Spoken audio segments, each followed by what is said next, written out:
Hi everyone. Welcome to NINJAGOCast. NINJAGOcast. We're not doing reacts anymore because it's over. It's over. Today we've got a lot to talk about. Unless you've been living under a rock, stuff went down. A lot of stuff went down, and we're here to talk about it. But first, let's introduce the cast of the day. I am Sensei Wolf. I'm LJ. I'm Mesa. And I'm Sakota. And that's the crew for the day. The four of us are going to be braving out the storm and spilling our hearts out for the discussion at hand. But first, just four of I'm us. gonna just four of us. Just four of us. And before we get started, let's do a little temperature check. How's everyone doing? Well, it's in like the low 70s today. Mm-hmm. You know, it was a little rainy. Mm-hmm. Man, It's cloudy. my thermometer outside my window says it's 84. Wow. It's a bit rainy and it's 14 degrees in like real measurements units. All right, listen here. I see a lot of comments in the patron chat asking about my headspace. Are you okay? That's how you depressed? He's depressed, Adak? I'm fine. I'm great. You watch Celeste reacts. Yeah. I was smiling. I'm happy. I'm in a happy place. Mm-hmm. Yeah. I'm just happy to be with you all today. First thing, first, I should probably say how I'm doing. I'm doing pretty good. I haven't looked outside today. So I don't know what's going on out there, but in here I'm doing, you know? Hey, That's I don't know if you are doing fine. we're going to talk about that. First and foremost, I want to quickly do a shout out and say thank y'all so much for supporting NinjagoCast Reacts. We love seeing your comments and seeing y'all interact in the live chat as they premiered. I hope y'all enjoyed them as much as we did making them all but one. So thank y'all again. If you haven't had a chance to check them out, please do. We give our honest and brief opinion on a few of them, and we did talk a little bit about the finale in the episode 29 and 30 reaction. So again, thank y'all for supporting that, as well as the recap. Holy cow, you guys are blowing that one out of proportion. The Ultimate Ninjago recap is doing fantastically, and I just want to thank y'all for supporting and watching that as well. I agree completely.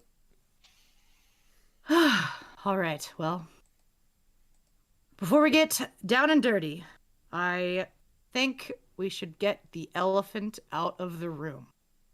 Yes, the On elephant. October 10th, 2022, not only did Ninjago Crystalized United States, but we got a post from the man, the myth, the legend, Tommy Andreasen on Twitter. And in that post, he kind of dropped a pretty big bomb. Should I read the announcement, or just kind of like recap what it said? What do you think is the play here? I think it merits reading it verbatim, I agree. considering the momentous nature of it. Sounds like a plan. Let me just pull it up quickly. Dun-dun-dun-dun. That's not the right Tommy account. That's the out of context Tommy account. There we go. Okay. This is what Tommy had to say. Remarkable. As you are aware, Crystalized is the end of the current Ninjago era.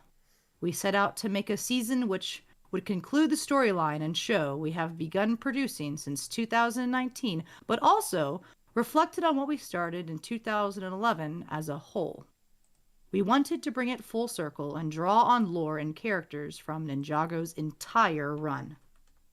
This will also be the end of my involvement with the Ninjago series. I have considered myself a caretaker of Ninjago since 2011, but I am attached to projects which require me to dedicate all of my time. I held on for a long time, but Crystalized seemed an appropriate time for me to let go. It was important for me personally to end this era of Ninjago in a way that was unapologetically positive and hopeful. No anger, no bitterness, cynicism, and no regrets. I love these characters dearly and have spent as much time with them as I have with my actual children. I think they deserved a happy ending, and I feel confident that my 9 years old self would agree. The intention was also to allow certain aspects to be up to individual interpretation and leave the door open for others to build on Ninjago and the characters. I hope you are excited about the opportunities which it provides. A ninja never quits, but a wise ninja knows when their mission has come to an end. And this is it for me. I will mostly cease my Ninjago-related activities here on Twitter. I will finish a few writing projects and maybe post the occasional drawing, but I won't be engaging in conversations about Ninjago's future. I think it's important that the new series and the creative team find a voice of their own and get to speak for themselves. I have very limited knowledge of what they are up to, but Ninjago is in capable hands with good friends and colleagues of mine, and I look forward to experiencing whatever creativity, canon, twists and turns they choose to add. I'm quite looking forward to, for the first time in my life, being able to put my feet up and watch a Ninjago episode where I have no idea what will happen. I will also cease answering questions regarding past Ninjago seasons. Since Ninjago is no longer my sandbox to play in, and I can no longer add to the canon, I don't want to provide speculation or information which may contradict any lore Ninjago's new creative team and show may establish. Also, I'm sure the LEGO Ninjago team will find clever ways to fill whatever void my absence is in the Ninjago community, or my absence in the Ninjago community can cause. I will be answering one last round of questions on Twitter in a few weeks from now. I will let you know when. I would like to express a big, heartful thank you to all the amazing collaborators throughout the years. Too many to mention. You elevated a fragile idea and made it something special. Also, a great thanks all Ninjago fans who have stuck by since the beginning and those who have joined along the way. Together, we made it last, and it became something truly remarkable and beautiful. I am excited and a little anxious to see what life beyond Ninjago means for me. Thank you for playing. Tommy Andreessen, October 10th, 2022. Well, there you go. So, TLDR, Hey, Tommy has worked tirelessly on Ninjago for 11 years, and he is now hanging up the cap and no longer working with the Ninjago series moving forward. So, Chris, that would make Crystalized his signature on Ninjago as a whole, as it moves forward. What are some initial statements that you all would like to say? Well, it wouldn't be me being me without a long diatribe. So if I go, I'm gonna go for a while. I say you guys go before me. I have lots to say on this. Well, since we know that this is Tommy leaving Ninjago and not leaving Lego, he's still going to be involved in other things. He still retains his position at the company. That is good to clarify. We'll still be interacting with him and seeing the fruits of his labors for quite a while longer, hopefully. So I look forward to that. Look forward to engaging with him on those ventures as well.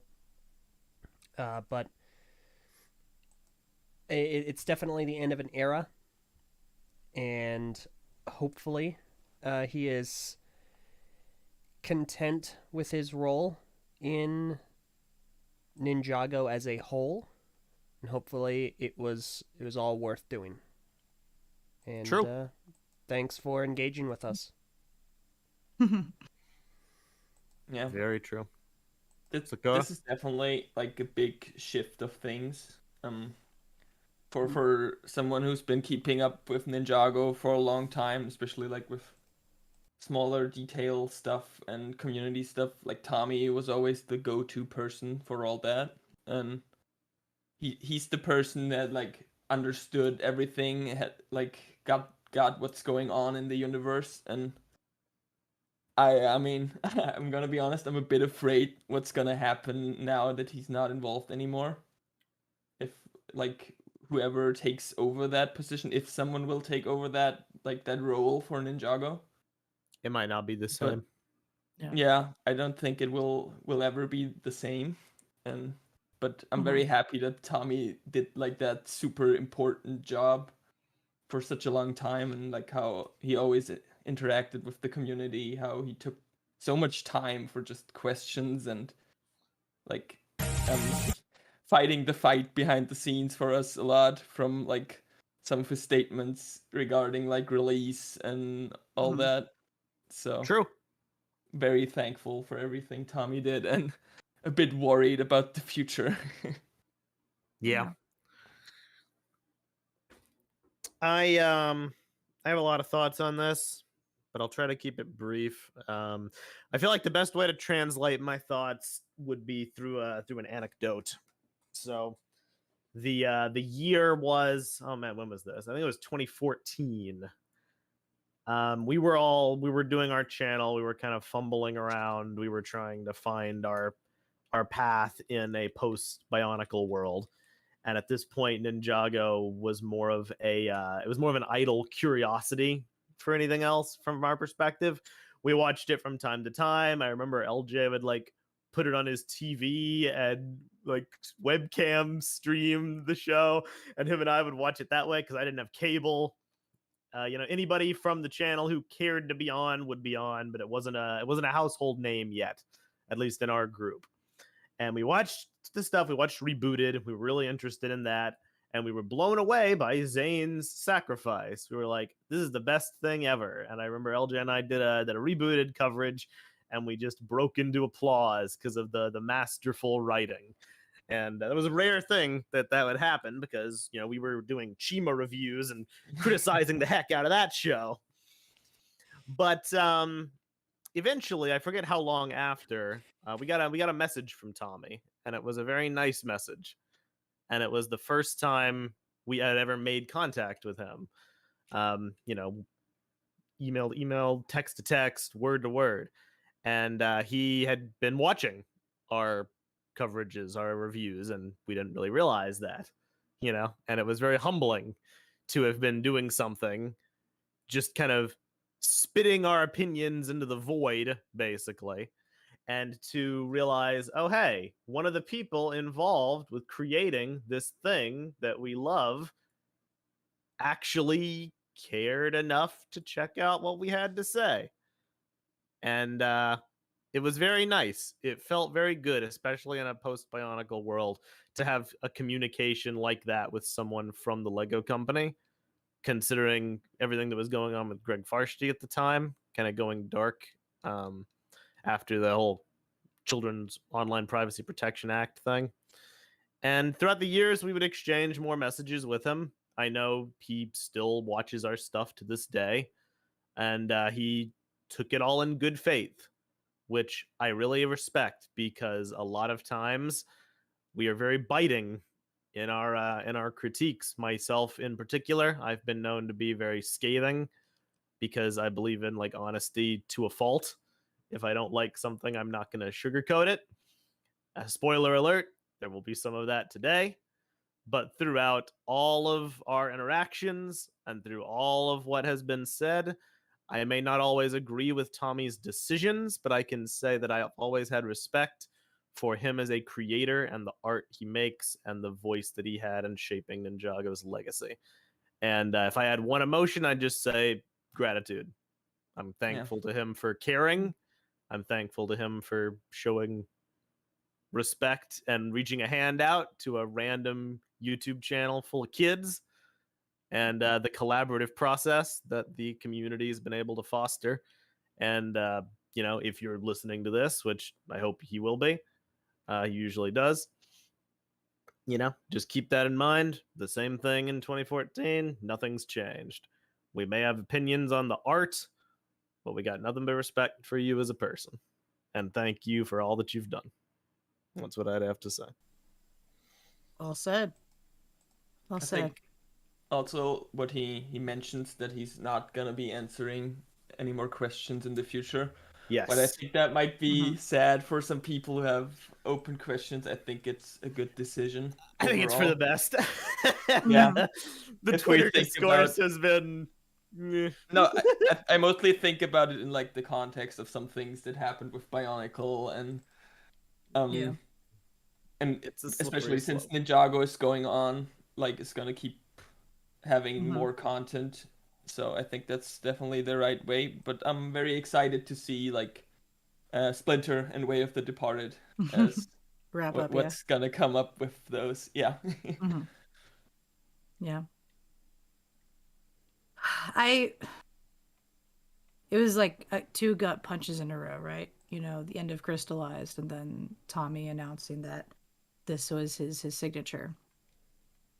I think Tommy is one of those very special people that enter your life, even though it was more of I sort of entered his by watching what he helped create way back in the day. And he has inspired me in so many ways, whether it be what I do or who I am. And I know that, you know, everything must come to an end one day, but when you're finally looking at it, it's very sad, but it's also uplifting that he's able to make this choice and he's able to feel good about the place that he's in right now. That he's as he stated in the letter, he feels very happy with how he is going about it. He feels happy that he can have these characters that he loves so dearly have that happy ending, and so that when he steps away, he feels good. And you know, it's funny he said that he has spent as much time with these characters as he had with his actual children, which is a very humorous line. Obviously, I have also spent a lot of time with these characters, not directly, but indirectly by watching them, and I can really sense that these characters have been well cared for, um, and that, you know, all of these years, his caretaking has led to a beautiful story and a world that is really unlike none other that I know of. Um, it's inspiring, and I am so honored to have been able to interact with him, discuss with him, laugh with him. At one point, dined with him.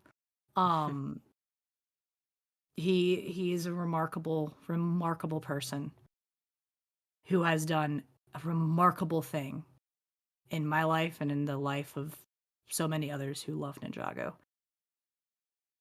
I am sad, of course, to see this be it for him as Ninjago continues on its own path and he takes another path forward. I am, as Dakota said, nervous and scared at what Ninjago's path will become without a caretaker, or at least the same caretaker. I don't know if there's going to be someone else who will fill that spot that he had.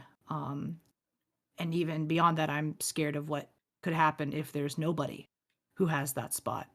Because what he did best was he was able to manage all of these incredibly passionate people on top of the passion he had for this project, and it allowed Ninjago to become something bigger than it ever could have started as. And for that, I have my undying gratitude. And I hope that one day I can one day do something almost as similar, because I know I'll never be able to surpass what he has done, at least in the lives of myself and others. So I wish the best for him, and we will of course support his projects that he announces that he is a part of. We will give the new Ninjago a fair shot, and I hope to be blown away. But we will definitely be giving it a shot as much as I know that Tommy will as well. So from the deepest parts of my heart, I want to thank Tommy for everything he's done as his time on Ninjago comes to a close. There you go. I think To Tommy! I think Tommy would agree. You shouldn't cap yourself off at the knees by saying you'll never do anything that is comparable. Aim for the sky. That's fair. Well, Aim for we'll the see. sky. We'll see what the We'll future see. will hold. Don't set the bar. Just try and increase its height. That's fair. Time has flown. It is said that all endings are merely beginnings, waiting to be more. That is true. As the first Ninjutsu master and Harumi once said, sometimes endings are just new beginnings. Famous Ninjago hero Harumi. Oh boy. Oh, we'll get to that. We'll definitely get to that. All right. So now that we have discussed that, before we get into the Ninjago discussion, I'm going to quickly do some PLUGs. PLUGs! Plugs! We are the TTV channel. If you've been here, you've known that we are the longest running Ninjago podcast to date on YouTube. If you want to support us, please go to our Patreon at patreon.com/the TTV channel. Obviously, we're on Twitter at the TTV channel, so you can go follow us there for some lovely updates, and that's about all we do there. It's usually where we announce live stream times. Stuff, yeah. So that's a good place to follow us. If you want to continue the discussion, you can join the TTV message boards at board.ttvchannel.com. And if you join our Patreon for as little as $1 a month, you can join our lovely Discord and be able to listen to us live and post shows and sometimes some other fun stuff. So that's where you can go for that as well. There you go. But yeah, thank you all for joining us. And only thing I'll say here is get your seat belts buckled, because it's gonna be a long ride. Yes. You've planned a bit of an abnormal structure for us, but I think it's for the best. Indeed. One last thing to talk about briefly before we get into Crystalized is LJ and I had the pleasure to go to the Ninjago Crystalized quote premiere end quote in New York City on October 9th of this year. We'll have a video come out that kind of talks about what we saw and all the fun stuff that happened there. But LJ, do you have anything quick to say about the premiere? Yeah, sure. It was a lot of fun. It was really impressive. It was, I don't have any pictures of this right now, so just imagine it in your head. It was a really impressive venue that they had created. It was cool to talking with some of the other recognized LEGO fan media that attended the event. It was definitely a lot of fun to watch some of the episodes. Not the ones I would have picked, but some of the episodes in a theater with other fans. I haven't been able to watch Ninjago in a theater since 2017, obviously enough, and never quite in that positive circumstance either. But it was a lot of fun. It was really cool. We got some really awesome things. We had a great time. It was a wonderful experience, and heartfelt thanks to LEGO Ambassador Network for extending that offer to us, to LEGO, to IMDb for the opportunity. It was fantastic. I'm really glad we were able to attend. How was the Ninjago themed food you definitely ate? The popcorn was good. We got so Ninjago popcorn recipe. Yeah, we got so swept up in the excitement and the fun that when I turned the line for the food, it was out the door. So it was like, oh well. But I heard from others that it was quite good. So That is good. I have video of what it looks like all set It up looks before very elaborate. all of the children hands went and grabbed it. So all of what the 30 or 40 children that went. Man, there should have been puffy pot stickers. Yes. There's a lot of things that could have been there that would have been really cool. But they had noodles. So I mean, I'm sure Skylar was in the back, whipping some noodles around and stuff. True. So but yeah, it was definitely a really good time. Atmosphere was awesome. They had a lot of giant ninja figures, except for Cole and Zane. Was as Cody said before the recording, because Cole fell and Zane broke. LOL. LOL. It was good fun. I think my favorite moment from the event was the first screening when there was like 2, 3, or 4 rows of just young adult Ninjago fans who at that point had already seen the episodes in full. But we went in there with smiles on our faces, and every big moment we would cheer like it was Endgame. It was an absolute blast. I would love to relive it if possible, and I do agree that Lego and IMDb should do more of these events. Of course, wink, wink, nudge, nudge. There is a Ninjago premiere next year. Big nudge, nudge, nudge. Maybe they can do it before the episodes come out. That'd be nice, It would be nice. So it could be a premiere without the quotation marks. But I hope that is something that they are considering in the future, to do more of these, and to also let people know in advance a bit more than a week. So that more people would can also go. be nice. Also be nice. Do it in Germany. No. When something international would be ideal. It'd be very cool. But yeah, so that's about all we're gonna say about the Ninjago premiere. On this that we went. It was fun. Food was good. Wink, wink. And hope that there's more in the future. Okay. Princess asks a good question. Did the people hosting the event know you'd already seen the episodes? Did that come up in conversation? I think they knew. They just kind of, didn't care. We didn't really say it to their faces because we didn't want to be rude. That it's like, that the episodes are already out, right? And we've seen all of them. We didn't say that word for word. But I think that because of the amount of times that we cheered and had fun with it, I think they might have gotten the point. They knew that they were out. They knew that they had been released in other countries.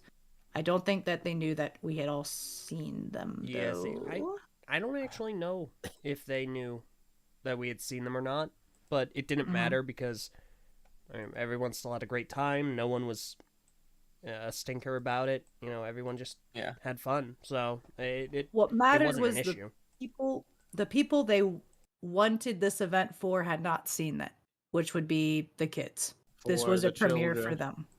So I feel bad for the children because we cheered over the Ninjago episodes, but I'm sure they had fun. No, they aired it twice. They ran the and episodes twice. And it came out the next day. So yeah, there you go. It was fantastic. Quite fun.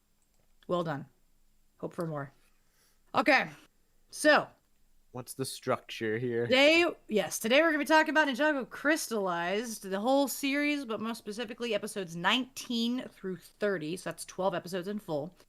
We are going to start with a full recap. We're not going to do breakups. We're just going to do 19 through 30, full recap, what the heck happens in the end. May God have mercy on LJ's vocal cords. You've got this. Yeah, I know. You've got this. This is gonna be fun. I'm congested. the greatest recap ever. No, I would say the ultimate recap has got one up on this, but maybe we'll just steal it from this and then we can add on to the other video. See what I can do. Yeah. After the recap, we will do 4 sections. I call it the good, the bad, the ugly, and the overall. So know that we're going to start with some good stuff because believe it or not, there is some good stuff. Somewhere then we're going to talk about the bad, which isn't the stuff that we're not super happy with, like complaints and whatnot. And then we're going to move on to the ugly, which are, we have four of the big deals that we're going to discuss. And then once that happens, we're going to do the overall. It's going to take a bit, so hang on for the ride. We're gonna try to make it as fun as possible, but And if you're listening to this on the archive, for a change, we're going to bring back the the old unused timestamps if you'd like to Ayo. skip to each individual section. Since Haley was so kind to divide it into sections, we may as well give them to Give you it guys. to y'all. Easy stuff. And so everyone can, when they go back to the archive, can just click on the ugly. Just The funny one. So, but yeah, that's our structure for this podcast. Let's get into it. LJ Johnson, Hello. please give us a recap for Ninjago Crystalized, episodes 19 through 30. All right. Episode 19, also known as the worst episode title ever, Crystastrophe. Episode starts off and the Crystal Island is floating over some rice fields, and the Overlord is talking to Harumi about how much she sucks. So he says, don't worry about it, Ninja will come to me, we'll get him that way. Let's go ahead and terrorize the village. So he sends out all of his Vengestone guards and starts corrupting rice farmers and turning them into crystal zombies. That's right, everyone. We are now Call of Duty zombies. So the ninja respond in their brand new vehicles that are nice and colorful, and they start trying to respond to that threat. Lloyd, Nia, and Wu are watching the broadcast and trying to figure out how the Overlord returned, despite being destroyed last time. And Wu is like, well, don't worry, everyone. The Overlord can't actually be destroyed as long as there are negative emotions and conflicts in Ninjago. We're going to come back to that. So, he's back. He also reveals he'd been sent a bunch of newspaper clippings showing conflicts and negative things that have been happening, but he didn't know who was sending them. So, the three of them decide, hey, let's go try and figure it out. Nia, go help the ninja. Lloyd, Wu, we're going to go and try and figure out who the newspaper clippings are from. So, they track down Antonia and Nelson, and they're like, hey, do you know what this means? And they're like, yes, go over here. So they go over to, an apartment owned by Vinny Folson. Vinny from NGTV News. And they... Oh man, this is hard. And they go to try and figure out who is sending the clippings, because it definitely isn't Vinny. Meanwhile, the ninja are fighting the army. Zane tries to go after the temple. His jet shuts down. He has kind of a Maverick moment. He gets back up. And Pixel's like, hey, get me some of the crystal. They pull off a cool thing, get some crystal, and bounce. Meanwhile, Lloyd and Wu are like, hey, we're at Vinny's apartment. Time to figure out who this is. Dun, dun, dun. Delivery. And it's... Haley, say the line. It's Garmadon!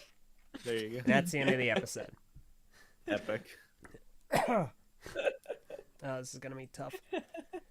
I'm like recovering from a cold. So. Oh no. Okay. Episode 15. Episode 20. Christopherne, which is also the best named episode. And the 200th episode of the series overall. Oh. Episode starts off, and of course we see Garmadon, who is in a bathrobe, surprised to see Lloyd and Wu. He lets them in, and they start talking about what's going on. Garmadon is like, well, you see, I left to go start my own comic book series, which I am now tentatively retconning, depending on whether or not the series ends with me getting my helmet back. And we see this this flashback of him doing all these things and trying to, be nice and good. And we do see a random citizen appear. And it just occurs to me I didn't have the... Random citizen? Hang on. I gotta get the... We love Random Citizen. It's my favorite Ninjago character. There we go. Had to get the pictures on That's the a random sensei. There you go. We see random sensei pop up and say a line. It's Garmadon!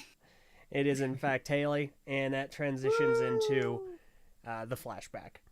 So, Wu and Lloyd are, of course, quite perplexed. They're like, are you friggin' kidding me? Garmadon's like, well, you see, I remember a conversation I had with Vinny from NGTV News, and he was very wise, so I came to him to, undercut my entire character arc from my comic series. And I've just been living here ever since, and he gave me this plant that I've named Christopherne to tell me how to love and care for things, like my son that I don't have. So Lloyd gets fed up. They're like, F this. We're going to leave. So they leave, and as they're in the hallway, the city, which is now under attack, the attack comes to Garmadon's apartment, or I guess Vinny's apartment, and blows up the wall, including Christopher. And Garmadon is, of course, massively distraught, transforms into his now not ugly, wide-faced Oni form, and starts absolutely saucing all of the Crystal Warriors, because they are affected by Oni form, but the Oni form is not affected by the Venge Stone. So Wu was like, hey, that might actually help us. Lloyd, you're part Oni. You should probably look into that. And that's the end of the episode. Epic. Nice. Episode 21, A Lesson in Anger. Uh-oh. Hang on. The Ninjago Wikia doesn't have a written synopsis for this yet. I'm struggling. Bruh. Oh, no. Sorry, Cheating screenshots. Screenshots. All right. So the episode starts off, and the ninja are like, all right, we out of here. And they peace out. So they get back to the monastery, where Lloyd is like, hey, so, surprise, Garmadon's back. What? And he's... Not the monastery. Monastery's blown up. yeah, sorry. Samurai X Listen, Cave. Samurai Yeah. X Cave, it looks basically like the underground monastery. look exactly the same. Yeah. So they're at the Samurai X Cave. They're underneath. Things, what I said. Anyway, Garmadon's back. He's teaching Lloyd how to try and turn into an Oni. It isn't going well. So all the other ninja are like, hey, wow, you should stop being such a jerk. And Garmadon's like, I have to be a jerk. This is literally our only hope. Do better. So, cut back to the city, which is under attack. The new ninja are like, we're here, and we're ready to stop you. They don't. They get crystallized almost immediately. And the mayor's freaking out. So, the ninjas see that broadcast, and they're like, we gotta go do something. And then Lloyd briefly activates Oni, and then he stops, because he doesn't want to do that. Garmadon's like, you should do that. And Lloyd's like, no, I don't want to. So, Pixel reveals that she has modified all of the ninjas' vehicles, except for Cole's, because that can't be a Golden Dragon car. I'm just kidding. She upgraded all the vehicles and gave them the ability to absorb the crystallized attacks, which supercharges them and should affect the crystallized zombies. Because that's something she can do, I guess. Sorry. Commentary. They all get in their vehicles and they bounce. And it's very, very effective. Mm-hmm. And that's the end of that episode. Episode 22, Brave but Foolish. Episode starts off, we see the giant army. The ninja attack them. It's very effective.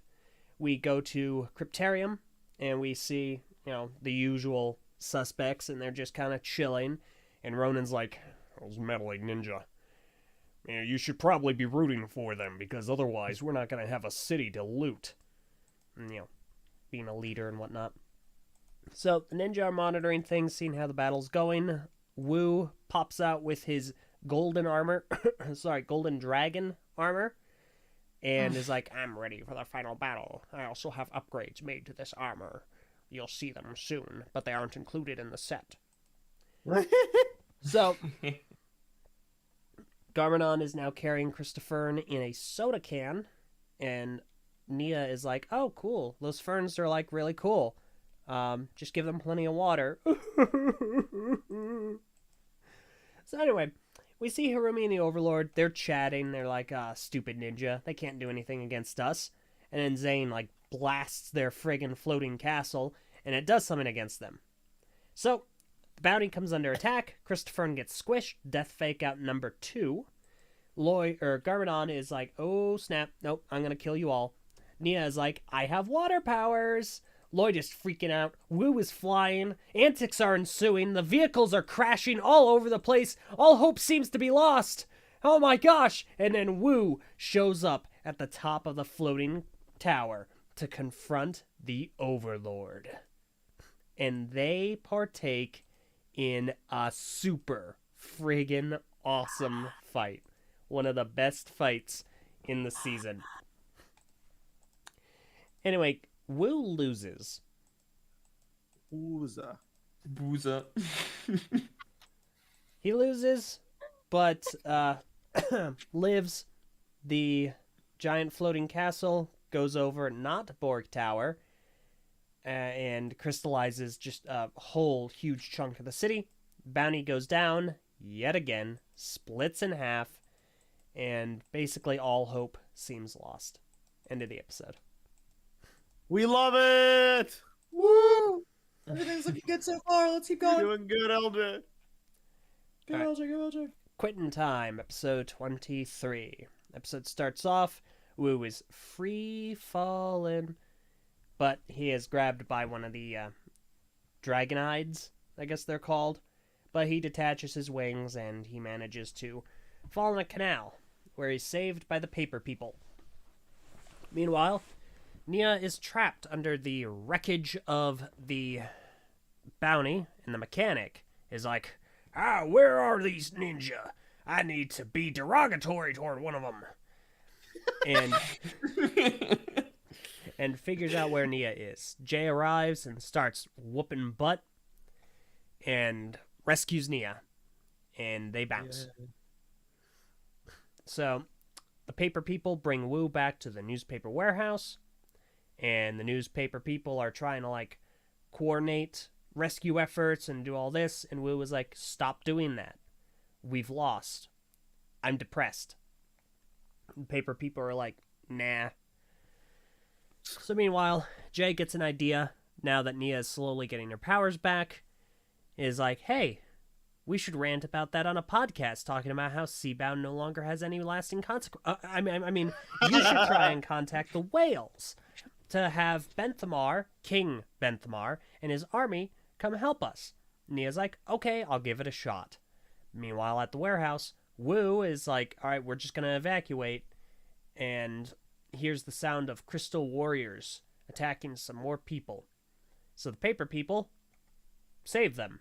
And Wu is like, wow, I suck. Maybe we do have a chance that these lowly paper civilians can defeat these crystal people. He gets on the radio and is like, hey, everyone, I'm Master Wu. And you, too, are now a ninja. News never sleeps. Hashtag Woo Crew. See you next episode. Hashtag be water. Hashtag be ninja. And the episode ends. Episode 24, Return of the Ice Emperor. So, episode starts off, we see the other half of the Destiny's bounty, and Garmadon is like, wow, this sucks, and digs himself out. Finds Lloyd. Hey, do you want a hand? Lloyd's like, no, I want to stay buried under rubble. So he frees himself, and Hound Dog McBrog pulls up, and is like, hey, I need to arrest you, Lloyd, because this is what I'm doing. Lloyd's like, look around you, you stupid moron. Everything's under attack. McBrog's like, well, that's not my problem. You're my problem. So they come under attack, and some nonsense happens that causes Lloyd and Garmadon to escape. McBrog chases them into the sewers. Is like, I found you, but he didn't. It was Crystalized Hypnobrai, who are like, nah, brains. Well, obviously Lloyd saves him, and he's like, wow, he saved me. Maybe I can have a change of heart. Anyway, Lloyd bounces. So elsewhere, the paper people are working on getting civilians back to the hideout. Misako is there, who is like, Misako! And Masako's like, hello, have you seen my son? I'm just kidding, I don't care. Anyway, here's some papers you asked me to come find. And there's this last prophecy from Quanish the Elder. Quanish was a fool! And it talks about a mystical form that the ninja can take, called dragon form. Wu is like, Quanish is an idiot. I don't believe any of this. And Misako is like, well, listen, this is what we have, so beggars can't be choosers. Deal. Cut to Pixel, who is defeating Crystal Warriors and trying to find out where Zane's jet crashed. Finding the now former star of Top Gun Maverick, in multiple pieces in his cockpit. We see him transform from Clutch to Akita to Racer 7 to Benthamar, and finally to the Ice Emperor. And he fully adopts the persona of the Ice Emperor. Pixel determines that he is heavily damaged and runs off with the Zane, to get him fixed, going over to Borg Tower. Cut back, we see that all the folks from Cryptarium Prison are now out. Sorry, my bad. I got a little ahead of myself. Pixel in a tight place, and a bus rolls up. Ronan's driving. Pixel gets on board. They're driving away to head over to Borg Tower, and we see how all the Cryptarium Prison folks escaped. It's a bit of a funny sequence. It's a harkening back to the absolute worst episode. The absolute worst. They get to Borg Tower. Pixel meets Cyrus, and Cyrus is like, "Wow, he looks really broken." Pixel's like, "Please fix him." And they lament that they're running out of time. End of the episode. Whew. Okay. You're doing it. Episode 25, Safe Haven. Ah, dang it. No description for this one either. Back to the pictures. Oof. Is this 20? Did I say 25 or 24? Yes. 25. Yes, 25. Uh-oh. Oh no. I've lost my place. Come on. Look in Patreon. Oh, okay, this works. Thank you, Monarch. Ninjago. So, episode, Skylar rescues Kai and Cole from Pythor using elemental powers borrowed from both. They take shelter in an arcade and find Jake, who's separated from his parents. They head to the warehouse through the sewers to avoid the crystal zombies. Reunite Jake with his parents. They're hanging out. And elsewhere, Lloyd and Garmadon discover their potential serpentine allies have already evacuated. There is a lot of discussion about this. There's a lot of other things, but F it. There we go. Episode 25. Wow. That sounds pretty good. Okay. Episode 26, Compatible. Kai and Skylar bond over cooking for refugees. Master Wu and Misaku struggle to decipher the dragon form scroll. Cole uses the Paper Kid dispatch to contact the rest of the ninja and coordinate outreach to their allies. Cyrus Borg repairs Zane, and Pixel brings back online with an emotional outreach. She summons her new mech from the Samurai X cave, and Borg outfits Ronan's fugitives with mechs. Wow, that's actually a pretty concise synopsis. It's because it has no jokes in it, Elder. Yeah, I know. You know what? I'm just trying to survive. Respectable. We need you alive. All right. Episode 27, Distress Calls.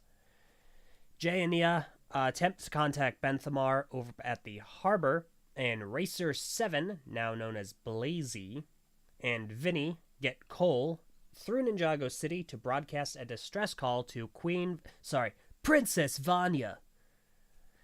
Lloyd and Garmadon are searching through the sewers, trying to find the missing serpentine, and Lloyd and Garmadon are talking about how Garmadon is trying to change. And Lloyd is like, "Wow, you saved that one crystallized serpentine. You didn't destroy him." Garmadon's like, "Well, yes, of course. If I were in his position, I wouldn't want to be destroyed." Also, you should probably stop being such a weak loser and be Oni. And Wu is like, "Hey, Ninja, come back to the warehouse. Let's figure this out." Episode 28, An Issue of Trust. Oh, here we go. Extended synopsis. Thank you, Ninjago Wikia. All right, so they're at the newspaper warehouse. Nelson is informing Wu of the Ninja and Garmadon arriving. They are all reunited. Ronan is there, and Lloyd's like, "Ronan! Hey, listen, Ninja, okay? I'm on your side." They are trying to figure out the whole Quanish prophecy, and Kai verbalizes that it looks like in order to achieve dragon form, they have to jump up, kick back, whip around, and spin. So they do that, and it does not work. Meanwhile, the Oni Temple. Council of the Crystal King is reunited, and the Overlord is like, you're all a bunch of effing failures. But Harumi and Mr. F are like, hey, hang on, wait, we're really good. We know where they are. So, let's go get them. Ninja are like, hey, we still can't do this. Mu is like, darn this, and chucks the scroll. And Nelson notices that the page has folded.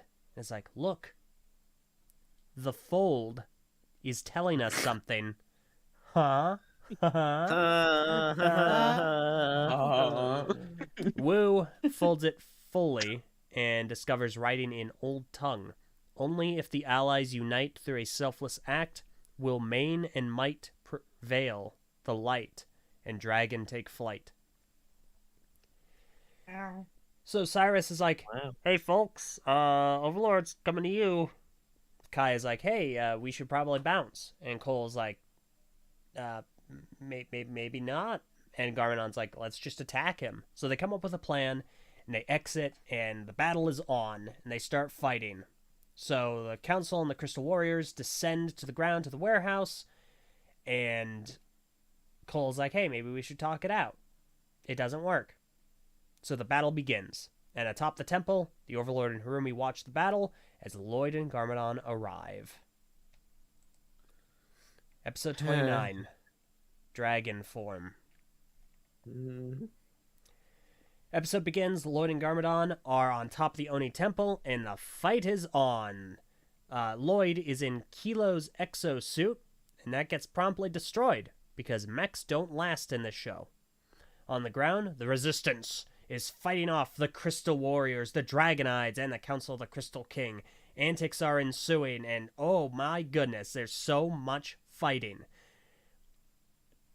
Suddenly, as all hope seems lost, and just when the Resistance is about to be defeated, the armies of Shintaro, of Merlopia, the Hypnobrai show up, the Keepers show up, the Upleys show up, the Prime Empire NPCs show up, and most importantly, Sally, with a steel guitar, shows up as well. And everyone starts fighting, and it's a huge battle. It's a gigantic war. And the ninja are like, oh, snap, our allies, they're all here.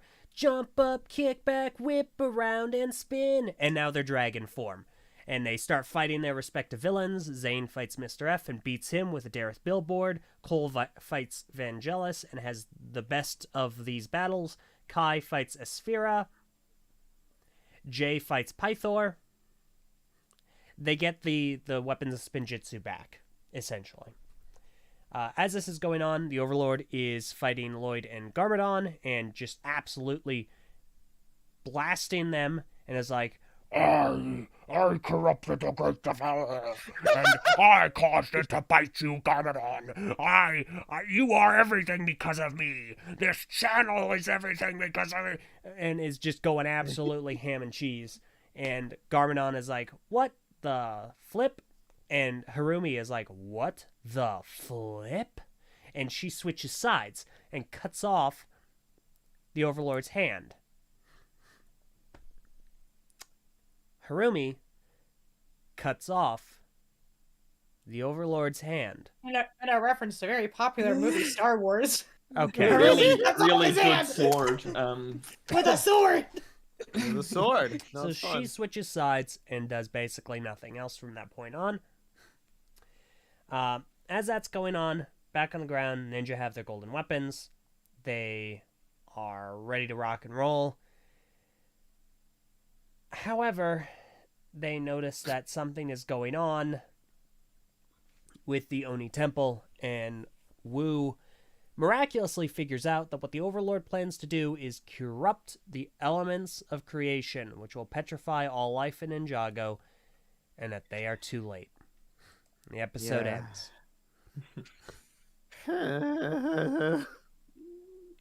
Episode 30. Here we go. Roots. The episode starts off, and Harumi, Lloyd, and Garmadon are trying to fight the Overlord. Overlord is like, haha, suckers, and absolutely beats them. Overlord zaps Garmadon. Garmadon is like, oh no, I'm dying, and dies.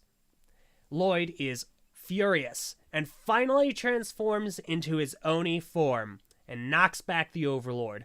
An epic battle ensues where Oni Lloyd finally achieves his balance, with the purple parts of his Oniness turning green as he battles the Overlord one-on-one in an excellent reference to Season 2, where he fights the prophesized Overlord in an excellent battle that absolutely is the pinnacle of this.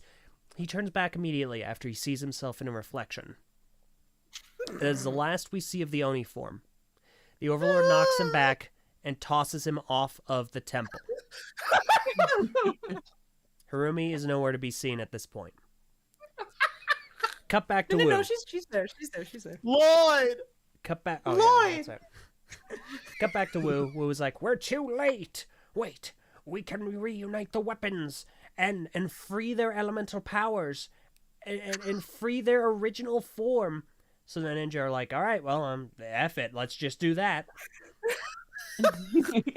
So they go to a random building and they're like, "All right, any more last words?" Bet.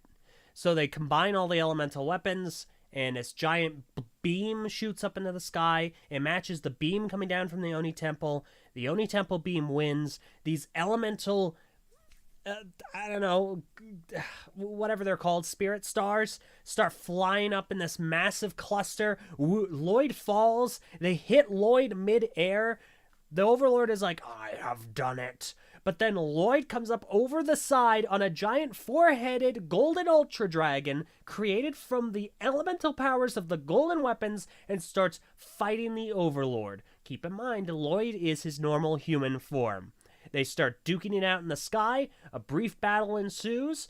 They get back to the top of the Oni Temple. The dragon blasts the Overlord with all four heads, encasing him in ice and stone and fire, and shatters him.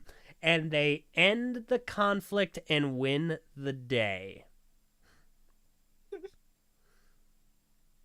All of the crystals fall apart. The Oni Temple blows up in a burst of light. I see Sakota frown for the first time. Peace is restored. Don't forget about Garmadon. Oh yeah, Garmadon is alive. He faked his death. Yeah. Just like every other death in this series. So the ninja, they come down to they were previously crystallized, but they're awake now. The dragon comes to them. Harumi is there, and they're like, Harumi. And Lloyd's like, "It's okay, she's with us now." They see the dragon, and the dragon's like, "All right, peace." And the ninja are like, "What is this dragon?" And Wu is like, "Well, I just so happen to know that this is the elemental powers that were inside of the golden weapons. But they're also manifestations of you as elemental powers, which means that your powers are now gone." And the dragon fades away. And ninja are like, "Will we ever get them back?" And Wu is like, "Well, yes, of course you will.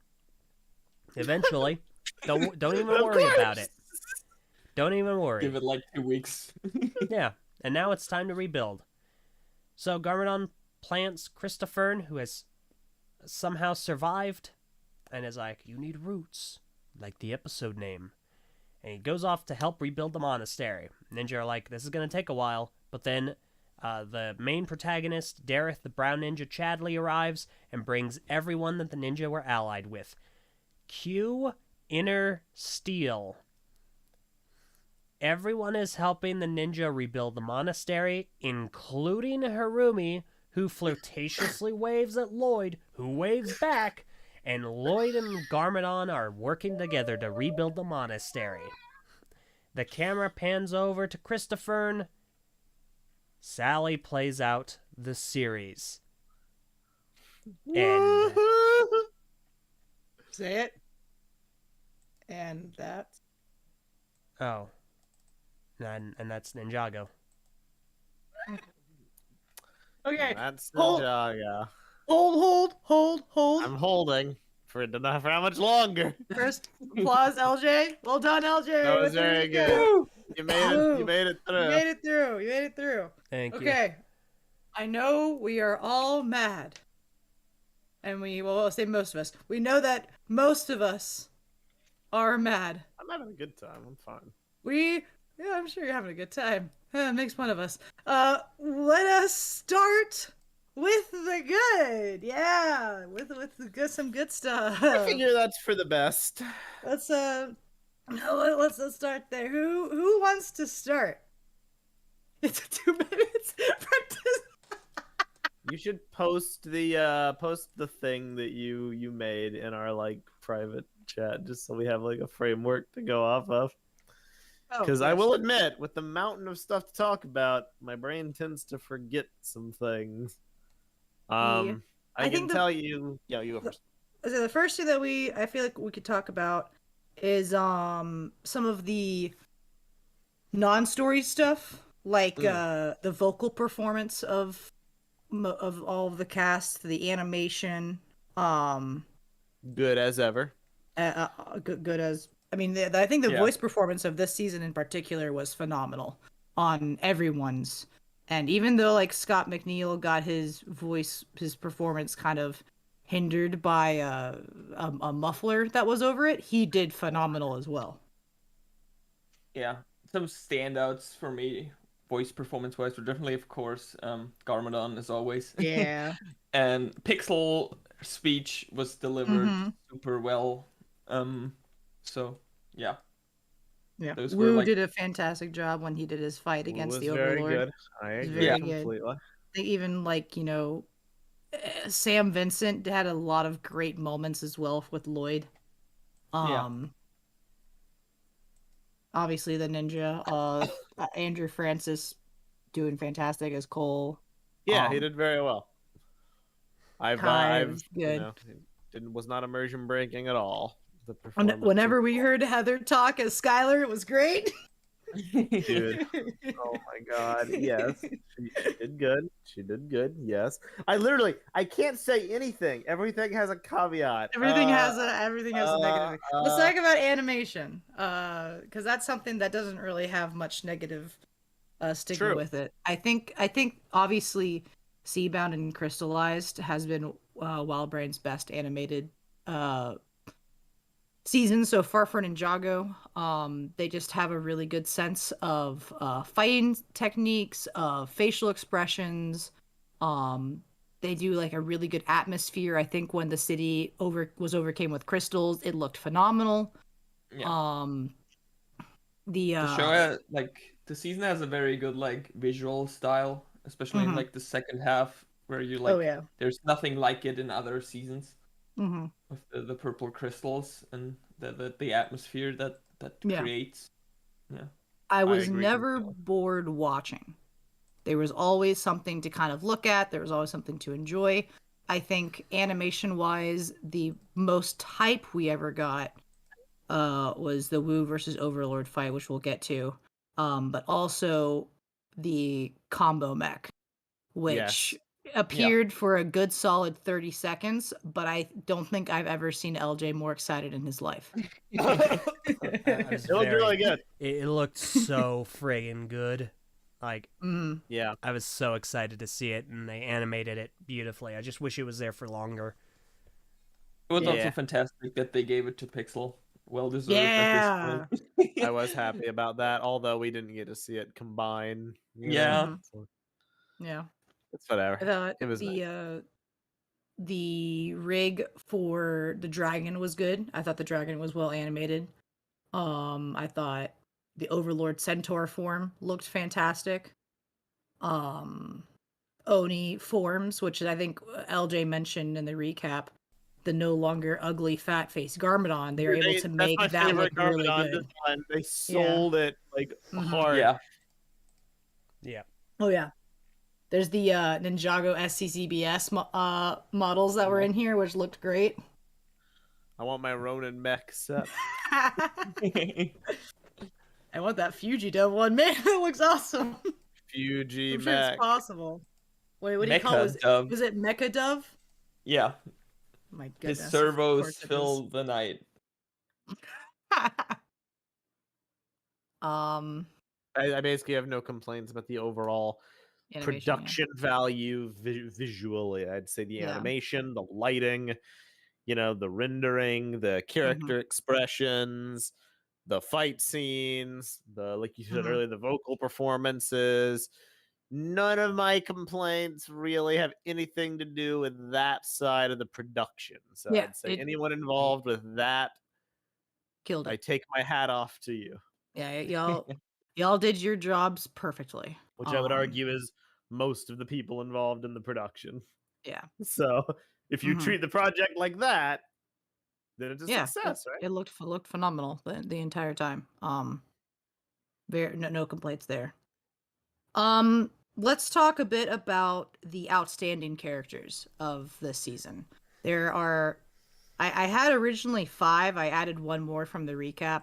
My MVPs of the season are Garmadon, Wu, Pixel, Ronan, Nelson, and Vinny. Those characters, I think, were some of the most or the best portrayed and well written of the season. I don't disagree. Let's go ahead and add Dareth to that for 2 reasons. No. Let's go ahead and add Mr. F because he got all the good fight scenes. Mr. F had all the best lines of the show. We finally learned his backstory. And see, that's why I want to add Dareth, because he actually was the one that took out Mr. F. You know, given that Dareth's billboard squished him. You're not wrong there. I will agree, those characters in particular were all handled pretty well. No, those are about the only ones that were handled well. I mean, the only ones that come to mind. Yeah.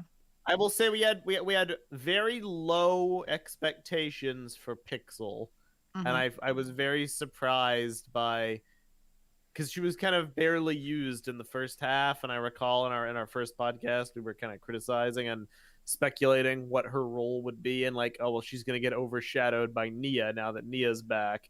Pixel's gonna basically be forced out. Yeah. Funny how that turned out. But you know, Pixel had a lot of good moments. She had a really cool fight, really cool plot relevancy, and really good emotional monologue. Oh yeah. She basically did great. That was the closest I got to tears while watching this. I think it was the particular line where she said, "I don't know if there is a afterlife for beings such as us, but which find about that you there." line, we kind of know that, right? Like Zane and Pixel know that since Cryptor came back in Day of the Departed. That's fair. Yes! Yeah. You're right!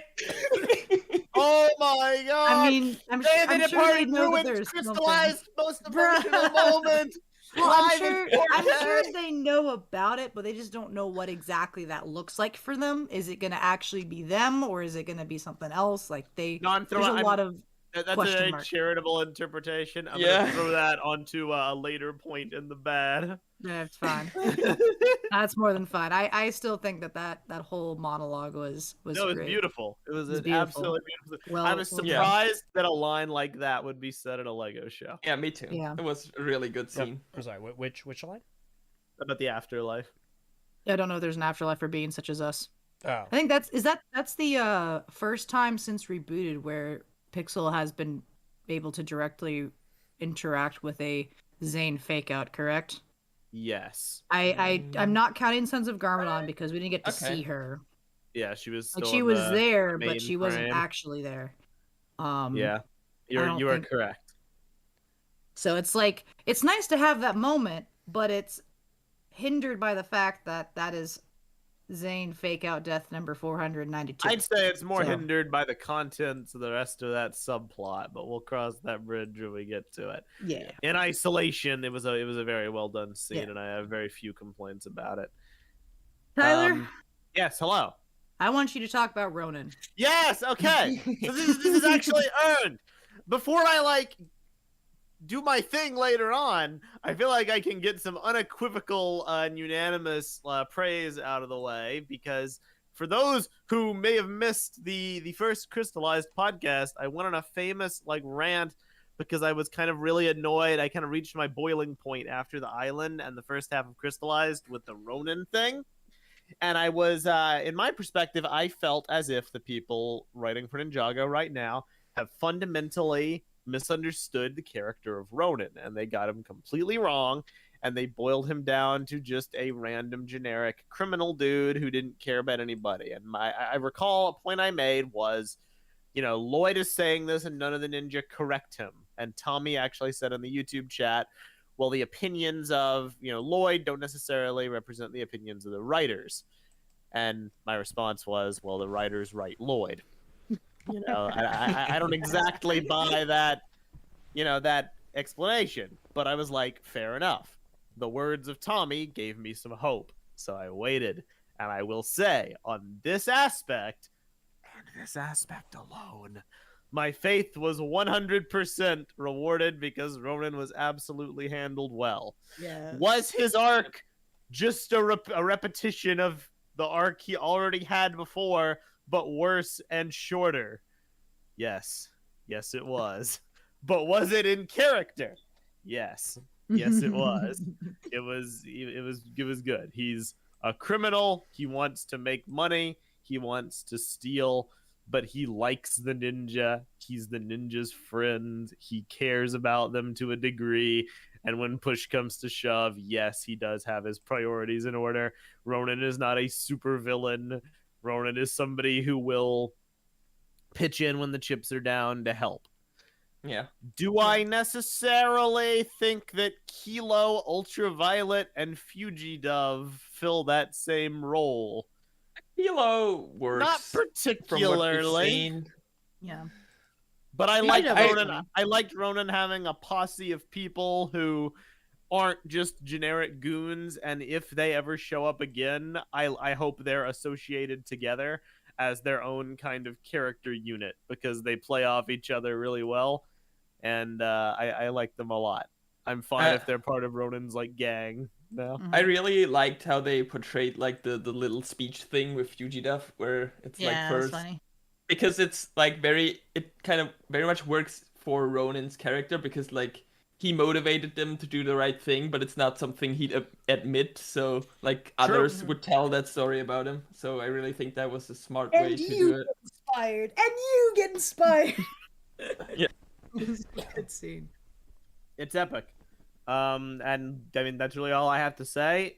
It was a pretty minor thing. I do have more to say on Ronan later that unfortunately isn't positive, but in terms of his character arc, it was tiny. It was just the same thing we had before, but you know what? He was When accurately I'm portrayed. when I'm in a desert and I have nothing to drink, I'll accept my crumbs. And those were my crumbs, and they tasted good going down. So I'm happy. Yeah. Quick shout out to the returning characters of Nelson, who was pretty good in the second half. Joy Nice as to ever. see him. Yeah. Always nice to have him around. I think there's a certain part in Dragon Form when he was around the table with the other ninja, like in the meeting in the know, and that made me really happy to see him there. And then also MVP Vinny from NGTV News, who Excellent was return. He's always great. He's always good. I think that him having more to say and more to do, and him being like the average Ninjago citizen was hilarious. All of his this goes into my paycheck, or just don't hurt my I'm gonna have to pay for this if you do something. Like, that was super honest and a lot of fun to have a character like that. Yeah, all of his this scenes season. were enjoyable, which is all I it can was really also ask for. very smart how they added on to like that moment from Machidioni by having like Garmadon be his roommate after, and all that whole dynamic worked very well and helped a lot with like Garmadon's story arc. Yeah, I think that's a good segue into another very good thing from this season was the entirety of the episode of Christopher. Yes. Yes. That episode, episode.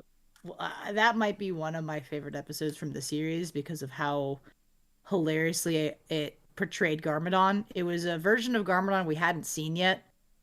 It's movie-esque. I wouldn't say it's completely movie. It's just like it leans more into the movie than any interpretation before. Yeah. It's definitely close, but it's not 100%.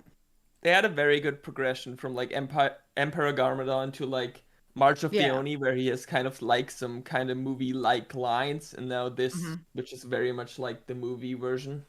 I would compare him closer to how they treated Thor in Thor Ragnarok, where like you get this being who is like he's not really like a god as much as Thor was, but Thor went from like a very mythical, reserved-ish, like uh, like noble, I think. And I guess Emperor Garmadon was kind of the same way in like Hunted, where he's like he has like he's noble, he has power, but he's also kind of a blank slate.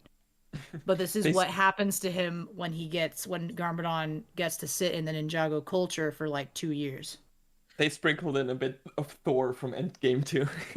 That too. Yeah, that as well. Was a comment I feel like I resonate with. I feel like he has the lighter side of Sensei Garmadon, but he's still evil. Interesting mix of character traits. I like that a lot. It is once again a Garmadon that we have not yet seen, which we've had 4 iterations of him now in the series, and they always find ways to reinvent. And he's still interesting and entertaining. Yeah. I think this is my second favorite of all the iterations. My first favorite is the first iteration of Garmadon because it had that deeper, conflict that he really, really loved his son, but he just wasn't able to, be the father that Lloyd wanted him to be, or that he wanted to be because he was forced to be evil. But this one comes close second because now he is able to be it, but Lloyd just isn't able to comprehend it. So it's interesting. But yeah, the episode of Christopher was hilarious. Yes. Huge shout out to Braggy for writing that episode. Please don't retcon the comic or decanonize the comic. It's a good comic. Here's what I'll say. Can we agree? Because we don't know yet until the last issue whether or not it is technically still canon. Yeah. Can we agree it doesn't feel canon? It definitely doesn't feel like they thought about the comic or considered it at all. Well, completely standalone. It doesn't feel it, but it's one of those things where it is a puzzle piece that could fit if you slam it in hard enough. Yes, because Garmadon removed. said that he was lost and he went to like look inward, and it shows him immediately going to Ninjago City. But what could have happened is he went on his initial journey from in the comics, then learned that lesson in the Garmadon comic book series, and then came back to Ninjago City afterwards. The only thing that can 100% decanonize the Garmadon comic book series is if he does not get his helmet back. He got a new helmet right outside of Ninjago City from a helmet shop. They were selling them for half off. There you go.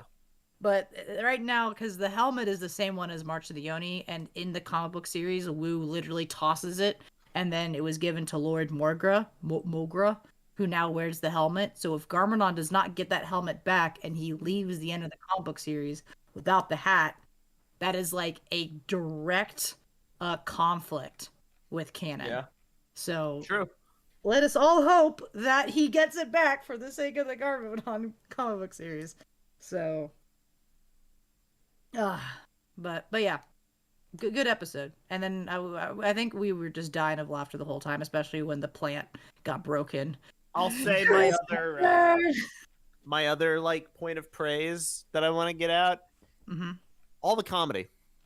Yeah. Most of it worked With Garmadon. Most of the comedy in general worked. Yeah. In general, yeah. I would say.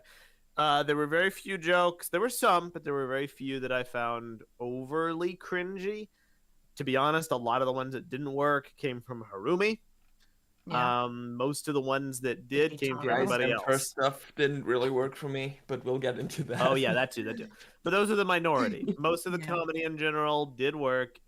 It was funny. All the episodes that were standalone, throughout all the whole season that were meant to be funny were funny. Good job.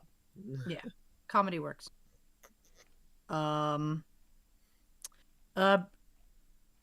Let's talk about Wu versus Overlord in Best episode fight 22. in the series, in my opinion. Yes. I still have to stand on my cool ground because I just love Double Sword, and I thought that one went on a little bit longer and it had a lot of cool moments. But I think this was the best visual fight in the series when it comes to like all of the standing shots, or the use of the crystals, the slashing that had like the gold smears. Yes. Camera perspectives and The perspectives. I think the The two Overlord shots. is like no more ballads, and he fires the giant Mhm. crystal. Yeah. Dude.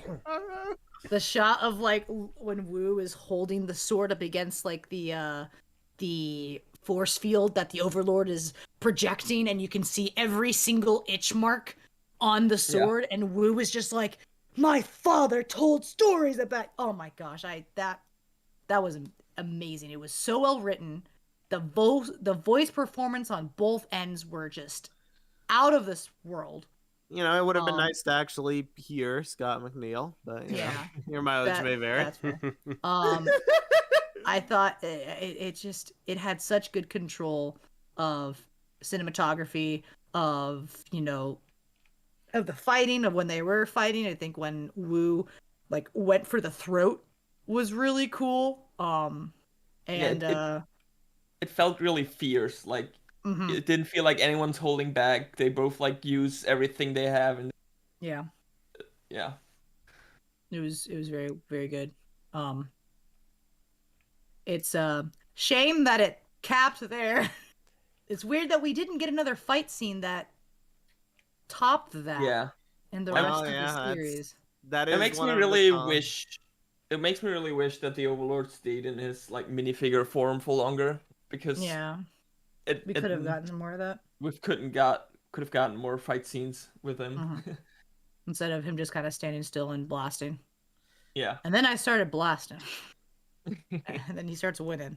But It was genuinely an incredible fight scene, and I really wonder, because I've been seeing a pattern. There have been particular fights that we've been quite impressed by, and they one of the animators has been responding in NinjagoCast chats, so I wonder if it wasn't their team that worked on that one too. If you did, bravo, and if it wasn't, bravo to whoever did it. Give him a pat on the back, or pat yourself on the back. Or a That was raise. incredible. Yeah. Or a raise. Or a That would be promotion. In similar regard, the dragon forms I think were well animated. I agree. In that regard, I think they looked really cool. They were accurate to the set representation. I like how they look a lot. Yeah, I thought the wings moved really well. Any other? I don't really have much to say about that. Something else about dragon form I want to talk about. They weren't as cringe as I thought they would be. Yeah. That's the best positive I think I can say. Their introduction mostly worked. When I have a list of all the top problems of the season, they don't really rank on it, and they're generally inoffensive. So to that I say, well done. I have more to say on them, but I think overall, though, like I hope the whole jump up, kick back, whip around, and spin spiel. We kind of knew about it ahead of time because of the two truths and a lie thing. I would have expected it to be weirder, but they kind of played it off as a joke, and which I think made it. Yeah, I think it sold it way better that it was played as a joke. And I think the general idea is also just very funny because it's like, haha, the key was hidden in the intro the whole time, and it's something like fold the paper. Yeah, I think we were all just kind of watching and laughing at it, and then when they folded the paper, it actually got an audible cheer from us because we're like, "That's cool. That's smart." It's hard to not laugh at that and enjoy that. It's one of those things where if people who watch this don't know about the fold, which would be very hard if that's the case, but they don't know about the fold, they don't know about the weekend whip. It feels organic enough. It might be like that's a little oddly specific, but it felt like it wasn't like in our faces that it's the fold and we have to do the weekend whip to reach dragon form. It's like one of those like it's like a wink from the creators and a hug from the fold, but it wasn't like in our faces, which I thought was really well. Yeah. So it was the right way to do it, and it's a fun gag. We just got a super chat from Magic Ninja. Thank you, Magic Ninja. Magic Ninja says, I have made it in full caps. I just watched the finale and I'm in tears. For once, I'm in tears. You and me both, Magic Ninja, but I feel it's for two very different reasons. Thank you for the $20. Thank you for your support as always, Magic. Yes. Let us continue. Very briefly, Kyler. This is something that we kind of wanted to discuss just a tiny bit. It was nice to have Kai and Skylar have a moment in one of Skylar's very many big moments in this season. It was nice for them to have a moment. Mm-hmm. Just the nature of having a moment was, I guess, neat. Perhaps not the moment that many wished for. It was fantastic. She had her moment, and her moment was justifying her screen time by determining whether or not she was in a relationship with one of the ninja. Yeah, this isn't really. I have to put it that way. This isn't really a good thing. I don't really think this is a good thing. I'm gonna pivot. I liked the scene where she comboed elemental powers. There you go. That was my cool Skylar scene. That was the only time anyone's done that, I think. Right? I do think it makes sense Hunted. that she did it more in Hunted with like more powers too. Yeah. But I do think it was a good thing that she kind of told Kai off and stuff. That was very in character. It made a lot of sense with the last season and her not being in them.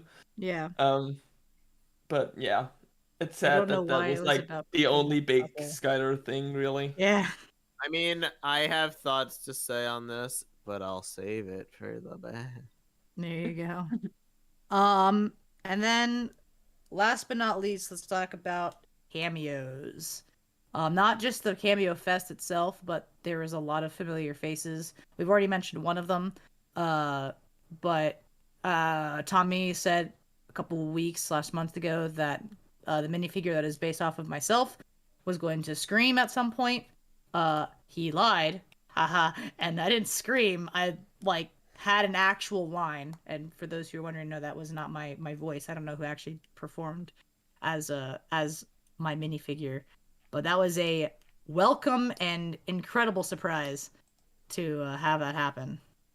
It was very cool to see. You're the only cameo that had a voice line. That is true, actually. Yeah. Huh. And you also appeared in the 200th episode of the series. Yeah. Epic! Just a note. Yeah. A little bit of a meta note. If anyone listening to this manages or does anything with the Ninjago Wikia, you guys got to give Haley a page already. Like they've given your character a page. It's literally the character's called Haley Wolf character, and it has the quote, and it even says at the top of the page not to be confused with her real life counterpart. And normally real life counterpart would be highlighted to her actual page, and it isn't. You guys gotta get on that. Get on that. But that's cool that it says that. That is pretty cool. Anyways, other cameos that appeared in particular for this season, we have the official figures for Tommy and Braggy, which were designed by Joshua Deck himself. He also designed super special guest. Yeah, super special guest Joshua Deck.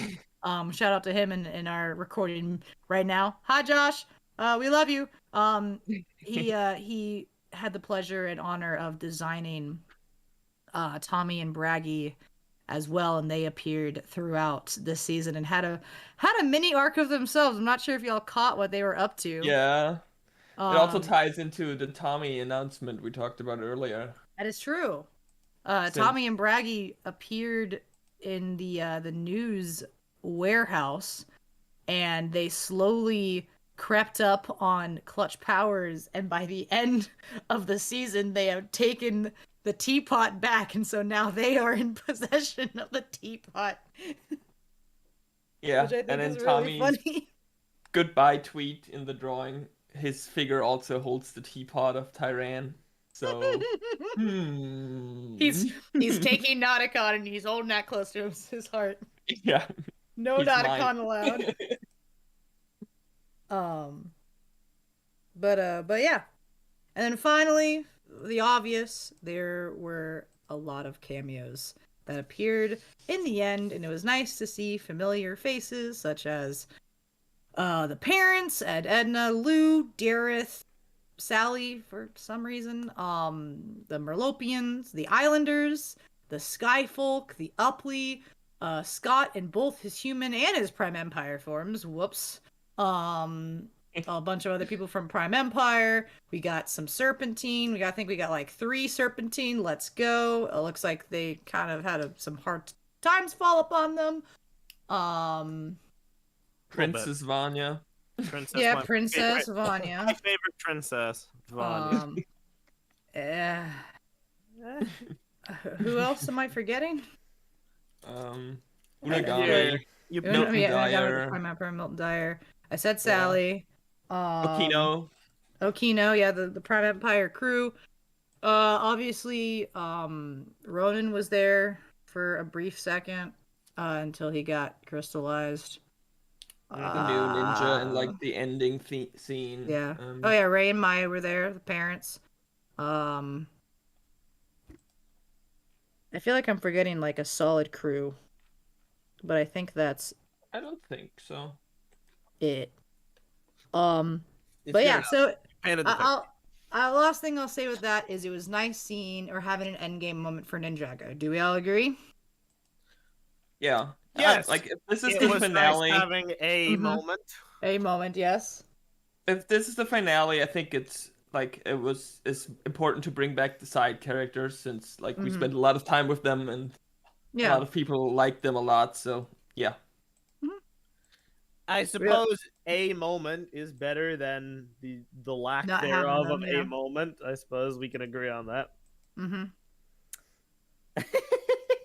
I think this is a good time. Taylor, we have to transition. I'm going to die. I know. I think this is a good time to say the Cameo Fest was not just a good moment, but it also was a bad moment. So this is the transition, everybody. Any last good moments? You can throw it in the YouTube chat. You can throw it in the Patreon chat. Anyone else have anything good?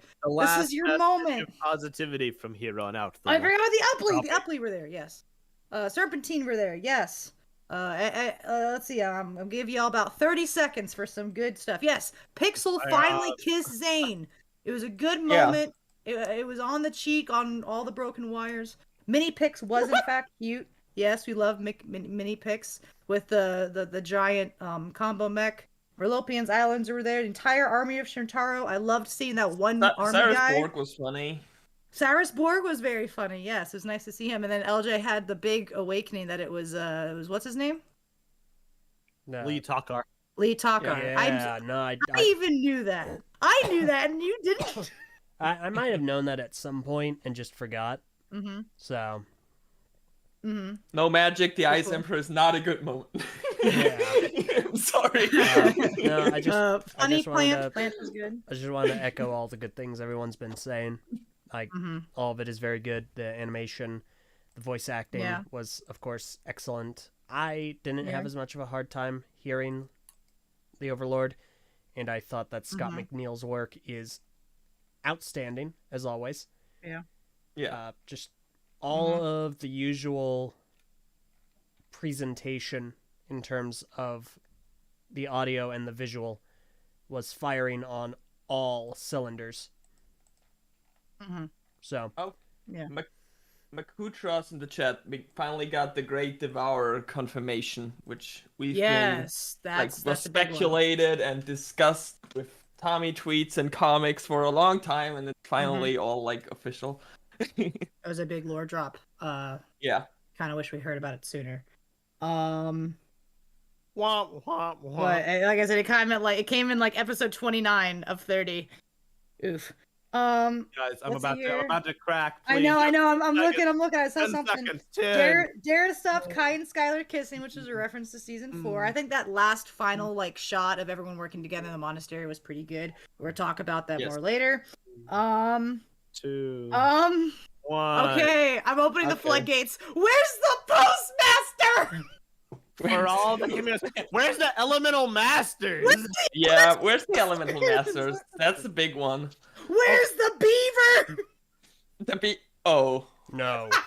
Oh, No, they didn't have Beaver. Beaver could have been there. No. So the floodgates The have now Beaver opened would have been here. perfect to rebuild weird. the monastery. Fix it. Fix it. We're opening the floodgates now, so we have now finished the good. We are now moving on to the bad. The first thing we're going to talk about, obviously, is the Cameo Fest. So here's What's my not thing. very good about the Cameo Fest? I don't like this. Might be a crazy concept, but I like the characters for more than their models. All right. Yeah. I like characters because they're characters. I like them because they do things, or maybe, God forbid, say things. And it hits a little bit hollow to have a bunch of characters pop in the 11th hour and not say anything. Now, you could make excuses for it in some points because there might not be a narrative need for them to say anything. Like in an in-game comparison, for example, you know, some characters are more important than others, even though everyone got their little moment in the final in-game fight, or at least most important people. You know, Sam Wilson versus, I don't know, Bruce Banner versus M'Baku. You know, there are different levels of importance of characters. It's important for Hulk and Falcon to get a speaking line. M'Baku is a relatively minor character from the Black Panther movie. It was fine that he didn't get a speaking line, even though he was there. So I can forgive some of it. Like, do I need Cole's dad to go on a 2-minute monologue about how he's proud of his son in dragon form? No, not really. But it's very glaring in certain cases when they make a big deal out of certain characters. I think the biggest one would be Okino, because he shows up to save Nia in Nia's, 87th moment of needing to be saved, which we'll get to. And she's like, he is Okino. Yeah. Yeah. And I'm like, They have a line of awkward. him saying it. They just didn't use it. It kind For of some feels reason. awkward that It felt like the script said he says I am Okino, but they didn't get the voice actor. Well, Which- the thing is they have the voice line for it. He said it a million times. Yeah, in that's Empire. true. They pay him for usage, Yeah. If the material is used, they have to pay a certain fee. Like, I'm not going to beat around the bush. I know why this was the case. It's because they didn't want to get the voice actors back for one line of dialogue in an already crowded finale. That's why. We all know the reason. It's not rocket science to figure it out. It's money. But that doesn't change the fact it does hurt. It hurts my investment, and it hurts how much I care about seeing them. It also feels like they were there for the sake of the ninja powering up, and that was it. It wasn't like, they appear out of nowhere and like when the ninja are on the brink of death, or like there's something actually going on. It's just they come out of nowhere because, literally nowhere. They only sent out 2 distress calls, one to Shintaro, one to Merlopia, and all of these people arrived at the same time out of nowhere in the city. Like, where have they been this whole time? It's also very like, it feels a bit forced because the way the prophecy works, that it only works when the allies come together. That's like arbitrary, right? The prophecy wasn't anything before the season. They could have written it in whatever way they want. Yeah. And the allies can't really do anything against the Windstone warriors before the ninja really weaken them. So it's like, why are they here? What purpose do they serve, really? I think if they did have lines of dialogue, it may have made it more palpable, because they would come in and like quip with the ninja and make them feel good, relate to things in the past. Like Scales comes in and says something about the Overlord being back for the 10th time, or Okino saying, I am Okino, or like Edna saying that they got their back. Or as Prentice said earlier in this chat, Ray and Maya, this is, I think, their first time seeing Nia as a human. Yeah. Yeah, Makutra said that in the YouTube chat too. They don't even react to her being back. It's like what we really needed is Scott saying, I'm gonna do the hero thing again. Yes, we needed the threat known as Scott needed to have his moment. it was all of this was like set up to have really cool moments, to have, you know, to like go back and look at like all of these characters through But the it's not years, and cool. It hits hollow. they Like, come back and they stand still, and I think they only have like the whole like we're all gonna smash things, and then they do that. yeah, we're And gonna it's cool, smash but things. And Sally's guitar smashes a Venge Stone warrior. But Yeah. wait, Meso, the powers weaken the crystals. Okay, do they weaken the structural density do of they Venge weaken the Stone? stone? Yeah. Sally's guitar couldn't smash a rock, but you're gonna tell me it smashes a Venge Stone warrior? Ah, sorry, I didn't Again, compose like myself. it's cool that it this exists. This is the first negative thing, and I'm already losing my mind. Yeah. I have to rate it in. Mhm. This is the first one. It would have been like the first person that wasn't there obviously was the postmaster. The postmaster is like a completely different thing. There were multiple times the postmaster could have appeared here. That it's now a theory that he died in Seabound because no, he like is Nelson. He's Nelson. He's Nelson. He can't be there at the same time as Nelson because of time travel. He does have a rig in Wildbrain. If you remember, he appeared at the start of Master of the Mountain. So he exists. Why didn't they use him? I don't know. That's And weird, like they even teased where, it. like Hound Dog McBrag like read the mail. Yeah, that he stopped the postman from going all the way up, and I'm like, no, where happened to the postman? It's not like they couldn't get his voice actor because he's voiced by Michael Adam Thwaite. So it's like, where is he? I didn't even know that. The postman is time traveling future Nelson. That's the reason. Die! No, I'm kidding, Scott. I don't want you to die. You're cool. I have a visceral reaction. I think the one that's not as funny, that is kind of like almost disrespectful, is the Elemental Masters. Yeah. That this was like the perfect time just for them. I mean, I get why they don't have them. Yeah. But narratively, it makes negative sense that Sally and Cole's dad would show up, but not Griffin Turner and Karloff. It's And I will say, in the interest of being cynical, again, not to bash Haley. I'm glad you're in the show. Tommy and Braggy, they deserve to be in the show. But there was a comment by Zero Jump in the YouTube chat. Ninjago writers, do character models for Elemental Masters. Nah, make character models for themselves and fans. Yeah. Hell yeah. And I'm like, well, I would have much weird. rathered the Elemental Masters than myself. 100%. Like I'm happy you're in it. But I'm happy in it too, but I'm just like, I'm very happy, but it's like if there was a choice, like if obviously they did it out of the good of their hearts, and I'm very thankful for them. But if there was a choice, it was like we need to either do Karloff or Haley, I'd be like, is that even a question? And I'm sure the response would be, well, the Elemental Masters are not really characters. They're very minor, like bit players. Karloff is, and I'm like, at least. We followed these dudes like sporadically across like 3 seasons. Karloff's been in what, like 4? Like, they're more of they're more of characters than some of the people that were actually in the finale. Like Sally? Like Sally, but also just like, I mean, I hate to say it, any of the Wildbrain people. I love Vanya. I'm on record of saying that like Vanya is a great character. She's one of my favorites. Any one of the Elemental Masters is more of a character than Vanya is, I would say, by sheer screen time. The only cameo that talked was an Islander. No. I would like to put that in the record. The only person who talked in all of the cameos was someone from the island. Oh, that is sad, actually. And it wasn't even the 2-headed one, 100%, the only one anybody knows. That was the perfect opportunity to do the line LJ wanted in the island with two heads. Oh, no, I totally forgot about that. 2 heads better than one. I didn't even realize that. Hey, like you're uncovering new things real time.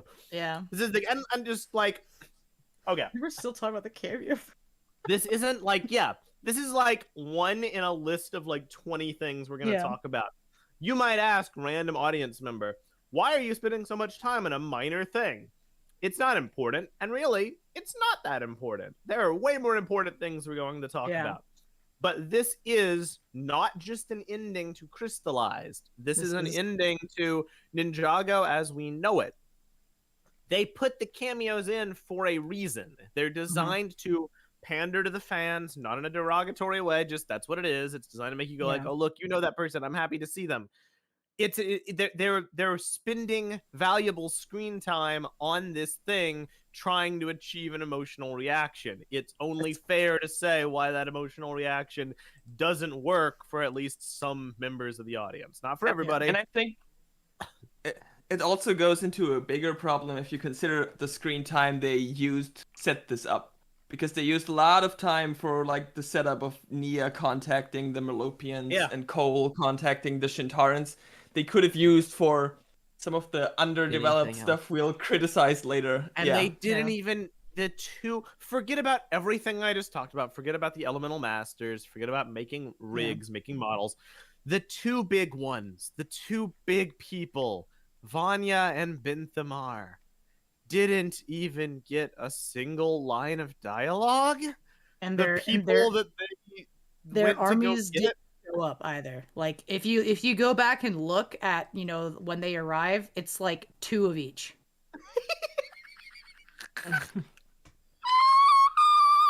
All right, I've said everything I have to say.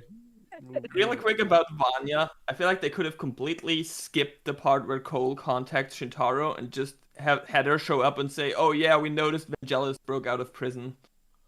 Or I mean, like, just and I was criticizing last time why she wasn't already there. Have them go to NGTV Tower and just send out a blast to everywhere. If you get this message, we are in trouble. Realistically, she should have already just been there by default with at least a few people she could have spared to like find her dad. Like, I don't think it's that unreasonable. But you see, they needed a plot. They needed something for Cole to do for a few episodes. Oh, let's probably move from on. this. Yeah. I agree. God. Let's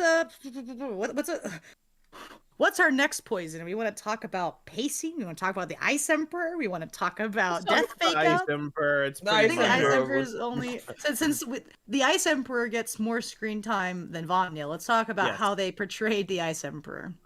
So he's who wrote the one from The Honest Team short. So who wrote this? Who wrote the episode, Haley? You've done research. It's Kevin Burke and Chris Wyatt. Who are they? So let's talk a bit. I was to key into this. I did some research about writers in not just Crystalized, but in the new Wildbrain era. In general, Braggy Shoot, of course, returns as the lead writer for the entire series for all of the Wildbrain stuff. But starting into season 11, we had 2 writers join the team.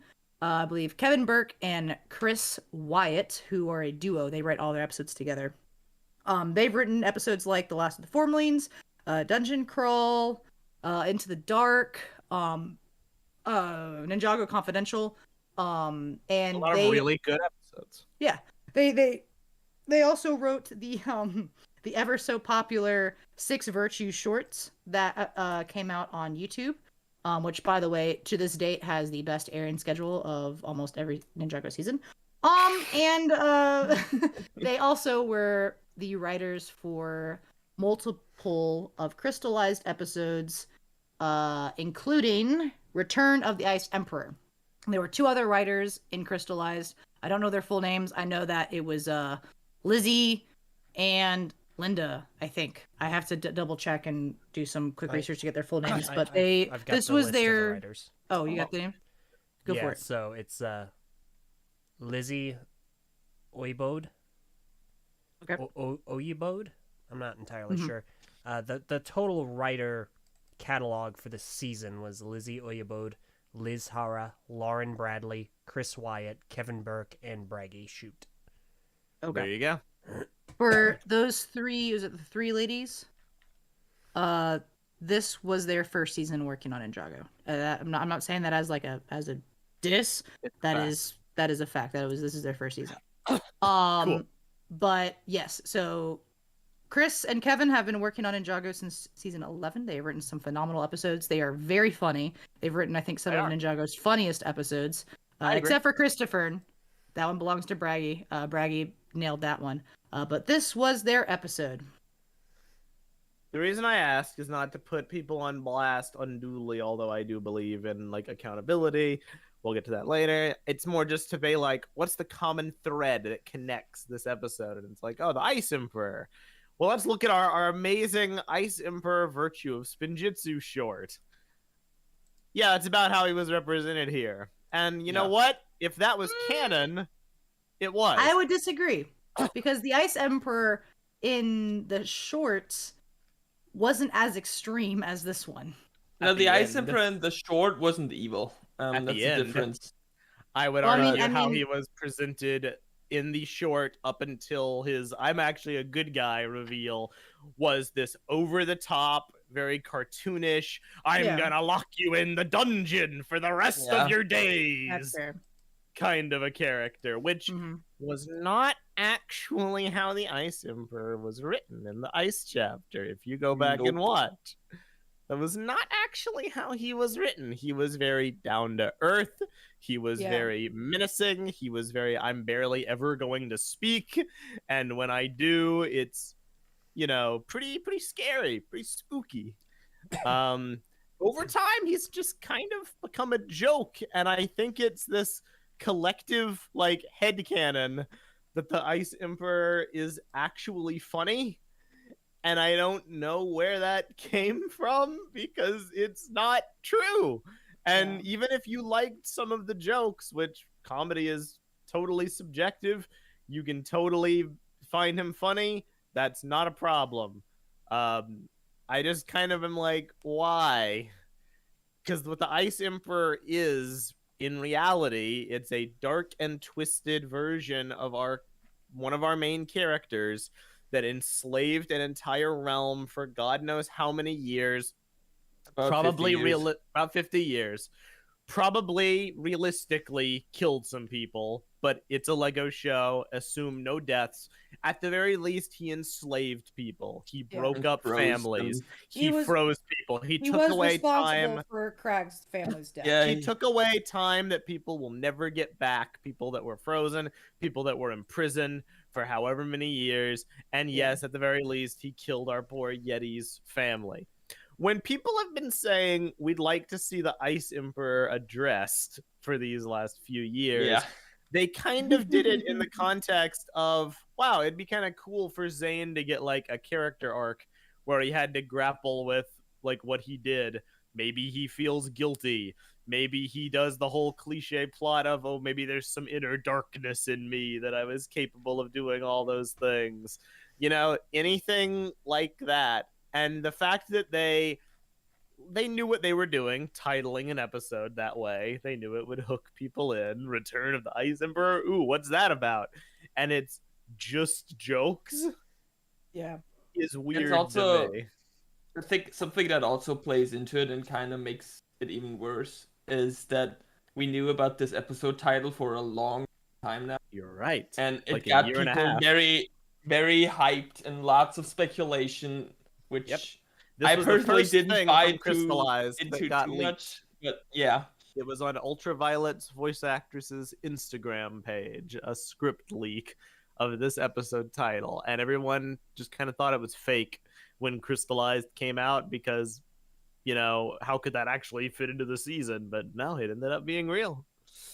And it's weird. I mean, people did speculate a lot about it and didn't immediately cast it aside as fake. Yeah. But the idea of doing something again with the Ice Emperor, or the idea of the Ice Emperor, has so much potential for Zane as a character who didn't really have a lot in the Wild Brain era, like at all. Yeah. Like the biggest thing he had was being the Ice Emperor, but they never deal with that really, because that season was mostly about Lloyd, and Zane never addressed being the Ice Emperor. Yeah. And now you guys remember, I don't hate everything. We were watching the Ice chapter, and we were like, this is really good. This is an interesting direction they're going. This is a crazy twist that's bold for Ninjago. What are they going to do with this? And then I had to contend with the realization that it was a resounding nothing, and I've been waiting years for them to do something with it, and like, this is it? It's like being laughed in your face. Literally twice in the Yeah. span of 1 year. Mhm. And it's weird to me, and this doesn't have to be the only thing you do with Zane. It's not like I'm married to a headcanon. It's just an idea of something you could do with Zane.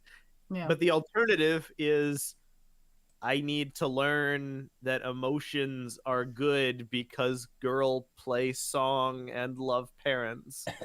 And, that's not really as compelling as grappling with your genocidal alter ego. They could have very easily like tied that plot together with like his damage causing his emotions to go back off, but it is more extreme and it brings out the Ice Emperor side of him or something.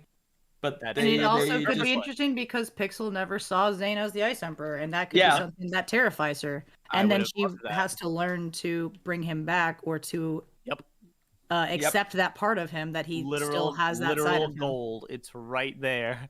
Mm-hmm. It's perfect. And but yes, instead, what I was alluding at earlier, this might be just me.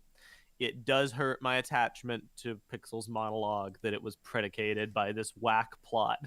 Because it like in isolation, the monologue is fine.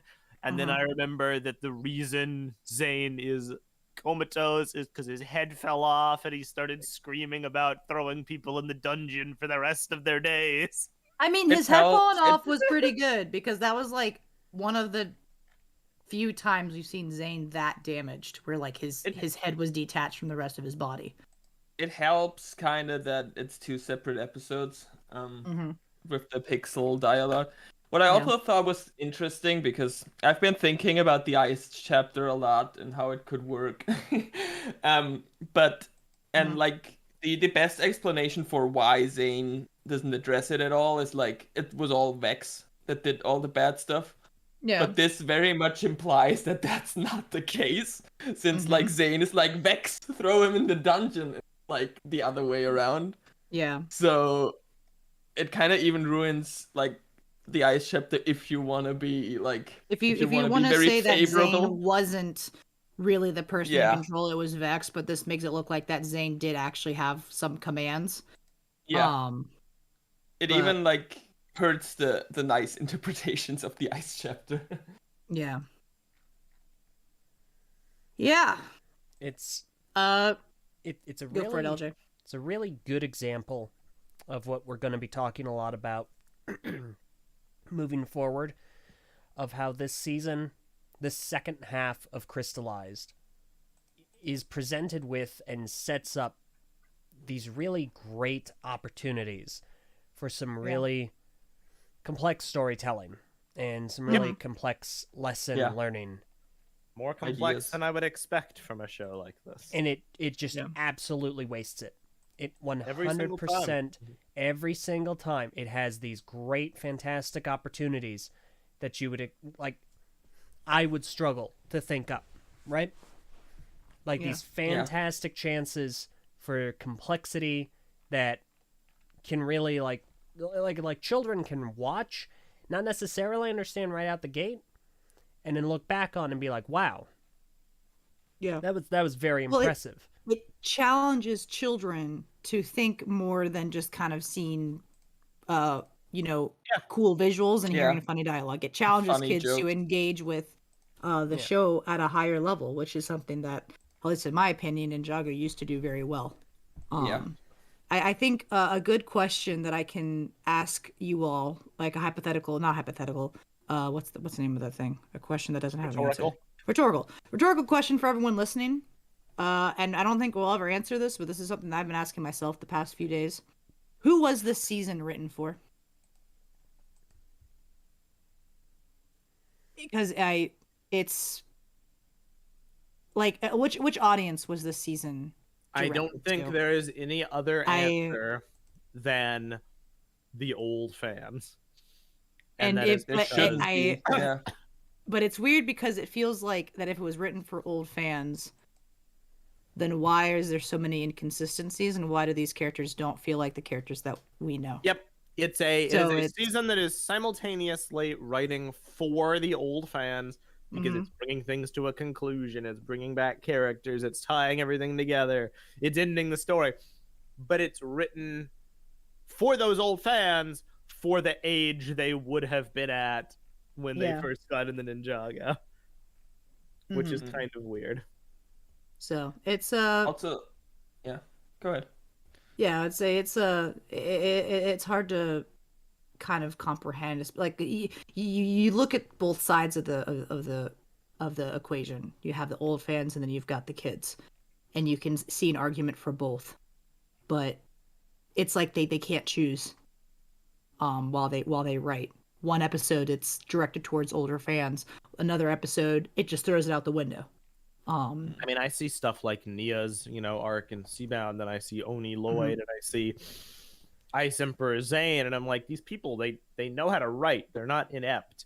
They create these scenarios, they create these character arcs, but like, they take them to the second to last step, and then they do a U-turn and they go in the opposite direction without fail every time.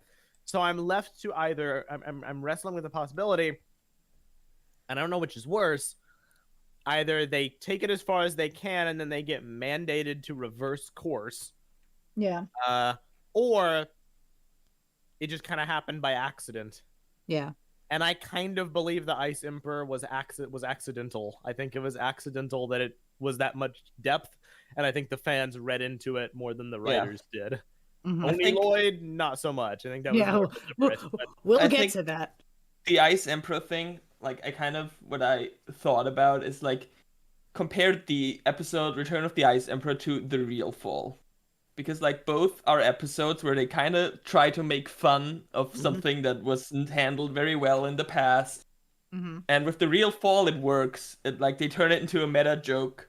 It's funny. It recontextualizes that old scene. But with Return of the Ice Emperor, I feel like they maybe tried to do that, but it just doesn't work if, like, the whole premise of the season, like, relies on the Ice Emperor concept and him being the villain. The character that it is making fun of. It makes the Ice chapter worse in hindsight, which I don't think was possible. And that makes me sad because there were good aspects about it. Let's see here. Let's talk a bit about pacing. Because one thing that a lot of people, including ourselves, kind of was left at the end of the season was if they only had X amount of episodes. But I think, was it LJ? You said it best after Reacts. That shouldn't matter because they had 30 episodes for this season. Yeah. This was the longest season to date. As long as you're not counting the Fire and Ice chapters as one season, this is the longest continuous season of Ninjago. 30 episodes. There isn't an excuse. You have 30 episodes to do these things. You have a lot of time to set these things up. And this is the first time I feel that I'm actually, like, on board with the critique of the 11-minute format, because when you're doing 11 minutes versus 22, you have to have a shorter episode that is as engaging as the last one. And so you have less opportunity for setup. So you have less space to have a lull period, right? There's got to be something going on that people can enjoy in an 11 minutes. And you feel that so hard here.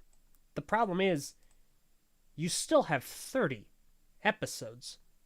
Yeah. And you spend them on random stuff. You spend them on the Sally, and you spend them on the Return of the Ice Emperor, and Hound Dog McBride, and the new Ninja. Well, I'm actually fine with the new Ninja, but that's another conversation. That'll come later. And another thing to build on top of that, LJ, is with a season like season 11, which it's technically one full season, but it's broken up mostly because that's two different waves of Lego sets. Mm-hmm. If we look at it from a production side, That Crystalized was one wave. It was one was wave. it one wave? Weirdly enough, it was. Really? I guess it First was wave was one Legacy, and this was the second wave of Fair the enough. Fair enough. Okay. Then I miscalculated. But basically with Crystalized, all they had to deal with set-wise was the Crystalized sets. They used some of the other, sets like the Combo Mech, and some of the SSCBS models. But other than that, like, all they had to deal with for screen time for sets were the Crystalized sets. Yeah, And other than that, it was all story. One focused release of products. Yeah. Mm-hmm. Yes. What I want to add to what LJ said about the 11 minutes, I think in Seabound and Mass of the Mountain they did really well with the 11 minutes. Mm-hmm. I think the problem, but I think in Crystallized it didn't work out that well because the things that I didn't like or that I feel like would have been needed are mostly like dialogue stuff, character development stuff, but they have to have an action scene in every 11-minute episode. And the action scenes were all good, but like it was missing the dialogue, and that would have been easier to do in like 22-minute episodes, I feel like. I love that y'all are saying this because I've been saying this since season 11, where it's like 11-minute episodes are possible, but the sacrifices that have to be done to make 11-minute episodes work, and in the end is going to hurt Ninjago more than it will help. Like Dakota, you said that it works in Seabound and Master of the Mountain because there was so much action that they were able to pull it off, and there wasn't really much need for setup in some areas. Crystalized needed that setup. It needed those moments of discussion. It needed those conversations between characters, and it needed those character like realization and big moments.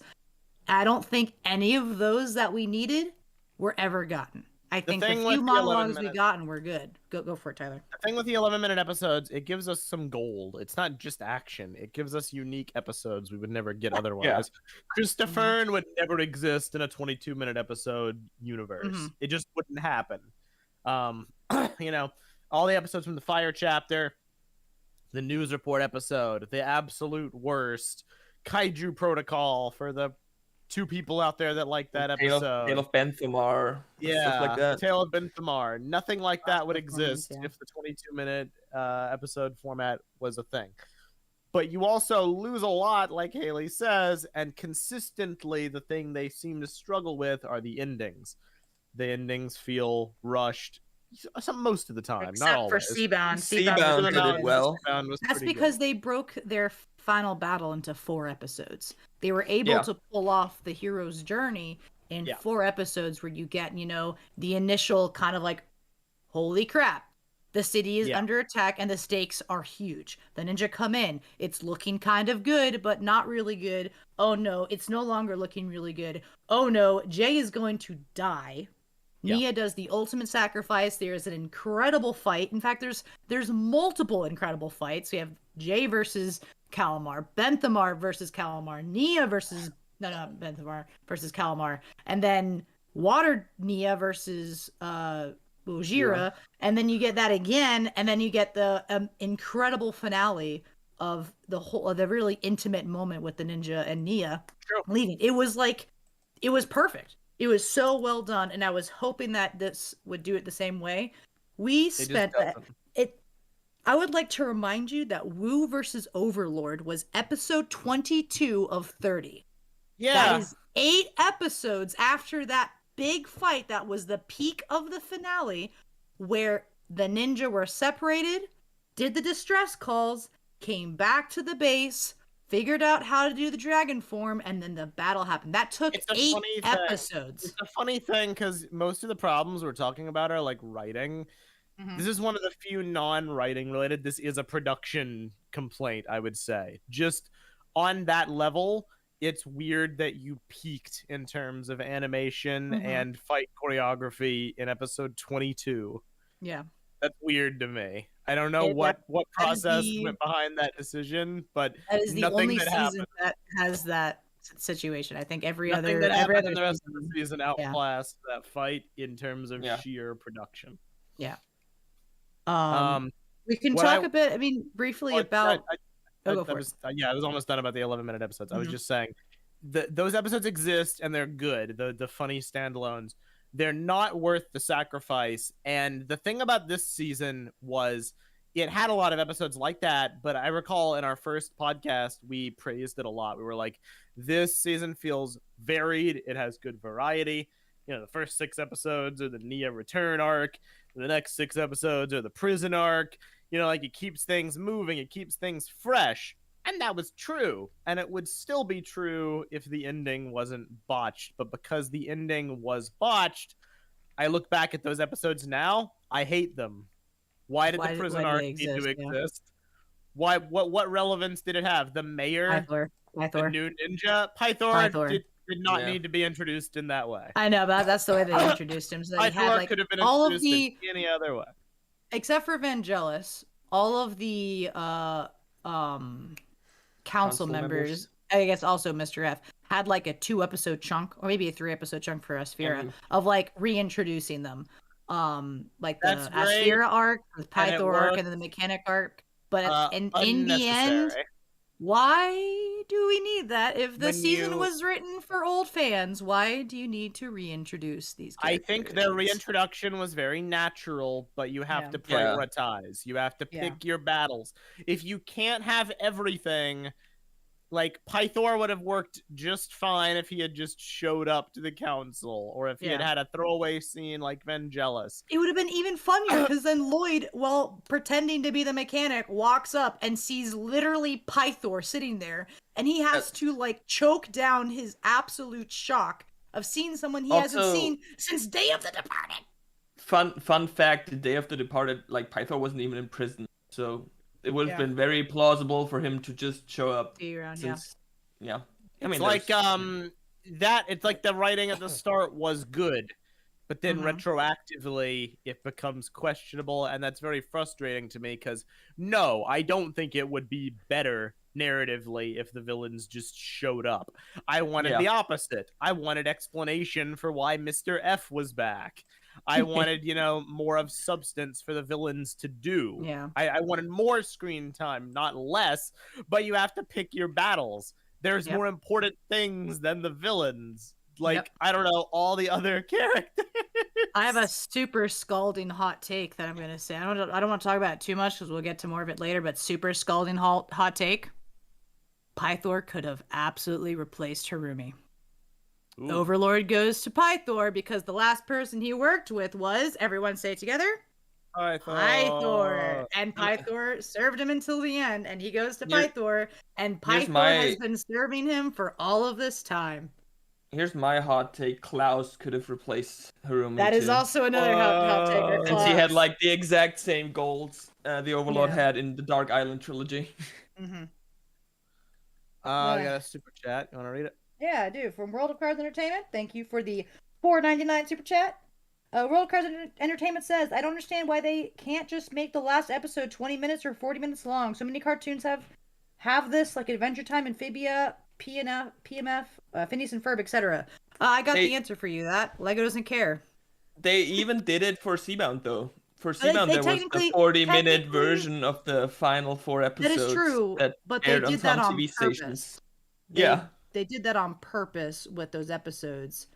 I guess they could have, but because the final battle technically was from episode 22 until episode 30, it was a bit harder for them to do that. Just because of the way that they had, the whole arc happen in the city. They could have done it if there was like, there was a big moment in the city where it was like, this is it, we're starting the final battle, end of episode 25, and then 26 through 30 is like the big thing. But they decided not to do that. So, and I don't think Lego would have given Ninjago you're going to get a 40-minute chunk just for the end. So you get 30 episodes plus a 40-minute finale. I don't think Lego cares enough to do that, sadly. That was all I was really wanting to say. I liked some of the stuff. We were very positive in the first half of Crystalized review. Yeah. Unfortunately, for me, it's all been tarnished. Like, if you watch if you watch the reacts pacing wise, we were all like, we enjoyed all the episodes like up till I'd say like 28. It was But fine. you noticed like that some of us got more and more concerned. We kind of noticed, okay, there's so much left to do, and it's only like 3 more episodes. Yeah. Like, you're scared. I liked Blazy Speed. She was really funny. I liked what they did with her. Was it necessary? Would I have rather seen 2 episodes for Blazy Speed than a satisfying Harumi like redemption arc? Or like the Overlord's grand plan, the council or the at the Uniform end, fleshed out, or any character arc or relevance for any of the ninja. Not really. It sucks. Yeah. It's a bad feeling. But that leads into another point for the bad, which 11-minute episodes hinders, is character arcs. So the character arcs in Crystalized Part 2 amounted to Hound Dog McBrog learning that there's more to his his orders, and he learned that, and I kid you not, no more than 3 minutes. It was so fast. We had the Garmadon Lloyd character arc that literally didn't even get to finish because it. Can we please have this conversation later? We will have that conversation later, but that is like that was the character arc of the character arc that just wasn't done, but obviously that helps with the 11-minute episode. The moment they said it was coming later, I was just like, oh, this is getting off screen. It's not gonna happen. It's the same thing with Kai and Skylar, where that kind of started and then that didn't have an ending. We're gonna talk about Nia's character arc later. Just know that we have a lot of stuff to say about it. She's the big one. She's the big one. She's in. We're sticking Nia's character arc in the ugly. Like, that's how bad it is. What other character arcs are? Yes, they did they wanted to do the 3 character arcs with like the greatest fears from Secrets of the Forbidden Spinjitzu.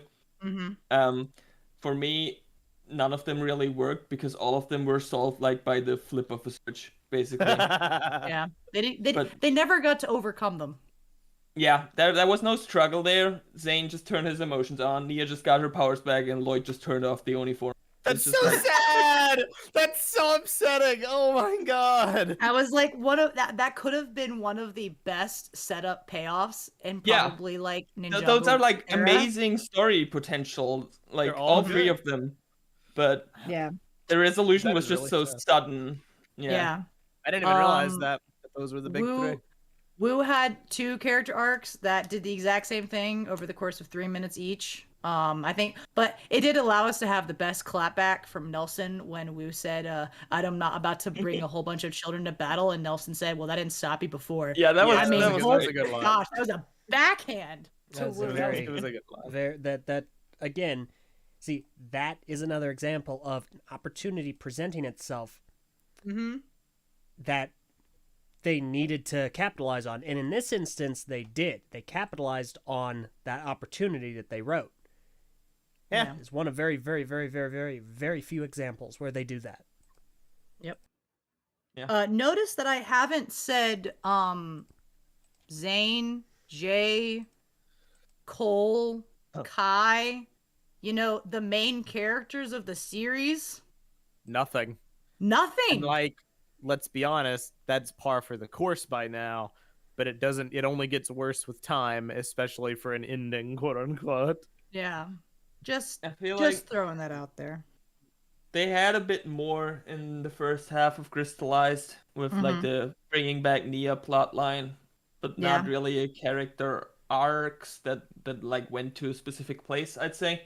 No one in the grows second and half, no one changes. It wasn't really anything with them. Yep. They didn't even really like do anything that I would consider character specific. Jay encourages Nia by saying the same thing twice. You can do it. I believe in you. And then he says a slightly longer version of you can do it. I believe in you. Cole calls his girlfriend. Don't at me. Zane has another death fake out. Kai does whatever Kai does and is funny. That's it. That's all we got. And it's so sad. Yeah. And instead we get Hound Dog McBrog learning that the job isn't everything. The job isn't everything. Yeah. Yeah. Sometimes Hound the Overlord Dog invasion is more important than arresting Lloyd. Hound Dog McBrog. You know who could have replaced Hound Dog McBrog in this entire season? And I know it's just repeating history, but it would have worked. Ronin? Yeah. It would have been better, yeah. It'd been It's like same, the commissioner being role. like, "We need to go get the ninja again." So Wouldn't even be Ronin did it repeating before. history because Skybound never happened. You're right. Oh, you're right. Wow. Wow. Yeah. And Ronan would have had, instead of him having to learn that the job is more important, or the job isn't more important than the Overlord, he would have just done it, you know? He would have just been been like, doing it, and then he realized that Yeah. no, then the job is I'm supposed to bring these guys in, but I also know these guys, and they need to be helping out. Would have been They fine. could have done. Gosh. They could have done Ninjago Suicide Squad, where they let Ronin out of prison to ninja. They let You're Ronin, Ultraviolet, Kilo, like we're the crew. We're gonna go stop actually the ninja. form a crew. Oh, man. So now I'm mad. Now I'm really angry. Okay. Let's what else? continue. Let's talk about death fake outs because that happened a couple times. That was Christopher and 3 times. Christopher You know and 3 what? times. I'm so past the point of caring. I don't even want to spend words on it. It sucks. You all know it sucks. All you listeners know it sucks. Nothing's ever Nobody gonna change. reacted in NinjagoCast Reacts when Garmadon died. Nobody. we all, watched it again. It's so funny because nobody bought it. I don't Yeah, know. I mean, Anything. I'm just annoyed. And that that was was very even the one I obvious. liked the best because there's a narrative purpose for it. Mm-hmm. The others, like Zane, No like one the bought it.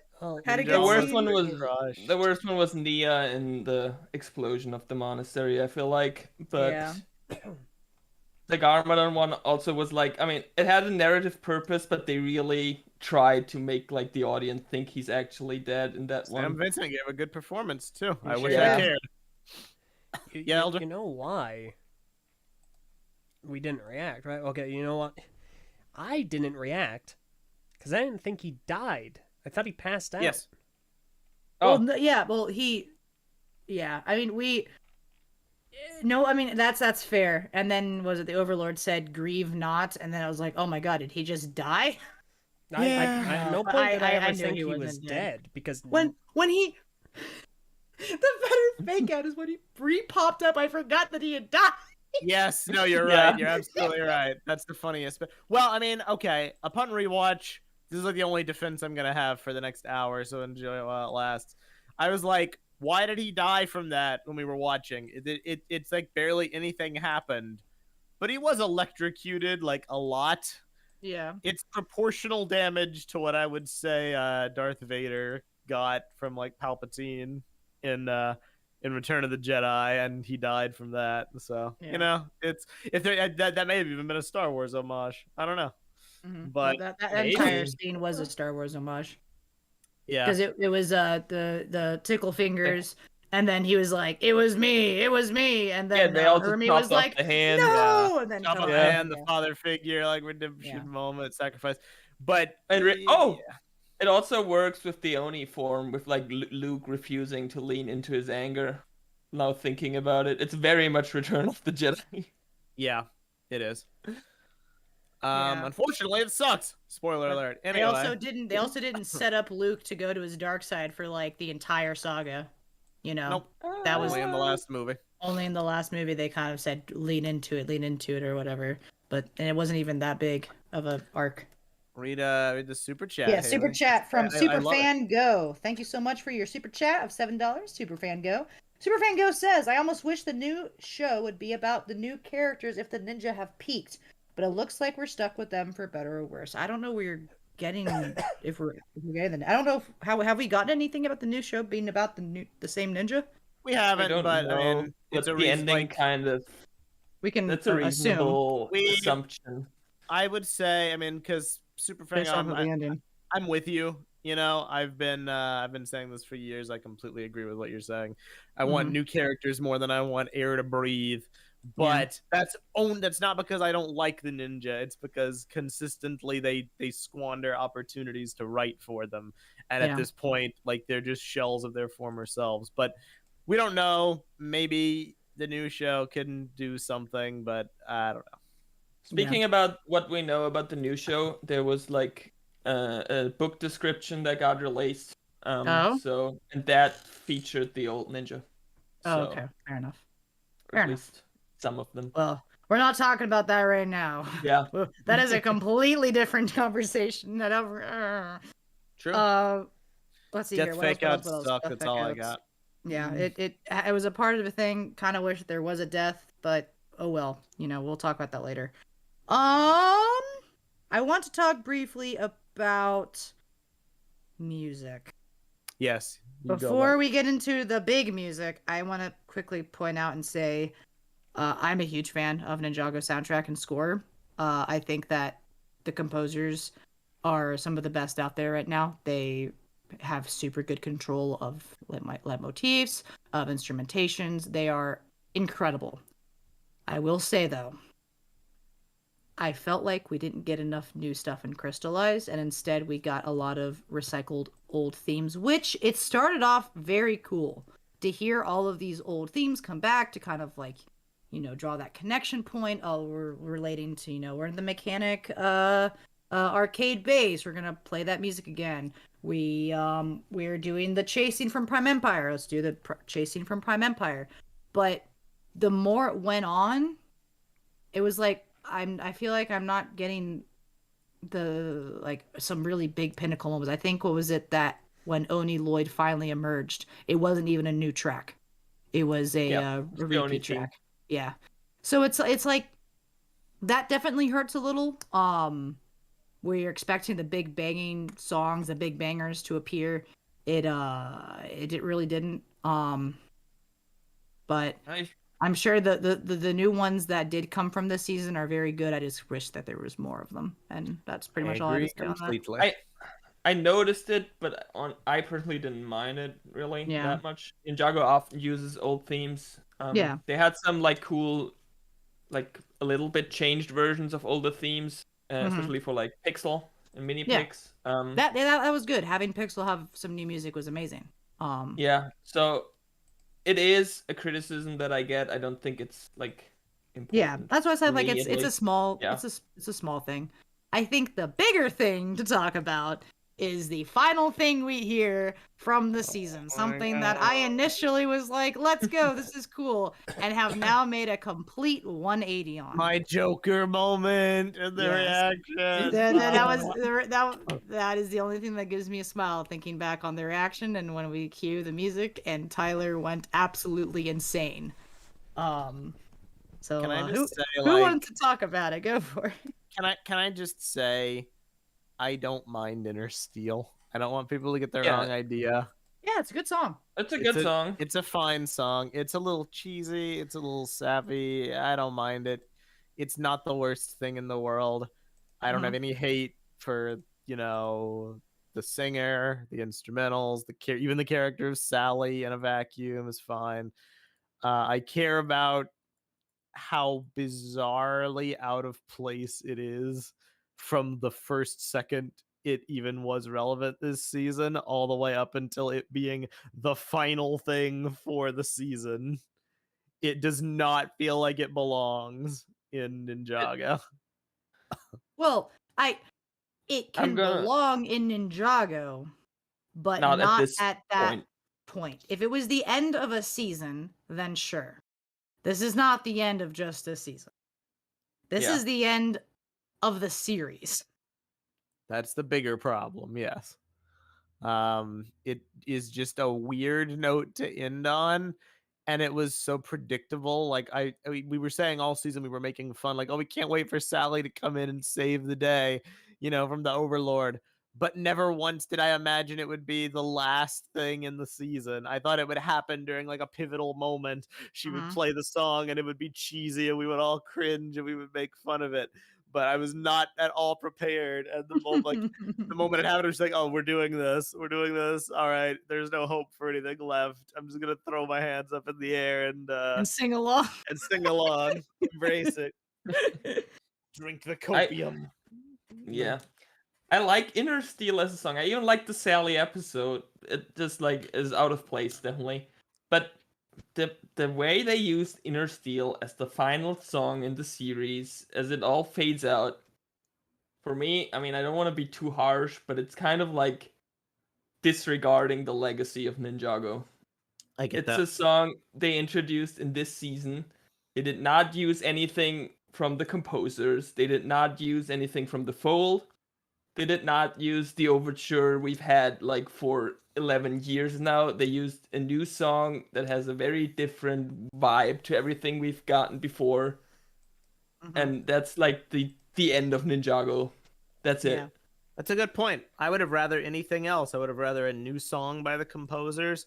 I would have rather a Weekend Whip song. I would have rather an original Fold song, and in particular, the overture would have been the perfect note to end on. Now, anything quick else. notation: I actually have been requested by the composers themselves to stop referring to it as the overture. Oh. What? It is known as the Ninjago theme. The overture is a piece of music that plays at the beginning of a, of a show, or beginning of pieces of music. That is what overture means. So it's kind of a misuse of that term. Gotcha. So it's properly known as the Ninjago theme, since that is the theme that represents the ninja throughout. You learn something new every day. Yeah, so yeah. I figured just kind of step in and fulfill their wishes. So the Ninjago theme is, I think, the most appropriate to have been played there, in my opinion. I know, LJ, you had a lot to say about Inner Steel. I know that they probably have said everything already. Is there anything else that you want to say about it? I felt that it was remarkably tone deaf. I absolutely do not feel like that was, the appropriate place for that song to be used. As cringy as it would have been, it should have been used during the final battle. It's kind of like a, oh boy, rally together, the ninja and their dragon forms, and everyone's coming together, and they found their inner steel, and it's all great and nice and happy. Fair enough. It'd be really cringy, but you know what? Appropriate. To end the series on anything but either the Weekend Whip or the Ninjago theme. Yeah, it's bizarre. It doesn't make any sense to me. It just feels like what would be what's the best way of putting it? It would be like, oh gosh, I'm trying to think of an example. What's okay. Imagine like ending the Lord of the Rings with a pop song. No. It would be like ending a Ghostbusters movie with a brand new song that isn't the Ghostbusters theme. Yeah. That's true. It's a weird choice. It doesn't belong. It did not feel appropriate to me. The song is fine. That it is what it is. It is a little out of place in the Ninjago realm. Like in. If I had my way about it, and again, I don't mind the song, I would just snap it out of existence. It does not need to be there. It adds nothing. The episode was filler. It wasted time. For me, it feels very much like the logic was like backwards, where they were like, we need to have this song somewhere and we need to justify its existence, and not the way it like, oh, this would be a good opportunity to have a song in. Yeah. An idea that I just had is this, like I said, the song, interestingly enough, in my opinion, matches the tone of the moment. They're all rebuilding the monastery. It's a sweet moment. I think it really kind of matches in that general kind of area. It does not match the fact that it's the end of the entire series. That, obviously, I completely agree with. A way to fix that, if you want to have Inner Steel still play over all of them kind of rebuilding the monastery together, is you reverse two scenes. Yeah.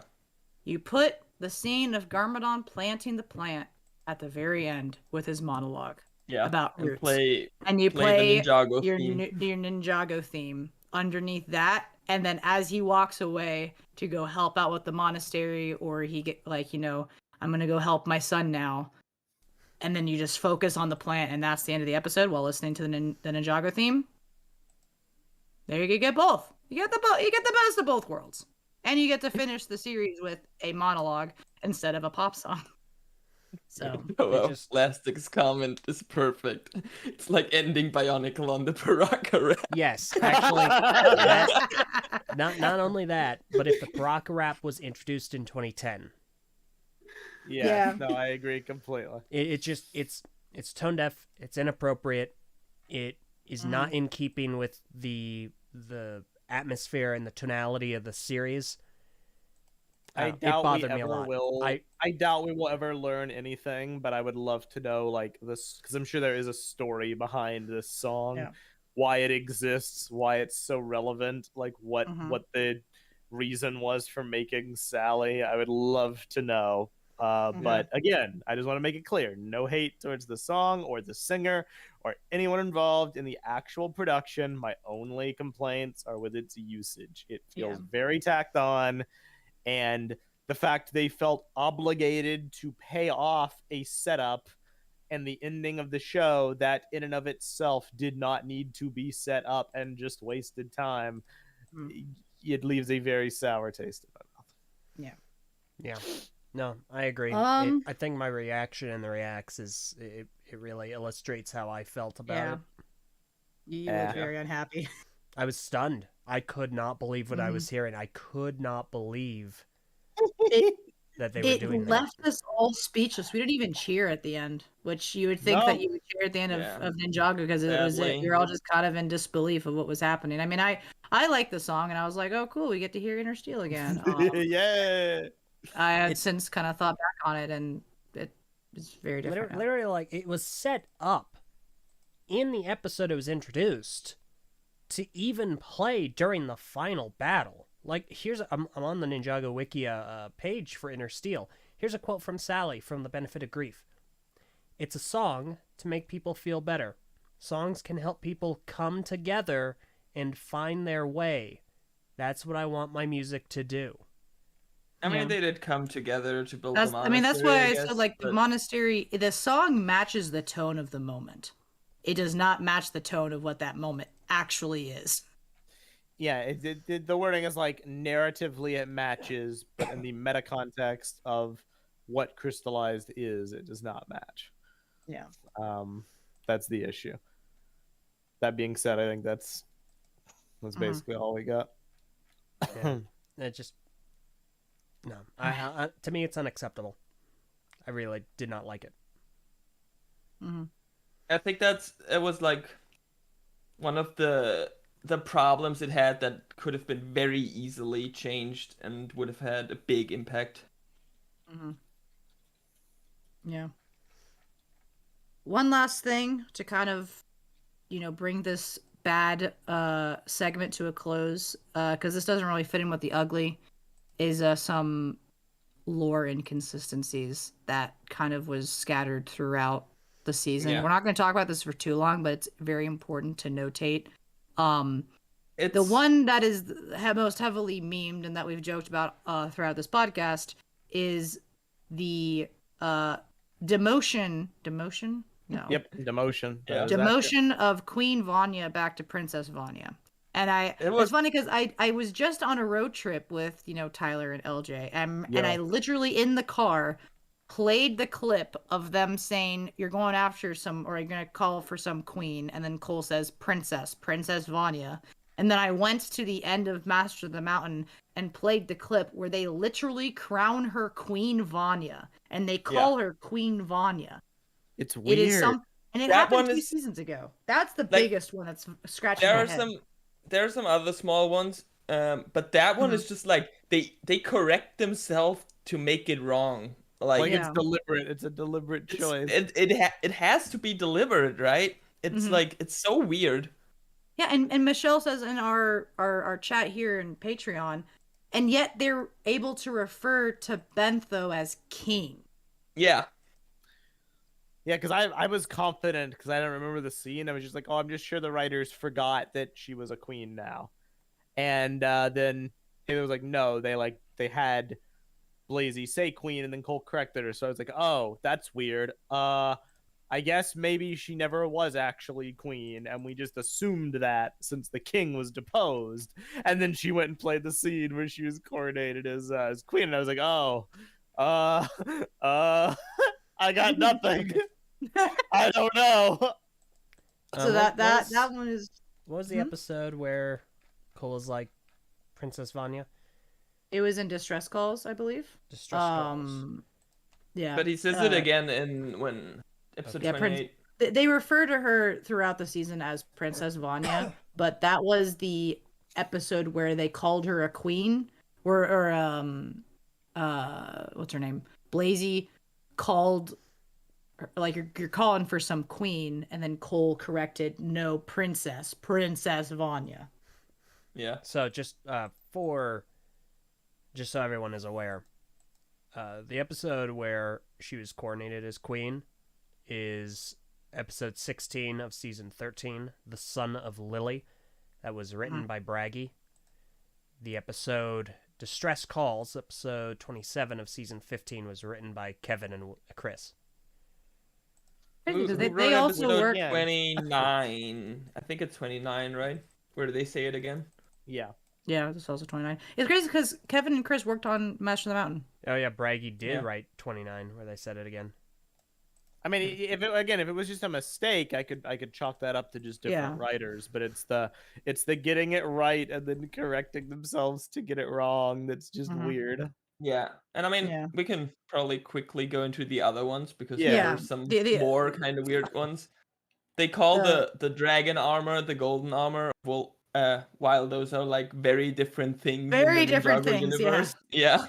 Like They the golden armor is the armor that the Overlord used to become the Golden Master, and then that is what they used in March of the Oni to reforge the weapons of Spinjitzu. That is the golden armor. The dragon armor is the armor that the first Spinjitzu Master forged in the first realm and wore when he flew on Firstborn. Of course, that's the armor that they end up going after and Hunted, which Master Ru then finally collected, and he wore at the end of Hunted against Garmadon. And it's important to remember, the golden armor is literally like forged from like the weapons of creation. It's incredibly powerful. The dragon armor is just a suit of armor. Yeah. Yeah. And that was very explicitly stated in Hunted. Yeah, it has no special properties at all. And what's the other one? They also say Garmadon came back from the Cursed Realm, even though they brought him back from the Departed Realm in Sons of Garmadon. Which is, I get why you could make that mistake, because he was sent to the Cursed Realm, then the Cursed Realm died, he ended up in the Departed Realm, then came back from the Departed Realm, so it's a bit convoluted. Lore things that really don't matter, but they kind of do matter, because the only reason why Garmadon is how he is because they brought back his evil side, you know? And then there was like one very minor thing where Jay calls Nia his yang, but she would be the yin. Well, didn't Jay ask, will you please be my yang? Yeah. Oh, wait. Is it that way around? I'm not sure. Wait. Will you be my yang? I think that's right. Yeah. I think I got that one right. So Jay is the yin and Nia is the yang. Yeah, I think Nia calls Jay her yang or something like that. But it's that one doesn't matter. Yeah, you're just saying that because you're my yang. Yes, she did say that. Yeah. LOL. It's the reverse. My goodness. But it's like all of those aren't really a big deal, but it's weird because like I can't really name stuff like this in other seasons. And it's kind of like they add up. Yeah. They go to the effort of mentioning it, but they still get it wrong. And again, it goes back to the question of who is this season written for. You reference old stuff, but get all the details wrong. And then, like, well, it's not for the new fans either because you've botched, like, Vanya's state in the world. If I'm an old fan that cares about the lore, I'm annoyed. If I'm a new fan that liked Vanya, I'm annoyed. Yeah. Great. Because then you go back and watch it, say that you get interested, and you're like, well, the golden armor looked really cool. Let's go figure out what that is. And then it's like not the golden armor, it's the dragon armor. You go to Ninjago Wikia and type in "woo golden armor," and you're gonna get two completely different things or something like that. Like it reminded me a lot of the German dub, which is not a good thing because the German dub like keeps confusing stuff where they say like Vengestone and Deepstone is the same thing, and the Overlord and the Preeminent are the same thing. What? They have weird names for them, and it gets confusing in the German dub. but it shouldn't happen in the original English. That is so whack. That is very whack. All right. Is there any other stuff in bad, or are we at ugly? Do you all have anything else for bad? I have like 2 other things bad. I don't want to mention them. That we should probably move on to the ugly. And there's small things. One of them is they focus too much on sets and not enough about story, but that we kind of talked about. And the other one is Dragon Form. But we can talk about that next because we're talking about the whole ending. Yeah. What were you saying, Elch? No, I don't have anything else. I have one thing. Go for it. And it's very minor, but it kind of ties into the earlier thing about Wu and the Overlord being the last good fight scene. Mm-hmm. The Crystal Council, Right. I would say, from Lloyd's escape, the Crystal Council almost entirely vanish from the story. They pop up occasionally, like Pythor has a good moment facing off against Skylar while she's dual wielding. The mechanic just gets like weirdly sexist, and that's just his character for the rest of the season. Mm-hmm. Like, I guess Nia is his rival because she is female. Vangelis has nothing. Asphira doesn't really have anything. Mr. F, what a joke. And even Harumi, which we will talk about, just kind of stops existing for a while after Lloyd escapes. Yeah. And by the time they finally do come back in the story, they all get defeated incredibly quickly with very little fanfare at all. Like Zane and Mr. F have a really cool fight scene, as always, but it's very quick. Vangelis doesn't really have a fight scene at all, but at least he has character-specific dialogue because he has a grudge against Cole, and then he gets stopped by like Adam, like webbing him up, which is pretty cool. But like Asphira and Pythor, yawn, nothing really character-centric with them, and overall their resolution I felt was very botched, and they were completely forgot about. There was no word spoken of their fate. We don't know if Mr. F is dead. He was crushed by a billboard, so it's reasonable to assume. And I guess they're just all in prison. Shrug. I guess we can infer that. They froze Asphira before saying revenge again, but I saw this question on Twitter right after the finale. Someone asked, okay, so what was the point of the council? And that's a really good point. It was for like so people could hold the weapons, and so that they could have they needed them to break into the monastery and get the weapons. That was like the main thing they did. Troop commanders, you know. The sad part is that functionally, from a like narrative role, like what was the snake general in Hands of Time with like the red hair? Makia. General Makia and all of the Crystal Council have about the same level of relevance. Yeah. Let that sink in for a moment, and then cry yourself to sleep tonight in your pillow. All right, that's all I got. Yeah. I think the premise with the golden weapons, if they did something more with like the corrupted golden weapons, and that's like what the council was for, to use those, and that was somehow crucial in like overtaking the elements of creation, it would have worked. It never really was it? They didn't talk about that at all. It was just a way for the weapons to be important again, so the ninja could have it in the final battle. Oh, yeah, it's so weird. That actually does remind me. This could technically fall under good, but I'm going to put it under bad just because it's a continuity error. Epic. Continuity error with the sets, which I know you're a big fan of, Meso. Yes, I am. Golden weapons. In the sets, Kai has a new fire sword. However, in the show, it is the standard sword of fire that we have been used to since literally the first sets. Which weird choice. I don't have. I mean, an all issue of with. them look a bit different. Well, they're obviously the new. They're the new. Shurikens. The nunchucks look different in the set. Like all more of them drastic than the fire, but none are as Yeah. I mean, I'll. The only hand wave I'll give to that is because they had to figure out a way to crystallize them, and so that's why they made new pieces so that they could attach something to it. I understand why they did it. And it's fine. I don't have an issue with it. Yeah, all also, go ahead. Yeah, we have an official explanation for the difference, actually, for the Sword of Fire, Oh, because is it from Sven, right? Sven Robin Call posted Yeah. on Twitter when someone asked why the Sword of Fire deviates so much. He said, "We wanted to increase the contrast between blade and crystal and have a cool silhouette. Also, we wanted to keep the dragon in the sword. Those were the intentions. So, Okay. like, Which is we totally have the fine. reason. It's Yeah. basically just creative freedom and have a cool design. Yeah. Yeah. Which, And I also get why they kept the same in the show, because continuity. yeah. Yeah. And It would have been much weirder if in the show he breaks it and it's a completely different sword than what it was before. I totally get it. Yeah. I'm totally fine with it personally. Like, I don't like Yeah. the Sword of Fire in the set. I think it is the worst of these reiterations. And so, and I also think story-wise, continuity-wise, like, it's very good. Because they're all, like, the legacy, the weapons of Spinjitzu. Yeah.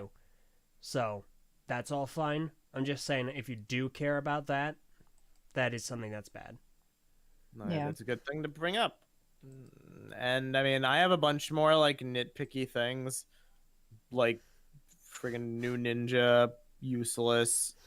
Where was the commissioner? Yeah. What was the point of the mayor? Hound dog brag. But I think it's time we get to the big ticket items. Yeah. Yeah. Before we get to that, we have another super chat from World of Cars Entertainment. Thank you for the Hey. $10 donation. Thank you so much. They say this season is cheesy, but I find it to be good cheese. I definitely enjoyed a lot of stuff about it, especially Garmadon. He stole the show. Can agree. That ending about Roots did make me tear a good bit, and I agree. It That's fair definitely enough. had a lot of good cheese.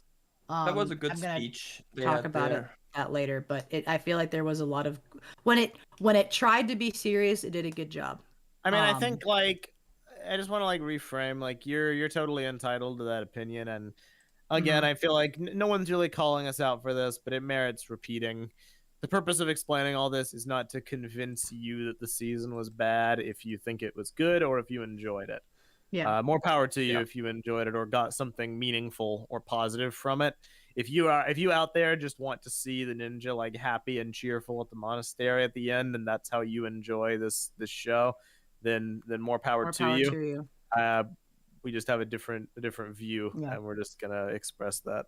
That is very important to state, especially right now. Like that is a good thing to say because if y'all, like I said, if you enjoyed the ending, that good. I'm happy for you.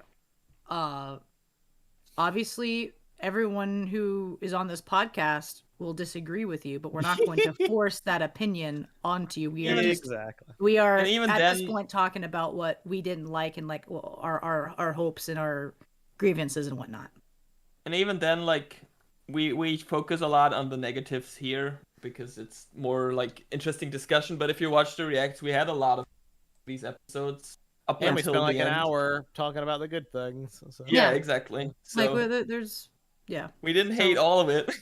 Yeah, and Just it's the most important. we enjoyed the episodes up until the end, which I mean, if Crystalized had hit its end, we probably would have enjoyed the season in full. A lot of the nitpicks would have been like, yeah, it was, they messed up here. Ice Emperor was bad, but at least it paid off in this regard or whatnot. That probably would have been the tune that we would have been singing.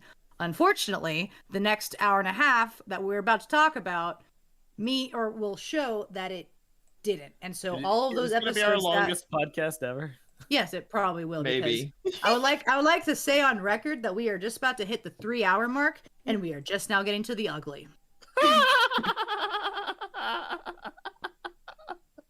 So I want to again remind everyone who is Yes, listening. Yeah, hold on. Go for it. I do have work tonight. Just Yes, as a I know. reminder. Trust me. That's why I'm gonna do a couple of disclosures before we hop in. Very short. I want to remind y'all, we love Ninjago. We respect Ninjago. We respect people who work for it. That doesn't change. We are saying our most truthful and our honest opinions about the end because we care so much about this franchise and about this story that we have to say our honest thoughts. That was disclosure number 1. Disclosure number 2, the 4 things that we are going to be talking about here, we will have other podcasts on in the future. because there's so much to talk about. We're not going to be able to get through it all. We're going to be doing, so we're going to do some digging in here for sure, because that's the rule for this podcast, and y'all want to hear our thoughts, obviously. But we're going to go into more detail later about these topics. So if we don't get to everything, don't worry, we will at one point, because trust me, we want to talk about it. Last and most certainly not least, what the heck was that ending? That ending was bad. What happened? That ending was that last episode. That Roots episode was unfathomably bad. In almost every way.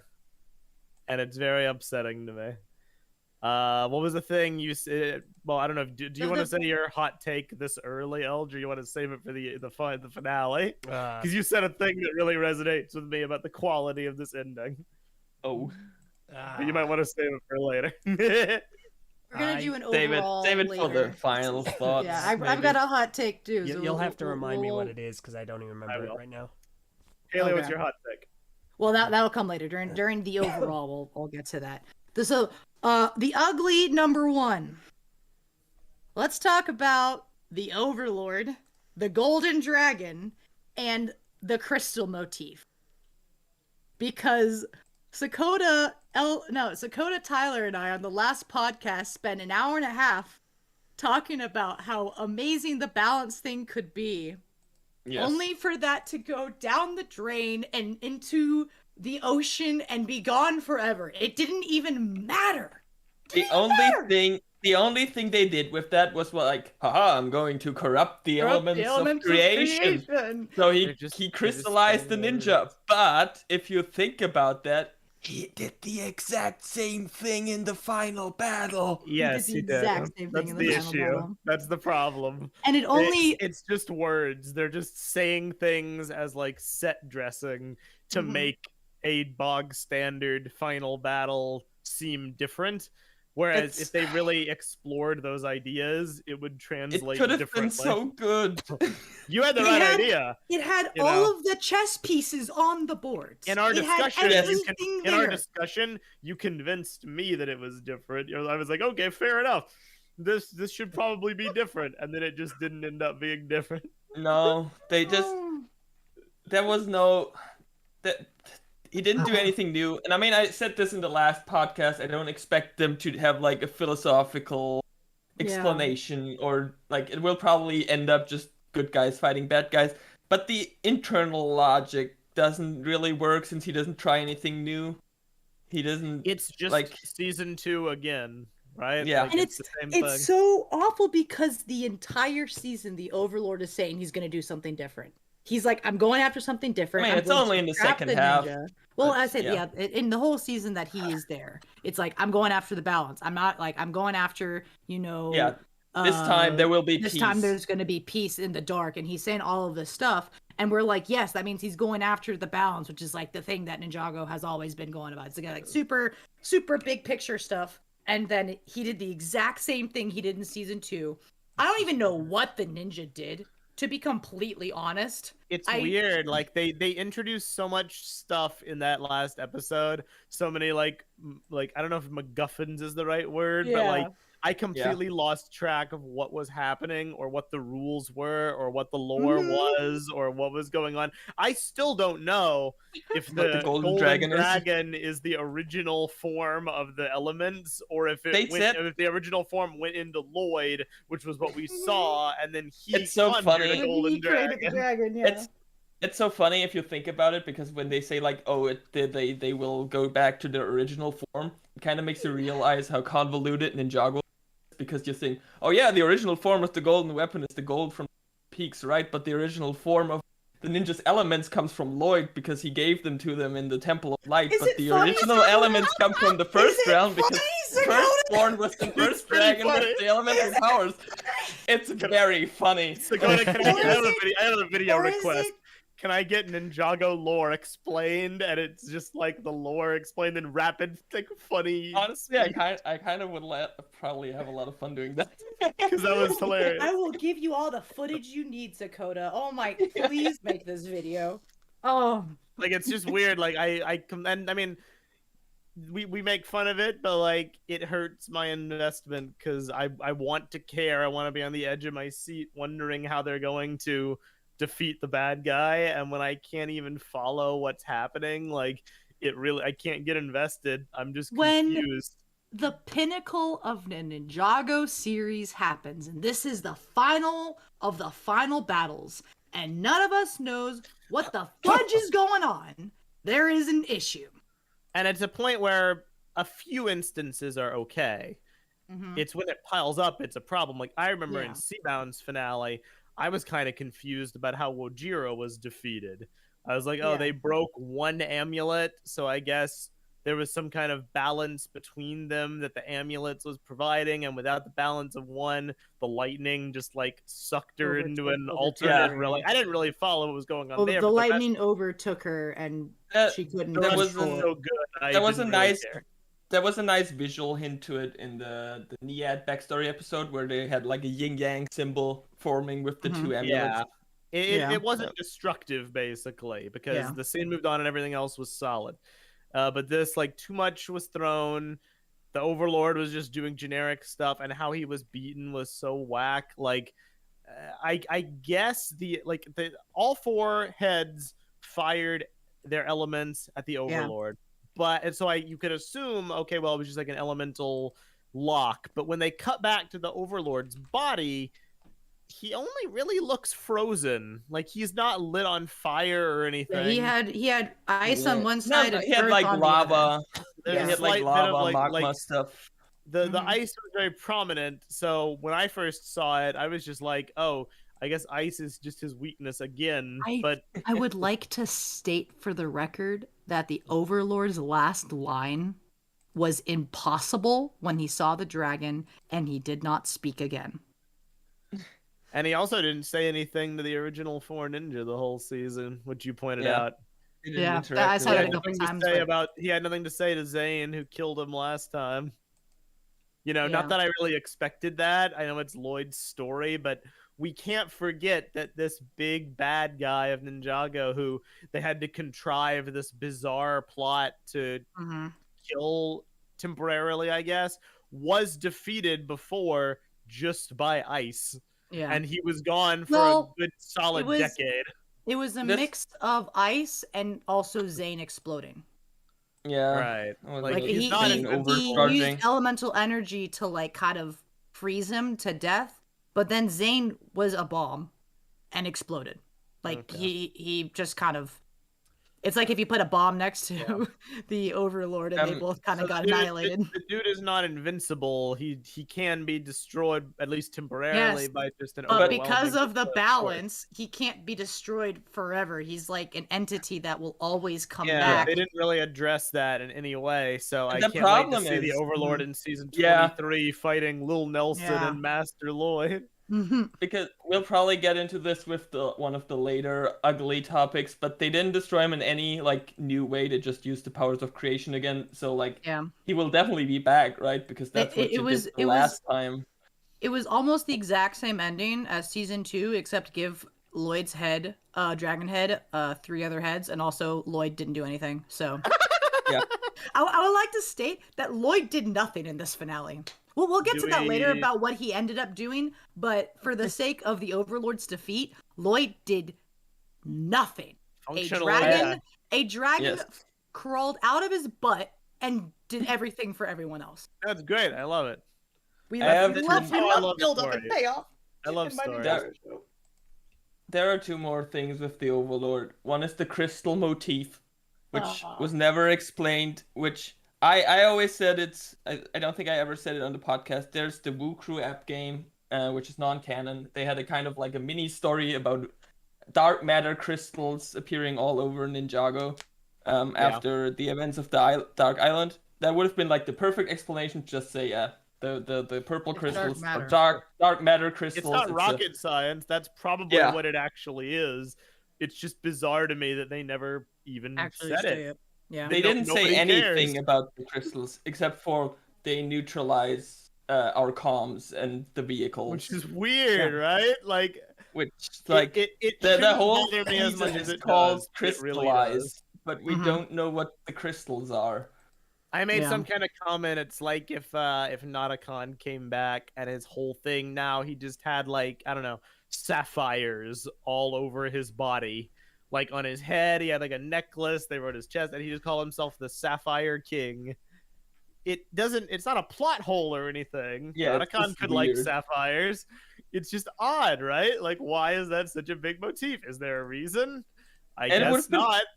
It would have been so easy. Just use the scene where Pixel made like the golden vehicle and figured out how the crystal worked, and let her say, "Oh, it's dark matter crystals, but I figured out a way to neutralize them and even increase your power." Which is weird. That's a weird that she can do that, but fine. I would accept that. But Pixel can do pretty much everything, so. It's weird that he referred to himself like he has been known by many names, including Dark Lord, Golden Master, the Overlord, and guy, or the Crystal King. And it's like, when have you been known as the Crystal King before? Like that. I mean, there could be a story in the past where he's known as the Crystal King. Yeah. There's like thousands upon thousands of years of Ninjago lore. Wouldn't it be nice to know something about that? Well, one thing that I feel like we were missing is like, the whole big moment where he's like, "It was me. I was the one who commanded the snake. It was me all along." I feel like that the came... Overlord all along. Like, why?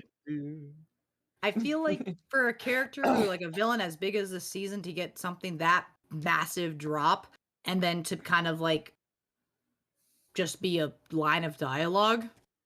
Like, I feel like this was a good chance to include the Overlord in Oni and Dragon lore. Whether there's like a backstory episode, God forbid a backstory episode for the Overlord, and kind of be like, what is he?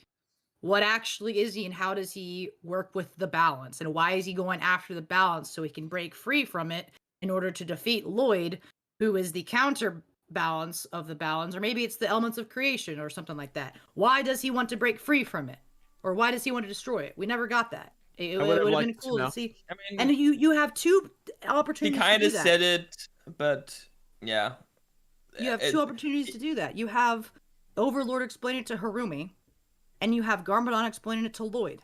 Garmadon probably heard a backstory to the Overlord when he was on the Dark Island working with him, and he's never had a chance to tell Lloyd what he heard from the Overlord because now they're on the same side.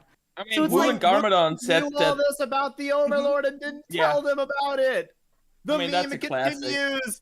The meme continues. Hey, Ninja, there's something I didn't tell you about. Your main enemy's literally invincible. He was like, I didn't think it would come back for many generations. But I thought you shouldn't put off till tomorrow what you can do today. Woo! There's also one thing that I don't know. I feel like no one besides me cares about this. Go for it. But the Oni temple blowing up at the very end should absolutely wreck the whole world of Ninjago, right? Because so that in Dark Island, an interesting point. Yeah, so to talk about the Dark Island. Yeah, in Dark Island, like the idea of Ninjago is you have like yin and yang shape with the two dragon islands. You have Temple of Light is the light on the Dark Island, and you have the Oni temple that's the dark on the Ninjago Island. And the whole plot of Dark Island is they corrupt the Temple of Light, and that like kind of ruins the world of Ninjago. Yeah. I'd imagine like straight up completely blowing up the Oni temple should have like massive consequences, right? That is only if the Oni temple is the direct opposition than the Temple of Light. There could be something else in Primeval's Eye that is that we don't know of. But if it is... My only theory to make it work is because I think Tommy once said in a tweet that the Oni temple looks like it does because it grew out of the ground. So maybe there's something like underneath it. Yeah, but there's, like I said, there has to be something else in the Primeval Eye, which is the yang of... Yeah, because I agree. That is it is cool that, say that if you do a lot of crystals in the Oni temple and that grows in power, then that means that balance can be shifted and it can lead to like destructive forces all over Ninjago. But and then the question I asked you, Sakura, I think off call was, how many of those 6 writers have read the Dark Island? The honest truth is probably that no one cares about Dark Island, even though it's a cool story. It's very important for the world, and it's on the monastery wall. Yeah, it had a mural on the monastery wall. But that was the Hagemans, or I guess Braggy, and Wilfilm. Yeah. Wildbrain don't care about no mural. I mean, the murals are there. Or the murals are there. They kept those in the new season, but it's it's a bizarre choice. I didn't even think about that. The murals aren't canon because it doesn't include Day of the Departed, but that's a completely different story. Elge, you've been awfully quiet. How'd you think about the Overlord? See, to me, the whole crystal thing was never a big question for me. Like, okay, it's just the motif. It's crystals. Like, it's the set piece. It's just the way that he infects people. It doesn't that can change. But it looked different before, right? Yeah, I know. It was straight dark matter before. To me, but it does the same stuff as dark matter. It just looks different.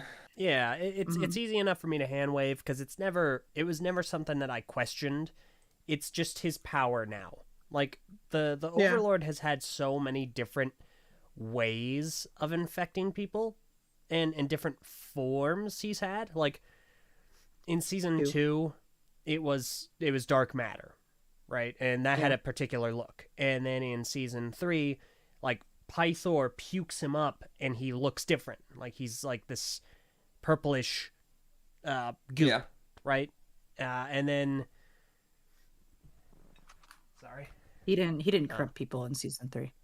I mean, he did he corrupted this Cyrus Borg and Wu. Yeah, no, I know. My point being, that was with technology and stuff. My point being is that he had a different look, than he did, and then he invaded like the techno space, and that looked different. To me, that it doesn't really matter super much. It's not the biggest problem. It's just a problem. Yeah, no, and I get that. As far as his actual like motivation and his characterization, it's just par for the course Overlord. And again, it's one of these multiple examples that I'm sure we're going to get more into of them setting up for something very interesting. There will be peace in the dark. And that he's going to do something different, and just tossing it. It's like, there will be peace in the dark because I'm going to destroy the light and destroy everything. Yeah. Like, okay, so nothing is new, nothing is different, nothing is interesting. It's just, we're just rehashing. Evil man, hero, go boom. Yeah. Yeah. And then the fact that the conclusion to that what the ninja did in return was also unfulfilling because it wasn't set up at all. It was a last minute thing. And another thing about that is the ninja giving up their powers at a moment like that is something that is so out of character for these people. Especially Kai. For these ninja. Especially Kai. And, these are the people where we have to abandon our weapons and possibly kill ourselves with all of our allies right here. And we're not doing this to stop the Overlord. We're doing this to stop him from getting our powers. What we're doing is not going to kill him. What we're doing is to stop him from becoming all powerful. You do it, all of a sudden they don't have power, and it's like, okay, Lloyd, hope you know what you're doing, because all of our allies are here. We can no longer protect them, and we're also probably dead. That was their game plan. I mean, I can believe in like a desperation kind of thing. Yeah. It's not it doesn't bother me too much. They had really no proof for it. It was because Master Wu was like, I sensed something. Wu just vomited a bunch of like random words. It was it felt like Mad Libs. It felt like Ninjago plot Mad Libs. Just say words, corrupting the powers of creation with the weapons and the original form of the elements. Do the thing. The way they did it, where they said like it's bringing the weapons together, it was also weird because like they always set it up if you bring the weapons together. Like the last time they did that, it opened the portal for Garmadon to go to the realm of madness, right? Yeah. Like, well, it killed. Why would it like? And his body became a portal. Yeah. Yeah. Why would it this time create a dragon? And they reforged the weapons into the mega weapon. Technically, it was still it was still intact. But then they destroyed the mecha weapon, and it became a ball of gold. Still nothing really happened. They reforged it into armor. But that happened in an erased timeline while the gold was still shot. I'm losing my mind. But it's still a ball of gold. And then that gold became a suit of armor, which then turned back into the weapons. And then the weapons lost their power. Their power. Yep. Then and then the ninja put their power back. Okay, it's just... I'm gonna die. It's crazy because I kept track of it. I was like, yeah, this all makes sense up until this moment. And also by the way, why did they get their power back by crystallizing them? That's also something that was like, that's why true. Is that they didn't technically get their weapons of creation power back. They just became weapons of destruction. They weren't using elements per se. They were using like crystallized power. But the ninja turned them back into weapons of creation, right? That I can handle with because they were in their most powerful form and they probably like supercharged them like a battery. Yeah, maybe that's part of the prophecy of Quanish. But then they put them together, and then you watch the shot of them being crystallized, and the power drains from the ninja into the weapons, and then it shoots up. The weapons don't explode. Yeah. And then they're gone. The weapons just vanish. Do they still have the weapons at the end? Because that's something we talked about. They don't have the weapons at the end. They vanish. They didn't explode because in that proximity they would kill them. So they had to just like... They still have them, like when the light shoots out, but at the end of the episode they don't have them anymore. Like, where are they? Yeah. Could that be an animation error, maybe? It might. I mean, it's either an animation error or they didn't want to show them explode because then it's like that it will kill the ninja if those weapons explode. If they dissolved, and turned into the dragon, then that might be cool if it makes sense. But I mean, maybe they just still have them and they forgot to add them in their hands at the final scene. Every word you say is just making my blood boil more. To be fair, we do not know how the weapons were originally created. We know that they were taken from the Golden Peaks and that they were forged at the Temple of Light. But for all we know, there could have been dragons that came from the First Realm and like they got sucked into the weapons in order to power them for creation or something. Cool. We don't know. But that's something that's never been set up in the show. It would be cool if like they had like dragons give their power for the weapons because the weapons have 4 dragon elements. But it was never set up. It was never. Or the first Spinjitzu master gives up his power into the weapons, like splits them up or something. Yeah, but I mean, it's all this stuff that's like it's cool, but why does it come at the very last second in the series? This is like big Ninjago lore stuff. This is big. The problem is I know we definitely should continue. Yeah.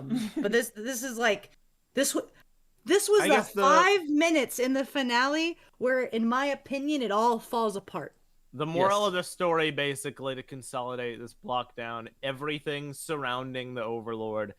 At the very best, you could say it's repetitive and generic. At the very worst, you can say it's nonsensical, out of nowhere, random, unfulfilled, both with him, how he's defeated, everything with the weapons, everything with the ninja, but there's one piece we haven't mentioned yet. Oh. And it's point number 2. Can I mention something real quick about the dragon thing? One last thing. I think what's probably gonna happen is we're gonna get some form of clarification sometime in the future, like a tweet or something, and then like it might make sense then. But it's very not great if you watch the episode and you have like lore-wise no idea what's going on. We shouldn't have to explain it outside of the episode. Iggy the Koopa says, this is Ninjago's biggest flaw. The lore was made up without a plan and lack of any foresight, mainly due to the show not being expected to go on as long as it did. And I agree completely. That stuff's acceptable within reason. We're stretching the point. We're on like the 4th retcon, the 3rd like character return, and it just doesn't make any sense. The problem is that go for it, Dakota. That excuse doesn't work for Crystalized though. Yeah.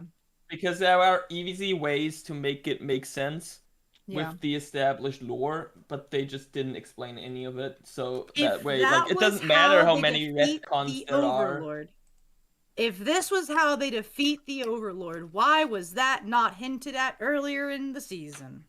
I don't have to say that they're going to do this, but they can at least kind of put the pieces kind of in play so that our mind can be like, okay, this is where it might go. Obviously, they did do that for something that didn't matter. Yeah, but I mean, come on, Haley. But the fact that it comes out of literally left field with no setup, no nothing, it fell flat in the moment. It's even worse because it flew in the face of the setup that they already had. And I don't know if they're in dragon form, yeah. So I know we need to move on, but I just remembered this is a thing. So Haley, you have been talking about this for months. You have been talking about how there is a scar on the firehead of the Ultra Dragon, and you had the set. Yeah. And that made you believe that in the finale, the ninja were going to fuse into the Golden Ultra Dragon. Because they have dragon forms. They unlock their dragon form, and then kind of like in the sense that Nia did in Seabound, they then fuse and become the dragon, and then it is the dragon with Oni Loy that defeats the Overlord. It would be a very nice parallel to the original Ultra Dragon, which there are 4 dragons reaching a higher level of power, combining into one. All of that makes a remarkable degree of sense. We see it in the set. We see Oni Lloyd in the set with the Ultra Dragon. We see all of the ninja with the Ultra Dragon. Like, all of that tracks. Yeah.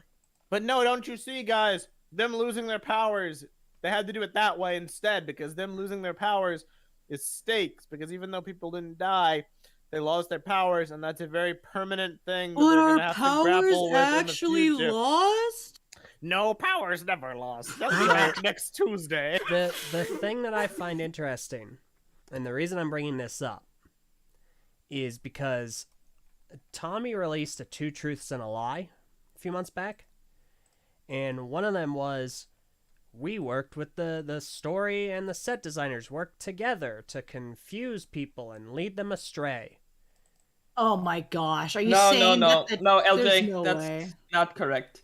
That's false. I've been thinking about that because someone asked me about that actually. You have to look at the exact wording, and it's very clear that was the lie, if that's what you're going for. Well, I what is the exact wording? Just so I have it. I'll look it up real quick. Because there is a point I want to make, but I want to know if I'm right about it or not. Give me a little bit, I can find it. Because I know that's the lie. Don't get me wrong. Yeah, because the plant ended up being important. Yep, no. I'm posting it, and it's being posted in the Ninjago chat. Okay. Oh, okay. There we go. Thank you. All right. Toy designers and writers have collaborated to avoid spoilers by including characters and objects in the toys, which will not feature in the season's storyline. There are no characters featured in the toys that are not featured in the storyline, and they're like some very minor objects, like the throne, for example, of the Overlord or something. So yeah. My point is that the way the season transpired in comparison to the sets makes me believe that Tommy could have written that the toy designers and writers collaborated at all, and I would have believed that was the lie. Because there's such a strong, like, the Lloyd's Golden Ultra Dragon is the most disconnected set from the entire season. It has no connective tissue. Oni Lloyd looks different. Oni Lloyd's implementation. The Golden Dragon has design differences. Yeah. It suggests a different story than the show tells. It suggests a more interesting story, sadly. Yes, absolutely. Yeah. So it just it raised our expectations, which I think is a crime. And for that's me, the thing, though, I don't know. That's like purely conspiracy theory, maybe. Well, but for me, it kind of seems like this was an original plan to have like Lloyd as the Oni on the Golden Dragon, but they changed it. Yeah. Can we just segue into Oni Lloyd? Yes. Yeah, so we do need to get going. Yeah. So that was the Big Ugly number 1. Big Ugly number 2 is 2 words. Oni Lloyd. What a tease and what a waste. What a letdown. I feel like we can come at this from two separate angles, and we're both right. You got because I know you and Sakota are very much about like the spirit of what it means to find balance and balance with all that, and how it's a disservice to the morality and it's a disservice to the lesson that can be learned. Yeah. And then there's the other side, which is just why spend so much screen time on it? Yeah, it doesn't matter. Why? Yeah. Why? It doesn't make any sense unless Sakota's theory is right. And the original plan was to have creation and destruction, Oni and Dragon, unite together, and then they just didn't do it for whatever reason. Because I think I mentioned on the Reacts, they came so close and then just changed course. So there has to be a motivation for it. What is that motivation? Is what I would like to know. It is kind of maybe hinted at in like Tommy's tweet, like his tweet where he announces that he's leaving Ninjago, that he wanted it to be like a completely like, how does he word it, like optimistic or positive ending, and not like leaning into anger and things like that. But I mean, but Garmadon, who's fully embraced it, is just chilling, helping rebuild the monastery. Yeah, he's a happy, he's doing good for himself. That goes into something. Is not a bad thing. The biggest crime is that we learned and hunted that Oni does not mean evil. Yes. The Oni are only evil in the deeds that they do. They are not inherently born evil. Mistake, the name that apparently means nothing to Ninjago at this point, was an Oni who is still capable of destruction, but she is even more capable of love and compassion than most of the other people in Hunted. She understood. Garmadon. And then Garmadon this season is the same way. He is capable of it. He showed on multiple fronts. Lloyd just didn't want to see it, and that is an arc that can be done.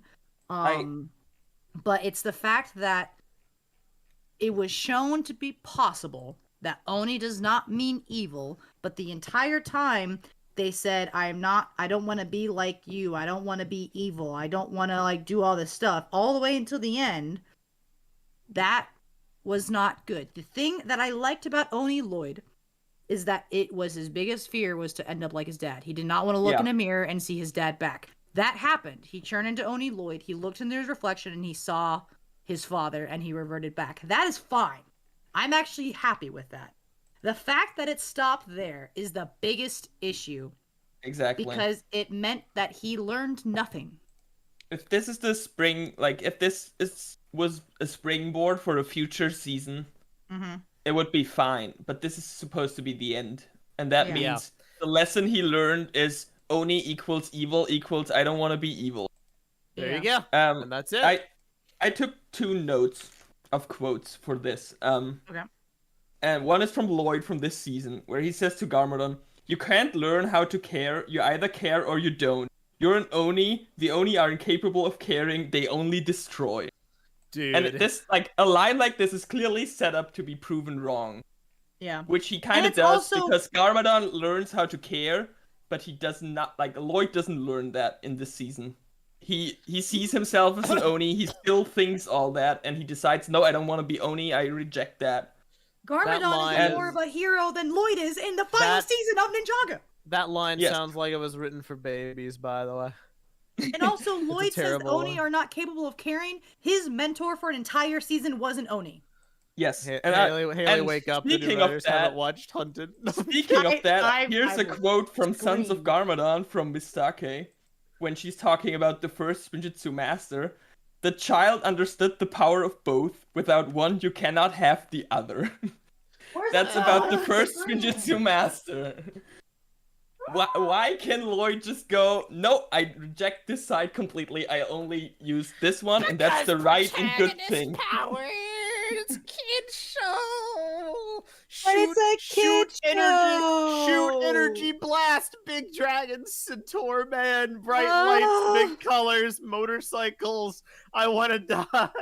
If Lloyd had realized in the end that the only way to defeat the Overlord is to embrace the balance in himself, which means he has to acknowledge the fact that he is part Oni, but that doesn't mean he is incapable of caring, that would have blown my socks off. And it was what I was expecting, but it was still blowing my socks off, and it would have been the most important lesson. It would have been the perfect finale for Ninjago, because it resolves the main conflict of the universe, basically. And it would have helped Lloyd grow, because he started wanting to be like his father, and then obviously he can't be like his father. His father, as we found out, is part Oni. Lloyd is part Oni, but he always kind of shunned that part of himself and always worked on the dragon side. His ultimate Spinjitzu master, he unlocked the golden dragon, and that's how he defeated the Overlord. It didn't work because of the balance. And then he finds out in Sons of Garmadon he's part Oni, and then the Oni and the dragon are forever in conflict because of the balance. And maybe it's because the balance exists is because the dragons and Onis are forever in conflict and they never work together. Exactly. The first Spinjitzu master, it was said by Faith in I think the 5th episode of Hunted. I can't remember the name of it right now in my rage, but she literally said that the first Spinjitzu master tried to negotiate peace. He tried to negotiate peace, but it didn't work, and so he left. And then he created a world where like the balance didn't exist because he didn't want that conflict. If Lloyd had realized in the end that the way to destroy the balance is by connecting both sides and working together, I want to scream into the abyss. They even say like the Overlord himself is a result of the imbalance, because like the first Spinjitzu master only used creation, then the Overlord comes to balance it out. So like you can't defeat the Overlord as long as there's this imbalance. So Lloyd has to find this balance. It makes perfect sense. The balance.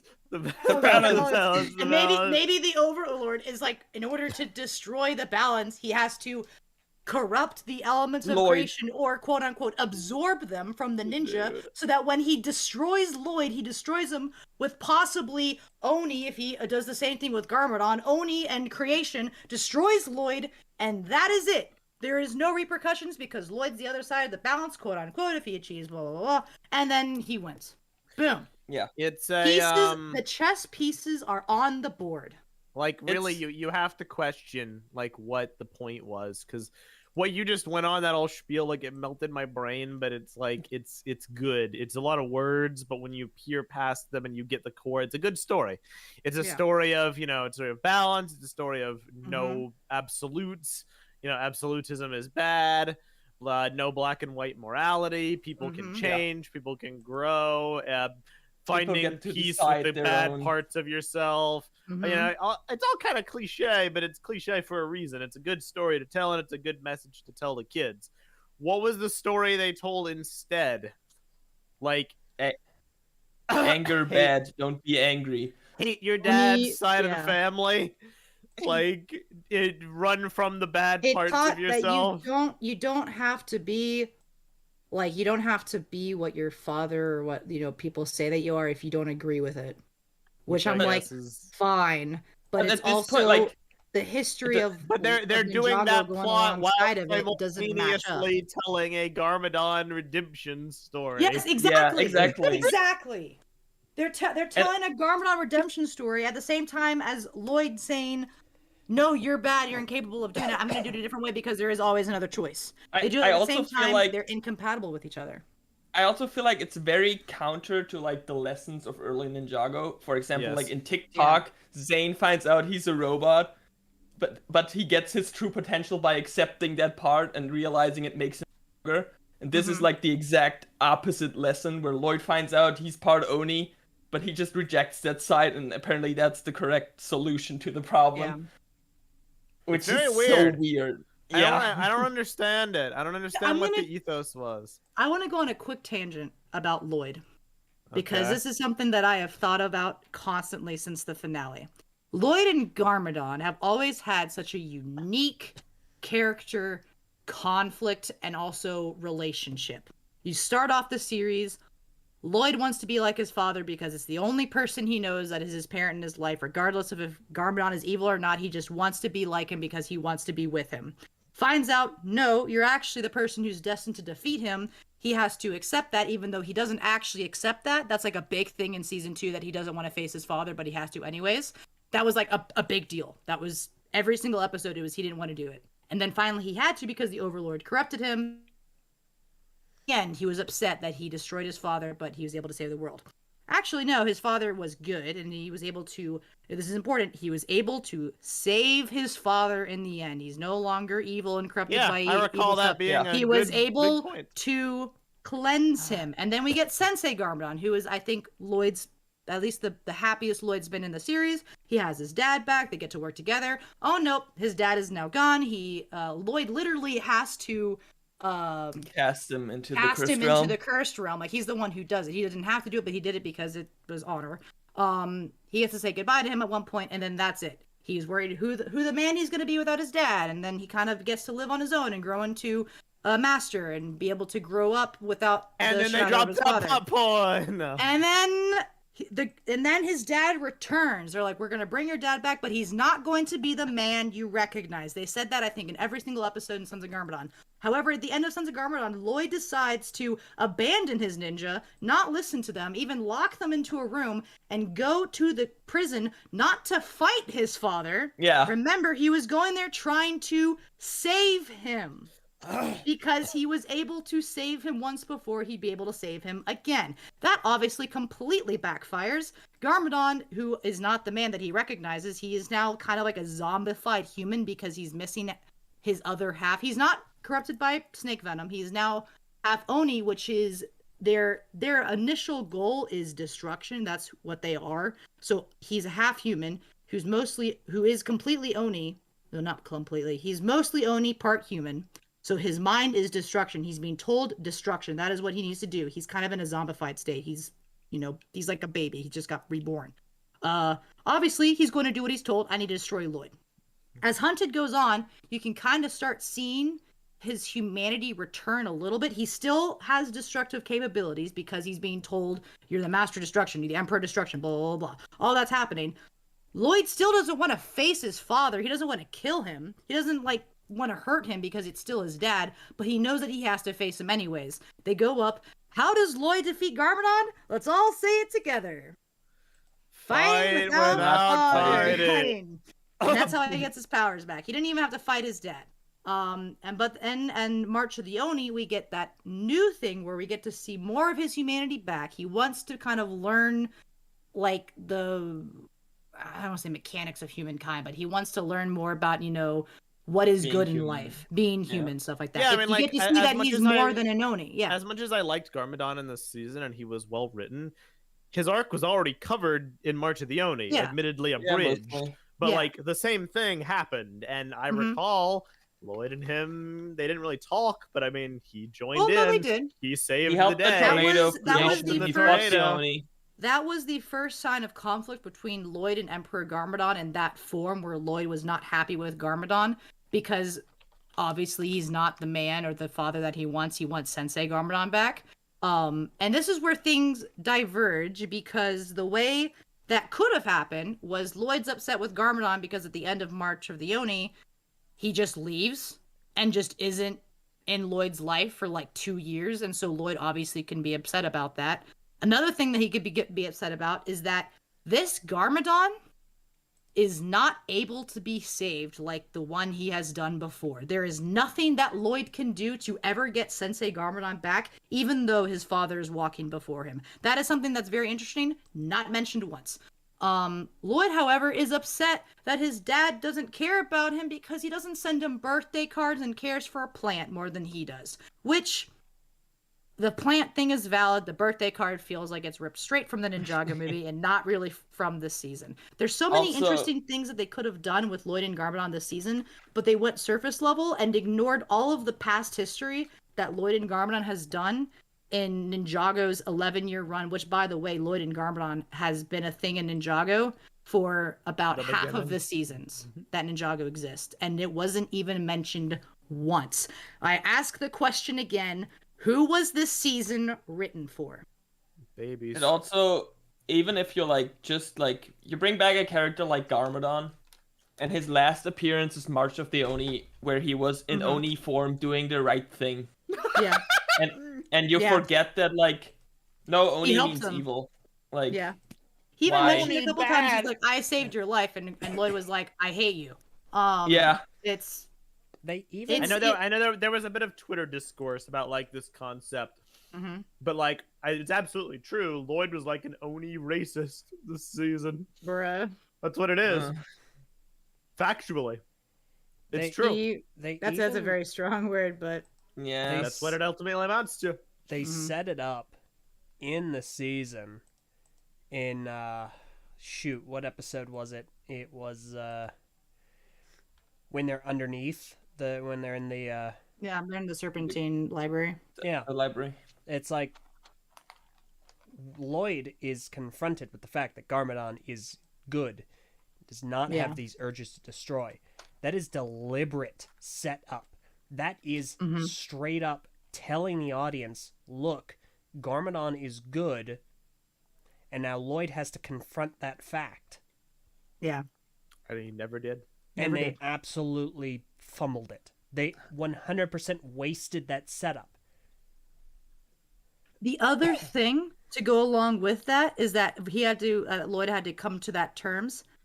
The most interesting thing this season presented about Lloyd and Oni Lloyd is his biggest fear was becoming like his father. He didn't want to become an Oni for the sake of becoming an Oni. He didn't want to become an Oni because it reminds him of his dad, who, like, this is a version of Garmadon that he cannot save, that if he goes down that path, there's nothing that Lloyd can do to bring himself back.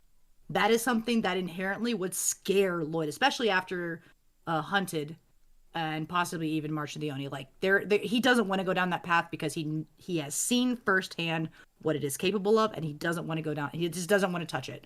That is fair. That is a great character, fear, and motivation. But again, the chess pieces are on the board, and he also brought to a cool moment, but they just you need to either do one of two things with it. If you're going to spend the runtime on Oni Lloyd, but have that be the arc, you either need to have Lloyd be right and to figure out a creative third solution that sticks to his principles, or you need to have Lloyd be wrong and be proven wrong. Yeah. When you do neither, you just waste time. If Lloyd had gone Oni Lloyd and basically like went on a rampage and shown that he was incapable of carrying once he got to Oni Lloyd, then fine. Okay, it didn't work.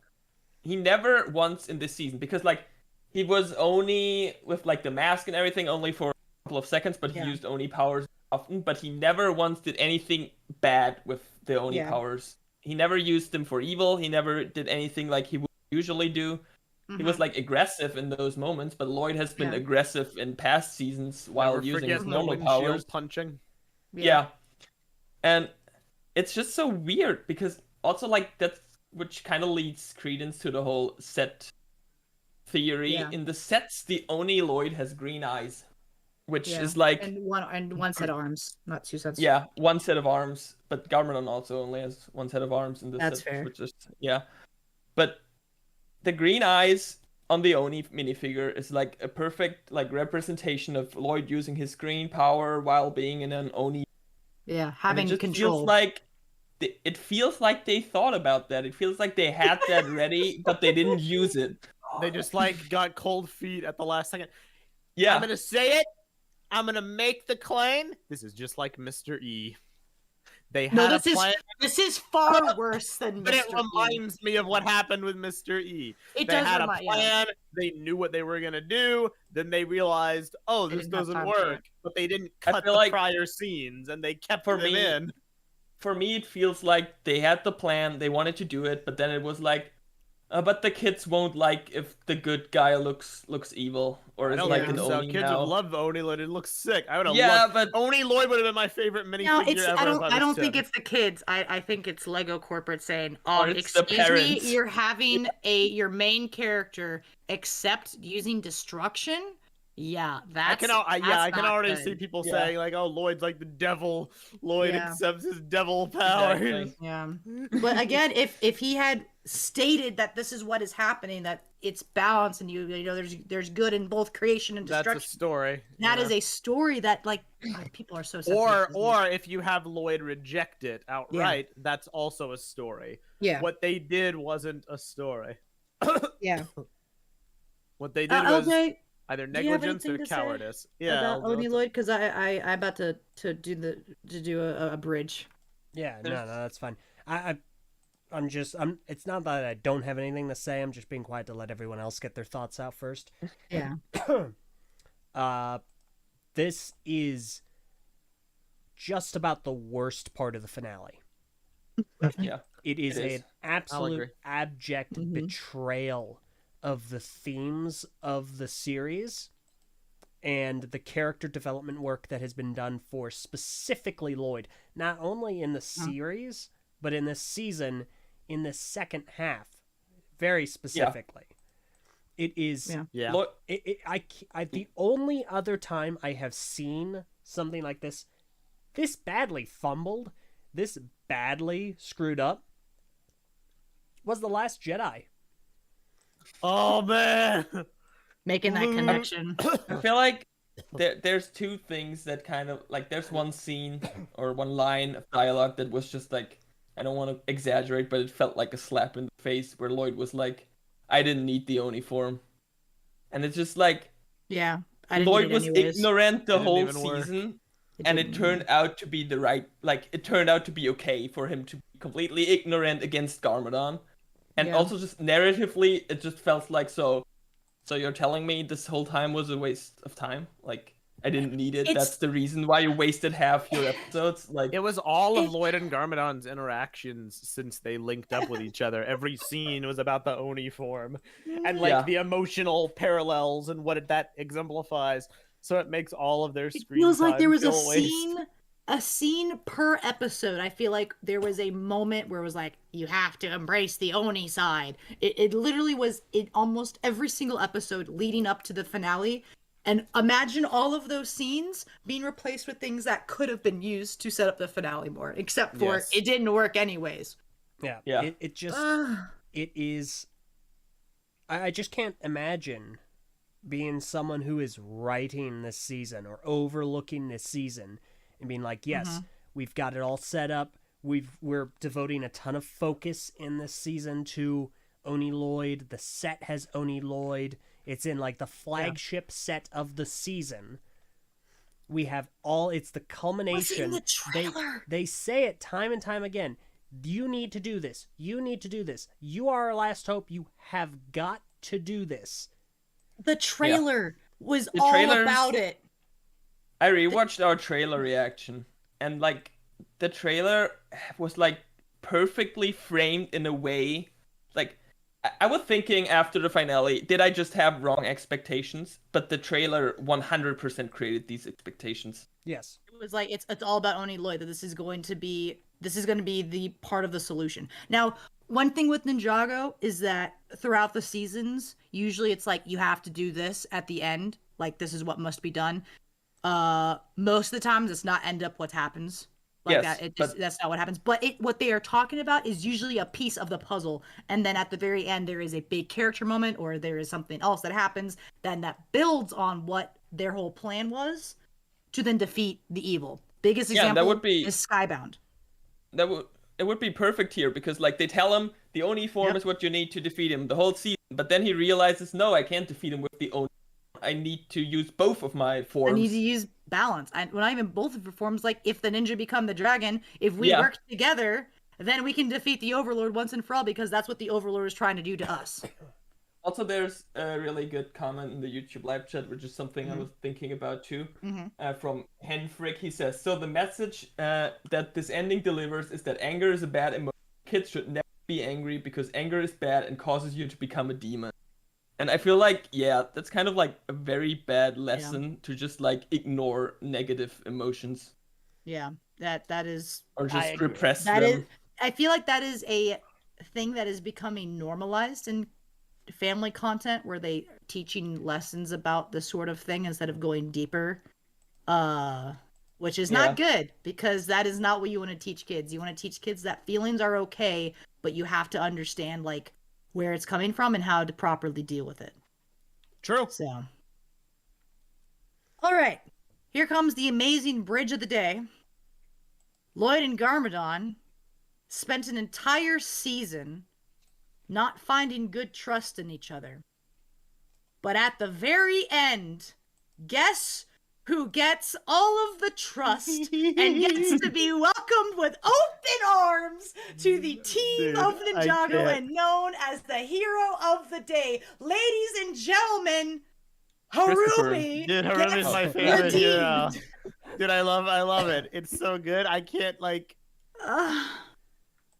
So I read a fun post on, I think it was Twitter today, where someone said none of the Council of the Crystal King members has caused as much harm as Harumi. That's true. Ain't that fact? Harumi is the worst of them all, and she gets a get out of jail free card because Lloyd is in love with her. She just gets to chill at the monastery and like help them paint that she blew up. Look, I want to say that I love Lloyd and Harumi's dynamic and their conflict, and I was so excited to see how that was going to get resolved. I was hoping kind of for a Harumi redemption of some kind. This is worst case scenario. It's very badly done. The scene where she turned was fine because we were all hoping that, you know, she was going to realize that the Great Devourer was done by someone else and not Lloyd. Should have happened with Pythor. I mean, what? Yeah. I mean, Pythor was the obvious one. But now since we found out that it was the Overlord, that's an even bigger deal. And it's like, cool. She now hates the Overlord. That's fair. Both are kind of cool. But Overlord obviously is the bigger one because she literally serves him. She then turns and we're like, let's go. This is what we wanted. She cuts off a rock hand. Okay, that's a little pushing it. But after that, Tyler, I would like you to remind the audience all of her lines from the last episode when she got This is redeemed. my favorite thing. Every time I explain this to people, I just have like the craziest Joker smile on my face. So Harumi has her big switch in episode 29. And so, you know, this was a very pivotal moment. So now that she's a good guy, in episode 30, the last time we'll probably see her in a major capacity, if ever, I don't know, maybe. These are her lines. Lloyd! Lloyd! Lloyd! Are you okay?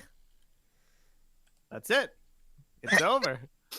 That's the character of Harumi, one of Ninjaga's greatest villains and most supposedly complicated, you know, characters.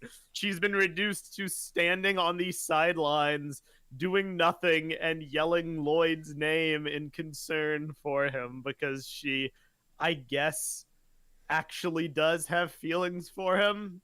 And this was a funny thing I wanted to point out earlier. Like, this isn't a flaw. Yeah. It's just, well, this is a flaw. She never had feelings for him before. In fact, it was explicitly said she did not in like a book. Yep. But now she does, which is a thing. And this bit is not a flaw. It's just funny. Like, it's officially confirmed because the Overlord says in his barely distinguishable voice, "You still have feelings for him, don't you?" I didn't even hear that. And she's like, "What? No, I don't." No, I watched that. I watched the episode 3 times now, and I didn't even hear that. There's something like distinctly wrong with like Ninjago Satan standing on the sideline, you know, like chiding Harumi for her crush on Lloyd. Like, that's a weird sentence. That is, but that's the plot. For Harumi's character, that is the biggest bombshell since Game of Masks. That she does still, or that she has feelings for Lloyd. And at all. Because she literally said over and over and over again, like, you know, there is nothing between us. I should point out, I'm not against it. I'm against how it was written into the story. That's the least of my problems with it. If they wanted to tell a story where they reveal some new dimensions, or like how she grew to have feelings for Lloyd because she actually met him instead of just the version of him that she hated for so many years for something that wasn't his fault. That's not a bad story. I think that could be written. And I'm not, I should say this, I said this on the Reacts too, I'm not against the concept of a Harumi redemption arc. You got like a flack on Twitter, Haley, because you mentioned that you liked the concept of Larumi and their dynamic and their interplay with each other. But like, and then the narrative was, well, that it glorifies abusive relationships. My counter to that was always, Larumi is not an abusive relationship. Larumi is not a relationship, period. At all, yeah. Larumi was an act that Harumi put on. That made Lloyd think that there was something, yeah. Like, there's a difference between an emotionally abusive ex and, like, a supervillain, which is what Harumi was. Now that that's been changed slightly, that does get a bit murkier, I will agree, but I'm not against the concept. It could be written well. They could redeem Harumi. It's possible. Garmadon is literally here just chilling, and he's done worse than Harumi ever did. He's Ninjago's greatest enemy, they always say. Ninjago's biggest bad. And he's just vibing with a potted plant. But that's because Garmadon was written with, like, some shred of intelligence. And Harumi has not been. They did not earn it. They did not have her show remorse. They did not have her go on a journey. She was literally trying to kill all the ninja 10 minutes ago by sending the crystal people to the news place. Nothing changed between now and then except the realization that Ninjago's Satan did more bad stuff than he already did prior. Did the bad stuff that directly affected her. And took because it directly affected her. Suddenly she switches. Yeah. I said this early on when they brought Harumi back, that like what they did always only worked if they ignored her redemption arc in Hunted. Yeah. Like they had to ignore that for the plot line and Crystalized at all. And then they basically did the same redemption arc here, but just again even worse. Yeah, but even worse. Yeah. So I just feel like it was not worth it to bring Harumi back. They didn't earn it.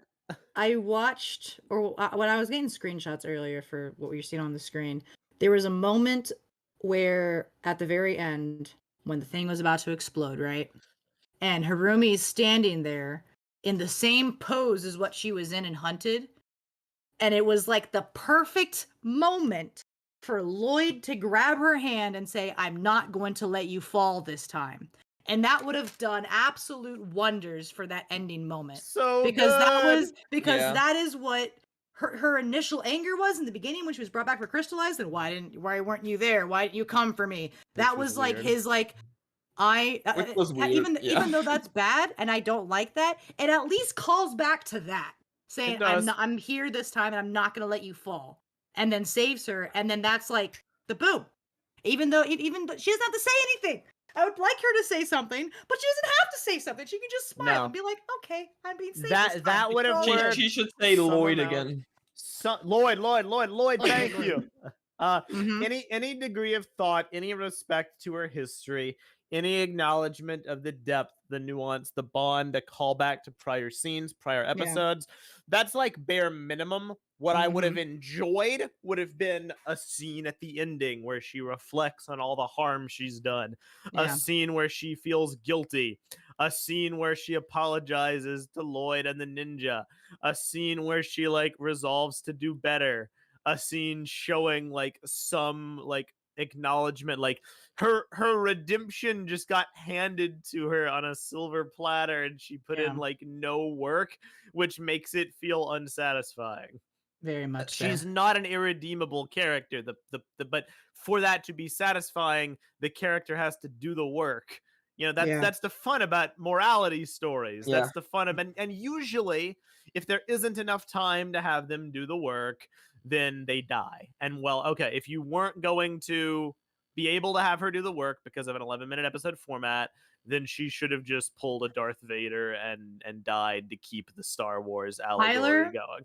I am so mad about this because the death fake out should not have been a death fake out for Garmadon. It should have been Harumi dying. because you That would've have been this cool. regular human going up against the Overlord, and literally all he needed to do was like slap her into a wall.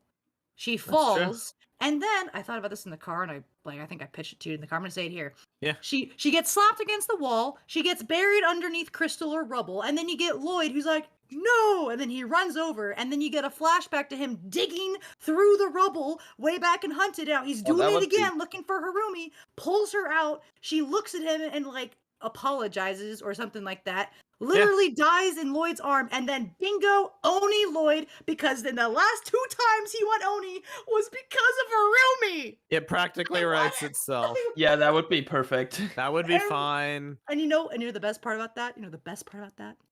We would have gotten an Oni Garmadon and Oni Lloyd fight scene. Yeah, Yes. which should have happened.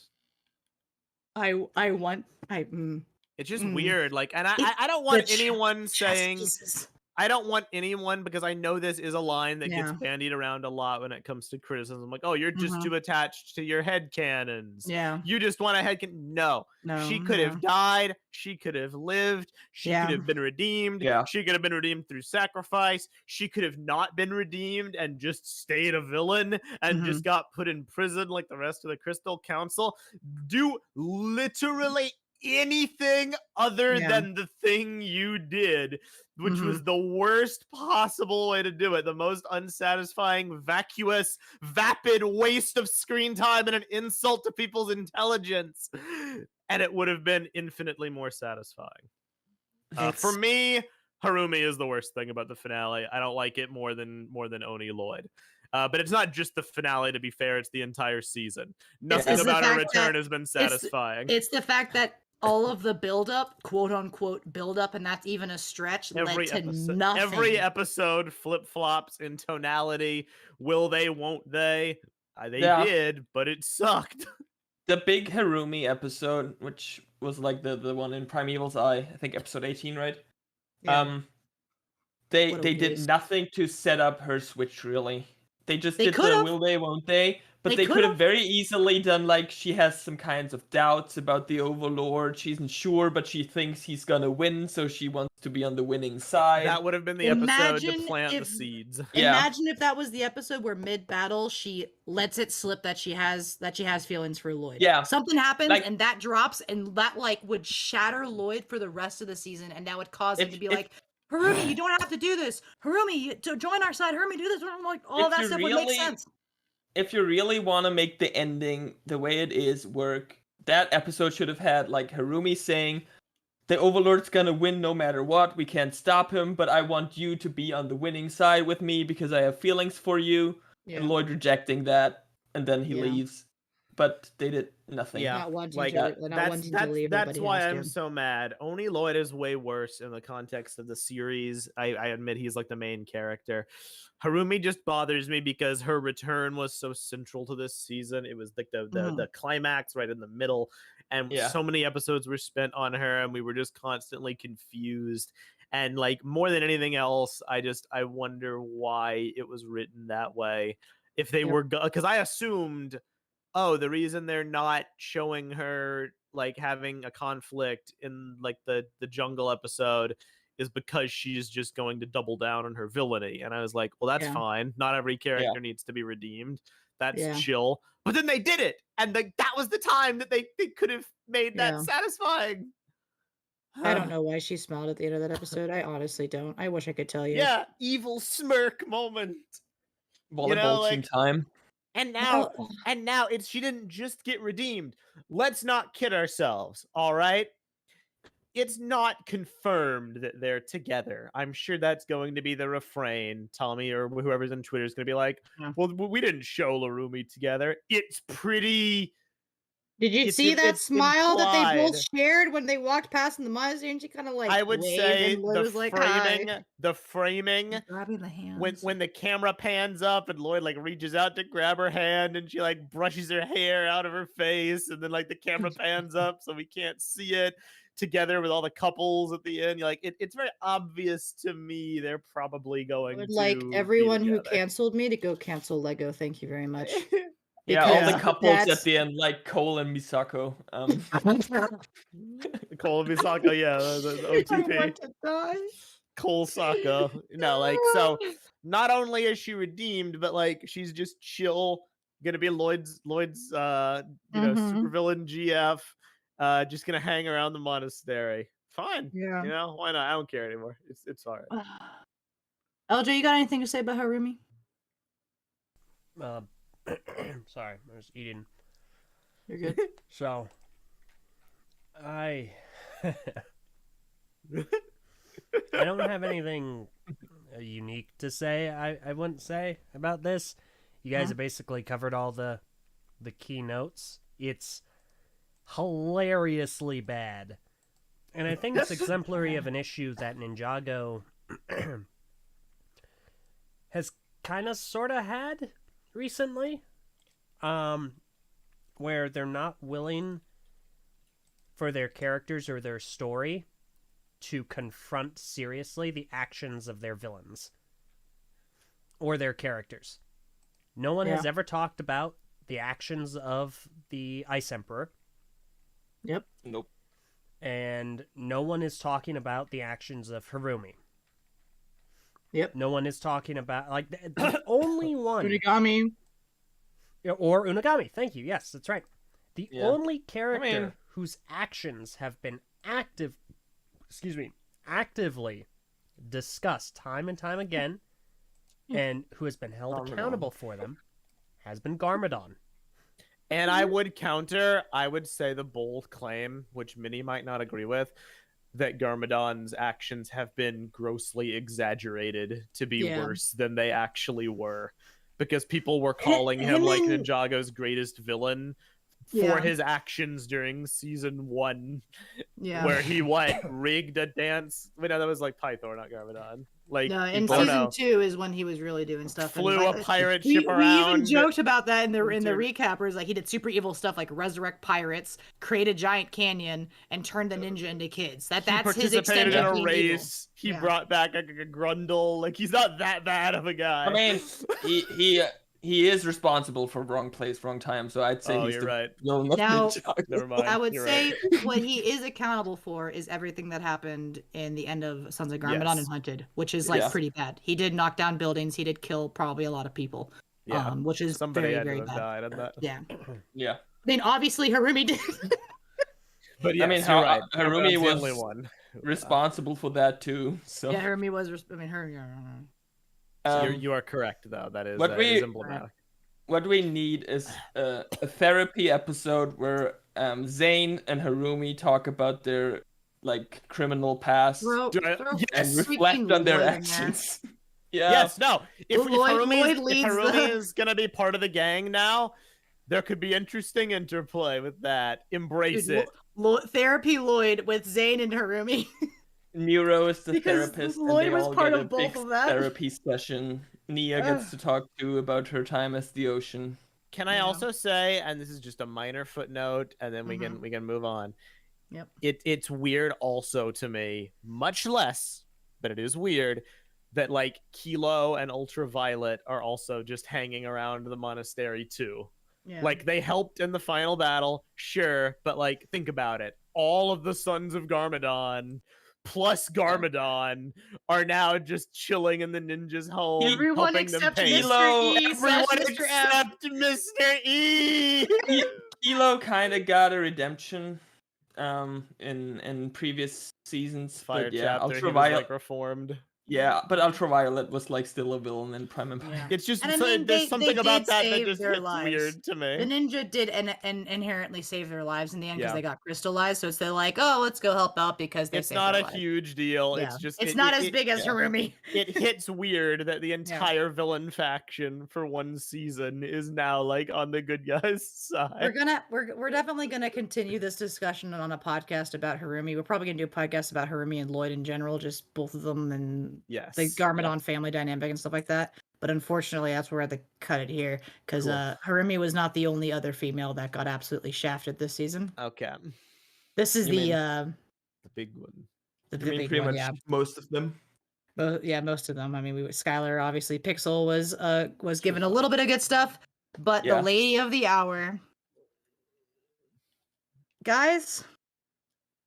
How can Crystalized absolutely kill one of Ninjago's best seasons of all time? Really Because sad. she Yeah. went from having one of the best character arcs in the entire series to having all of that undone in the matter of 20 episodes. Yeah. Let's talk about freaking Nia. What a weird choice. I know AJ would love to join us for this discussion, but he will be joining there. us for a separate podcast where we talk all about Nia, because we have like 20 minutes to talk about Nia. It's not going to happen. So we're going to talk about Nia in a separate thing, But let's he is at least here in the get patron our... chat, so He is here. read his comments on screen right now. But so I think what's important to frame about why Nia is a problem, it's like a chain link or like a chain of dominoes, right? Because her coming back at all was controversial. We discussed it at length. We're not going to rehash that here.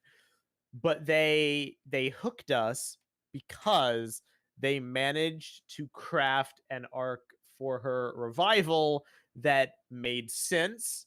It fit logically. It didn't come out of nowhere, and also it respected her agency. That was remember that word, agency. It's the biggest thing. She was the one who came up with the idea. She was the one who made it to the ninja's place. She was the one who told them. She was the one who was like, I want to come back this way. We were like, okay, cool. What's next? I would like to remind you what Nia's greatest fear is. Go on. Nia's greatest fear is being normal. She doesn't want to be normal. And her losing her powers would make her normal, even though that's not true, but it would revert her to a form where she would recognize herself as normal. So that is inherently interesting. Continue. Naturally, the thing you do in that case to capitalize on that interesting story potential is to just give her powers back. I mean, just as I said earlier, oh no, my greatest fear anyway. That's basically the three character arcs of Crystalized. And they didn't even, like, there was nothing introspective about it at all. No. It just kind of happened one episode. She just made a few, like, droplets appear, and we were all stunned. We were like, what? Our faces. What is happening? I see the argument that it kind of makes sense because Kai got his back. It does make sense. But then why bring her back? You could easily avoid that by saying, yeah, but Asphira had Kai's powers and then she lost them. And in Nia's case, her powers just disappeared. Yeah. Like, if you didn't want to do it, you wouldn't have to. Yeah. The thing is, it's just like what we were saying with Harumi. This is not a thing about a headcanon. This is not a thing about a preference. There's a lot of things to do. You either leave her dead and you tell a story about her grief. You leave her as a water goddess and you still have her in the story sporadically as her water form, which they could also have done. If you bring her back and have her lose her powers, you either tell a story for her and give her a new role, which I don't know what that would be, or you write a story where she's Samurai X, which is not a good story. I have issues with that, but that's a route they could go. Remember the story I said back in like 1 through 12, where she comes back, loses her powers with no, like, and she's not going to get them back. She becomes Samurai X. That works for a little bit. Then Pixel gets upset because that's her identity now. And then Nia gets identity crisis because she can't be a ninja because she doesn't have powers, and she can't buy Samurai X because it's someone else now. That's where the new ninja come in, because the new ninja don't have powers, but they are very much capable of being ninja and being heroes than the other ninja. In fact, at times they're better than them and more efficient, and that proves that you don't have to have powers to be a ninja. Boom, sold, and that makes the ninja relevant. That's an arc you could do. Very good You could also have her get her powers back which I wouldn't prefer, but you could have it happen and have her work through it and unlock her true potential all over again by realizing some inner truth about herself or confronting her fears, finding her self-worth, yada, yada, yada, yada, yada. Something that requires some effort on her part. But it just kind of happening because Jay said he believes in her is weak writing. I think she only got her powers back just so that she could send a message to Merlotian. Yes, that's all she did. Yeah. That's all she did. It was so awful. It was. Yeah. As AJ said, instead she got mechanic sexism and constantly being saved by people. Yeah, she became the damsel again. That was the one thing that was so great about Nia, is because she was introduced to the show as a damsel in distress, and then she built her way out of that trope, became something better than that, which was incredible. And then in the end of Ninjago, last season, biggest moment for Ninjago, guess what she's back to being? The damsel in distress. Dude, it's kind of like I don't want to over dramatize or anything, but like it's kind of disgusting. It feels gross to me. It feels really gross. Like, what kind of message is this supposed to teach like anyone? And even past that, what purpose does this serve like as a story? You handicap your one of your best seasons, and the only character that's had a consistent through line arc that has I said this, Nia has the only ninja that's had a consistent arc throughout the show. All the others have regressed, and in the 11th hour, she too regresses. It's so bad. Because ultimately, that's what it is. Any of those stories would have worked. Instead, they chose the path that has no... It has nothing new to say. It has nothing new to do. She just gets her powers. And the great irony of it is, all the ninja lose their powers at the end except for her. So she's the only one who has them now, besides Lloyd. Yeah. I would like to point out that she was kind of teamed up against the mechanic, or like that was her rival, which... Again, I'm not mad that it was against the mechanic. I'm mad that the mechanic just turned into a sexist pig for, the last bit. And that was like his only thing against Nia was like, you're a girl ninja. You don't have your powers. Ha ha ha. You're a loser sort of thing. I would like to remind you that before Nia was a ninja, she was a mechanic. That was the perfect moment for Nia to be like, well, lucky for you, you didn't get to see me before I was a ninja, and then out mechanic the mechanic. Instead of, oh, I need to prove you right, that the only way I can defeat you is with my powers. Yay! Yeah, and in the the cliche way too, like it's.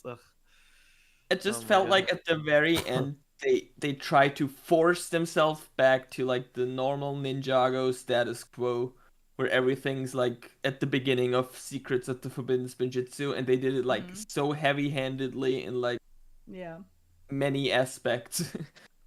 It's like, I get that the narrative is if she comes back, she will eventually get her powers back, because that was set up in Secrets of Forbidden Spinjitzu, which was something that we all feared the moment that it was Nia going down the line of being brought back. It's like, well, didn't they say in Secrets of Forbidden Spinjitzu that power can't actually be lost, that it will always return? And that was used twice in two horrible instances in Crystalized, one with Nia and one with the other ninja. Honestly, Kai should have just lost his powers at season 11. It would have been fine. Powers.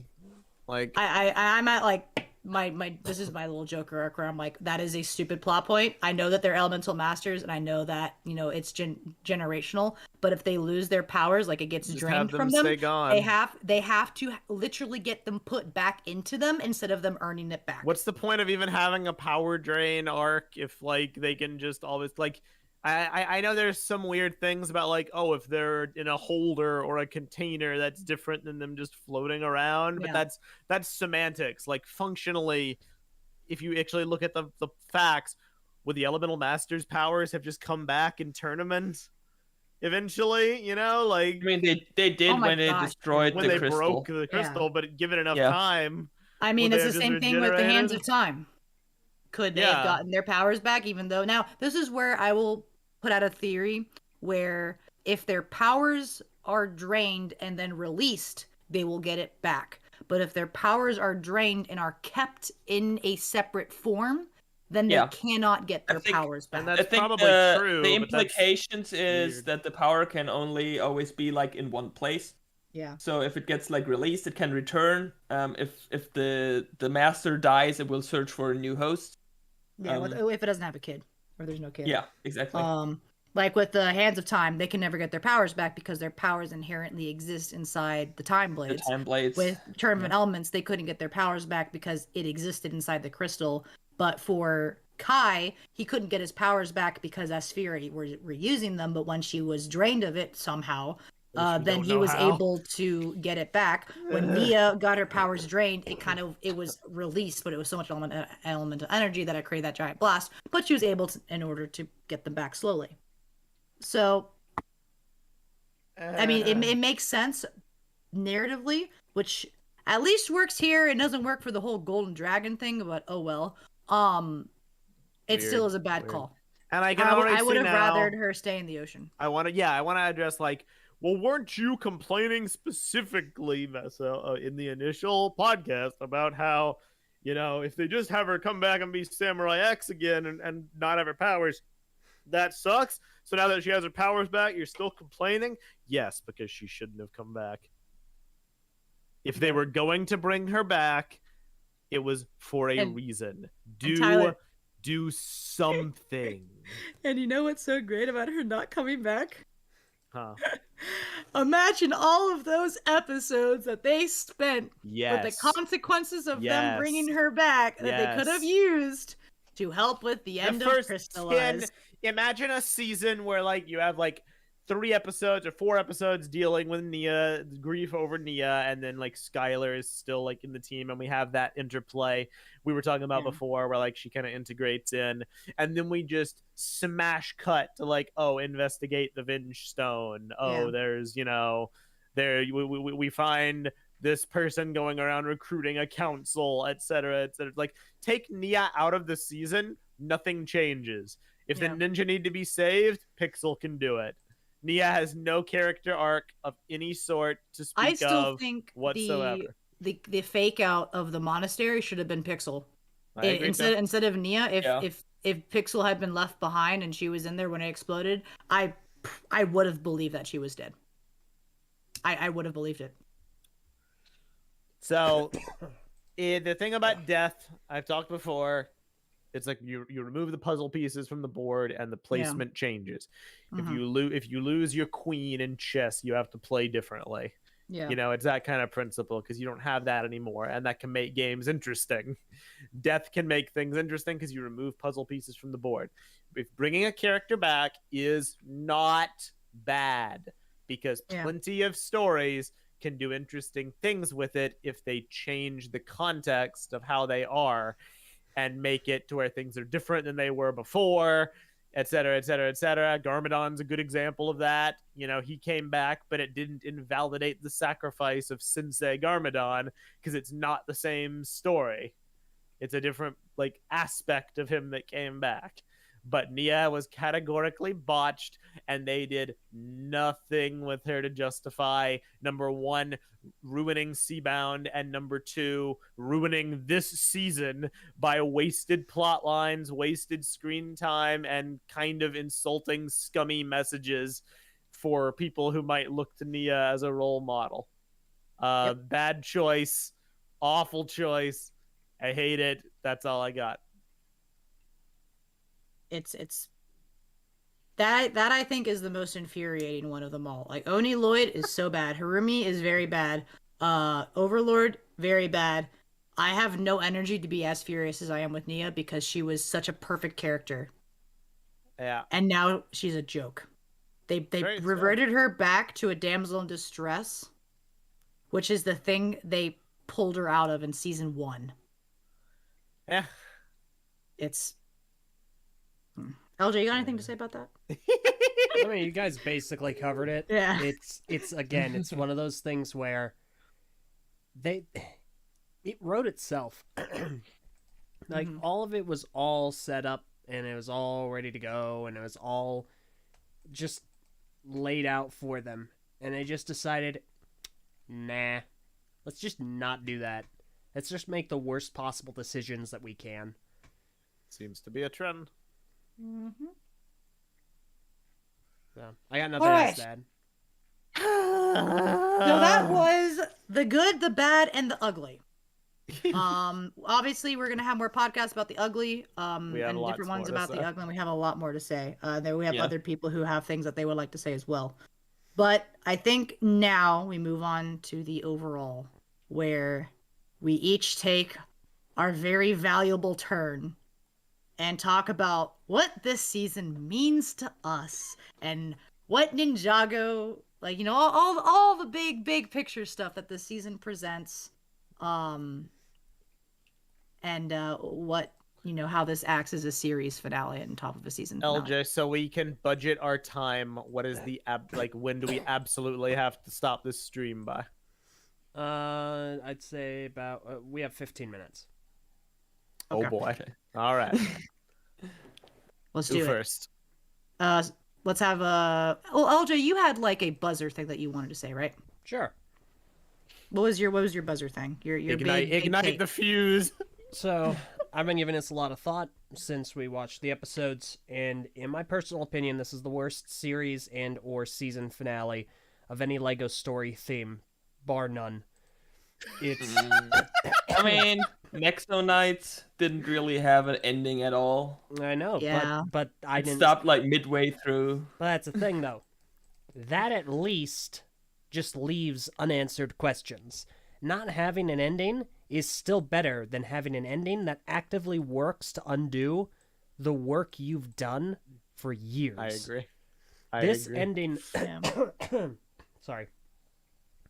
This ending actively, almost maliciously, works against not only the core tenets of its theme, it works against the writing and the setup in its own season, and poisons the well for the entire rest of not only Crystalized, but the entirety of Ninjago, because it brings into question the value of the building blocks that were placed by every previous season that makes an impact on this one. Yup. This is not a good ending. This is the worst possible ending they could have conceived. And I can't think of a way to actively make a worse ending. To actively try to make an ending as bad and as much of a betrayal to Ninjago as this one. That's a good word, betrayal. Harsh words. Wow. Ouch. Wow. I didn't even know that you were gonna say that going in, and I did, and I more power to you. Speaking my language, LJ. I understand that might be an unpopular opinion. Yeah. That is definitely going to be unpopular, but I absolutely can see where that comes from. I get the logic. Who next? I can go next. Go for it, Dakota. I'm not as harsh as LJ. I think I can think of worse endings, but I'm gonna sound like a parent. I'm not really mad. I'm more disappointed. Yes! It's like, I didn't hate the episodes we got, except for maybe the last one, but there was just like so much great stuff that was in an arm's reach. They could have just like grabbed and done one of them, and I would have been so happy. But it feels like they purposefully refused to do that, and I don't know. For me, there's no way to explain why they didn't without intention. Yeah. And it's just like, it's so painfully safe. It's just like repeating the final battle with a new coat of paint and throwing in some cameos. And it's like, please do something different. You're so close to doing something cool and different. Why don't you just do it? And that kind of hurts my heart a bit. I'm sorry. And there's like the three main arcs for characters, or there are like four main arcs. There was Lloyd, Garmadon, Nia, and Harumi, and I feel like 3 of them were botched in like the ending, with Garmadon being the good one. Yeah. And it's just like if 3 out of 4 fail, that's not a good quota. Nope. Mm-hmm. And Garmadon only appeared in the last 10 episodes of the series. Yeah. And Garmadon only, like I said, it's nothing revolutionary. It's just his March of the Oni arc stretched out. Yep. With more jokes. Yep. Tyler? Okay, you want me to go? Okay. So, I've been giving this a lot of thought. I 100% agree with LJ. This is worse than Bionicle G1's ending. This is worse than Hero Factory's not ending, because the absence of something is not inherently worse than a horrible thing. This is easily worse than Chima's ending, which was actually pretty good. This was worse than Journey to One, because Journey to One had much less to sabotage than the 10-year legacy that Ninjago has. There were many, to use the domino analogy, there were many fewer packs of dominoes to tumble down with Journey to One's ending, catastrophic though it might be. And those are really the biggest story themes. I don't know if Galador had an ending. It did, but it was partially a cliffhanger. Monkey Kid Season 3's ending was definitely better than this, if it's even a theme ending, which it probably isn't. So I really can't think of anything like, is this produced better than some of those? Yes. I mean, Bionicle G1's ending didn't even get much visual media. It just got slideshows and a comic, you know? This at least had flash and pomp and circumstance and CGI and good voice acting and good music. But the script and the writing and the decisions made, it's baffling to even comprehend, because these people are competent. Tommy and Braggy and the new writers and all of them involved in the production, they've been working on this for so long. They're not incompetent people. They have jobs in the industry and primary roles and creative like enterprises. So I'm forced to believe, for my own faith in actual humanity, that there have to be some extenuating circumstances that led to this outcome. But I can't possibly fathom what those could be, because of how close they came to actually doing it the right way. And then the seeming conscious choice to betray literally everything, long and short term, big details and small details, to form this collective hodgepodge aggregate monster of something which we've talked about for 4.5 hours, and I still feel like we haven't even covered half of everything I could say about it. I'm not even really like angry, because over Ninjago's run ever since Wild Brains started, my opinions have kind of been on a steady decline that only kind of rebounded with Master of the Mountain and Seabound, and even then I had issues. Stuff like death fake outs, stuff like no consequences. I've made my peace with a lot of that stuff long ago, which is why all the death fake outs and nobody dying aren't on my top list of problems. But this season somehow found a way to introduce so many new problems that it's catapulted those things I used to spend an hour and a half ranting about, and now they're on the B tier of problems, which I think is really impressive. How I know how I feel about this season is because I actually spent a good amount of time privately and with these guys in call, weighing and balancing the pros of March of the Oni, the Ice Chapter, and Prime Empire as being actually good writing. And when that happens, you know you're at rock bottom. That's all I got. Signing out. I can see the peace sign as you just back. I'm out. Before I talk, I want to do a quick super chat from Izakame with $2. Thank you so much. Says, this season sent me through the 5 stages of grief. What's the benefit of grief? What's the benefit of grief? I don't know the lyrics. Sally's song. I'm done. I'm usually the positive one of the group. I was the one to look at March of the Oni when it came out and to say, I see its flaws, but I still love it because it came things full circle and it did awesome things like Kai reforging the weapons of Spinjitzu and them all doing the tornado of creation for the first time since season 2.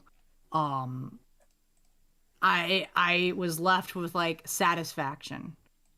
I've been watching Ninjago for not its entire run, but since season 2. And to tell you that I have never felt a more stronger sense of betrayal than I did when the Oni temple exploded and I realized that all of these things that I have been praising and all of these things I've been looking forward to, all of these characters, all of these pieces of lore, that none of them mattered in the pinnacle moment of Ninjago's life. I felt like it was a joke. I was waiting for someone to say, "Psych, just kidding. This is how we're gonna end it." Because I don't know who this season was made for. Because it's not made for kids because they have so much in here that would go straight over people's heads. But it's not made for fans like me who were looking for all of the big things to happen that have been set up in the past, that we're being told that was happening this season, and for it to be turned into a joke. I have never felt more betrayed in my life as a Ninjago fan than in those 5 minutes, because I did not recognize a single thing that was happening on the screen for the biggest and most pinnacle event in the 11 years of Ninjago's life. I don't know which stage of grief I'm on right now. I'm on probably all 5 at the exact same time except for the acceptance, because I don't know when I'm ever going to accept this, to be fair.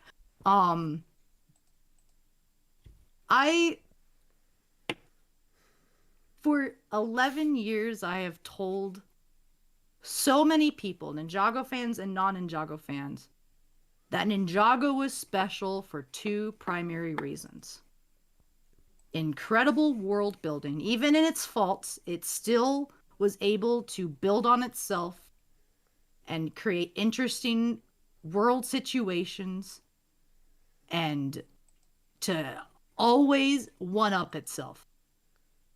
And I also said the characters. The characters were phenomenal. All of the ninja had the ability to hold a season for themselves as the protagonist, which is something that not many other shows, movies, franchises can do. To have a have a side character, quote unquote, like Jay, hold a season for themselves and still be interesting and engaging to watch. Those 2 things that I have told people almost my whole life, neither of them were respected in the 5 minutes of the biggest moment of Ninjago's life. I know I keep saying that over and over again, but I just want it to be clear that I was happy with Crystalized up until the end of episode 29, and now Roots has kind of gone back and forth to me, but it really is just those 10 minutes that everything falls apart. Yeah. And there you go. It is a gutting feeling. Especially since, like Tyler said, the people who wrote this and who are responsible for these choices are the same people that did March of the Oni, who knew what important stuff to choose for not only the kids who are watching, but for the fans who have stuck along the way. Yeah. March of the Oni had problems. I ranted a lot, but in Oh, yeah. hindsight, with the looking back, that season would have worked way better as a series ending than this. Mm-hmm. Here's honestly what I'm gonna say. Maybe this is me in stages of grief denial.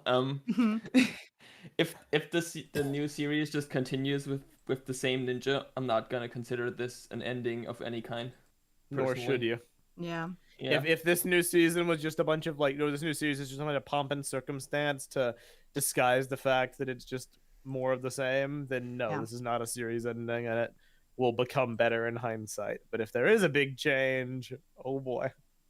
Yeah. This is something that I've noticed with the newer seasons. Master of the Mountain and Seabound gave me hope for Crystalized because it showed that it understood its characters, it understood that its lore, and it can still build on it.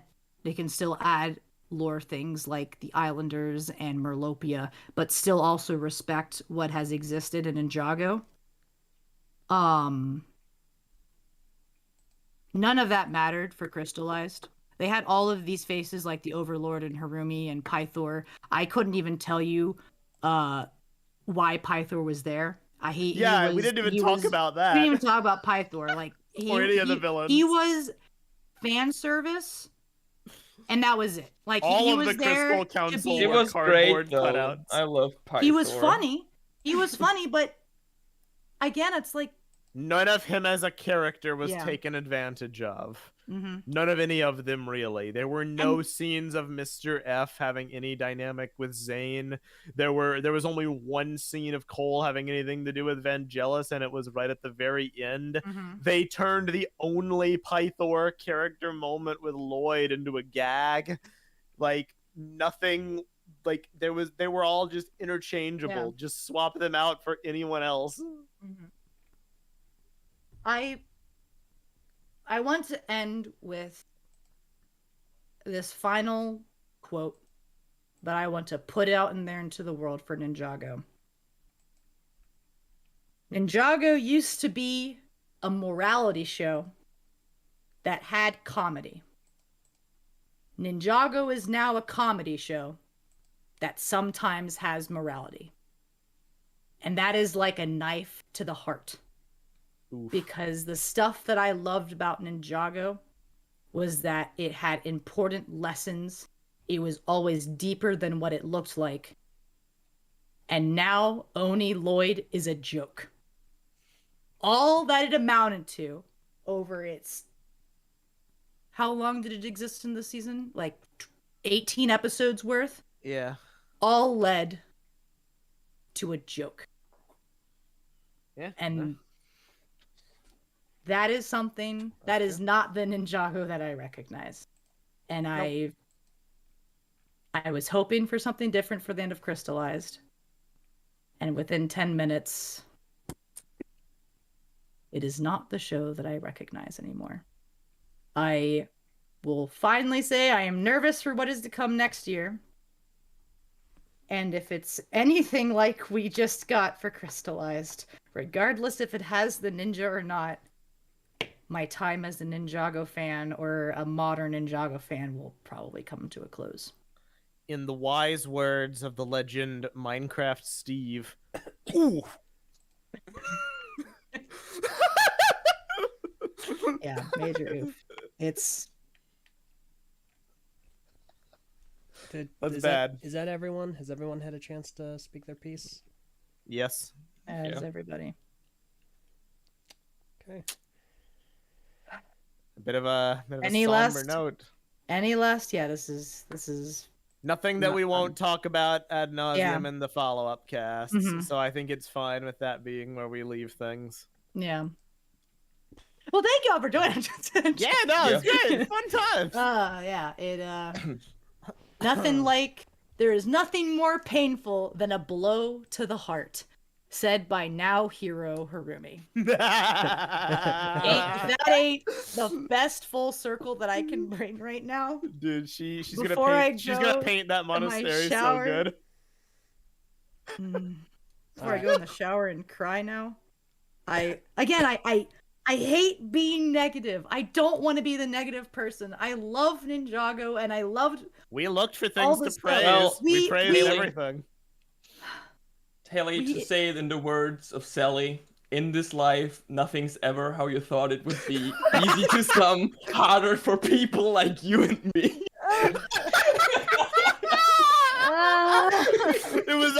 It was all leading to this.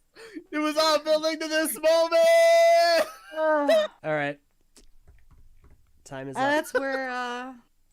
That is where we're gonna end it. That's poetic. Please- So the podcast closes. Please be sure to join us for our other offshoots. And please pray for us as we go and buy the final comic for Garmadon in hopes that there is something that we can get to see. Crystalized Dude, kills comic Imagine if too. then Crystalized in its final act like kills Gar- Garmadon. Well, no, all it needs is like the helmet to get dissolved or be lost Yeah, I forever, know. and that would be the last knife. Like it So- hasn't done enough damage. Yeah. Oh, I see people in the YouTube chat saying that comedy is not, comedy's never been the problem. No, comedy is not the problem. I enjoy the No. comedy of Ninjago. So The it's fact that more comedy the- has say. been prioritized over morality. Yes, I know where I'm saying this for the last thing. The fact that comedy has become prioritized over morality is the biggest betrayal of Ninjago. So Yep. that is where I will leave it. One more thing. Oh, one more thing. Go for it. Super chat. Super chat. Oh, just came in. World of Cars Entertainment. You've been awesome so far. This chat for $5 says, "Thank you for making my opinion change drastically." Oh gosh. But no. thank you for making these podcasts. Y'all have been alive for my entire shift at Domino's. LOL. Yeah, we've been going on for this is a record breaking podcast. Guess I gotta say that almost once. 5 Record-breaking. hours. Yeah. I think it's our longest one ever. Yeah, so yay, we got that going for us as we cry into the abyss. The other ones will be this long, I promise. Well, for those who stuck around for all 5 hours, post your favorite character of Ninjago in either the comments or the live chat to let us know that you've been here for the whole time. We really appreciate y'all. Thank you so much for sticking with us for the good, the bad, and the ugly. And we will see you all next time for Ninjago Cast. Until then, I have been your broken-hearted Sensei Wolf. I'm LJ. I'm the Joker, and also Mesa. I've been your disappointed dad, Sakota. Sakodad. And LJ, cue the music to Oh, take I us already out. queued it. Oh, it already cued the music. The music is playing. I'm gonna go cry now. Thank y'all so much for joining. Oh my gosh, why? Why?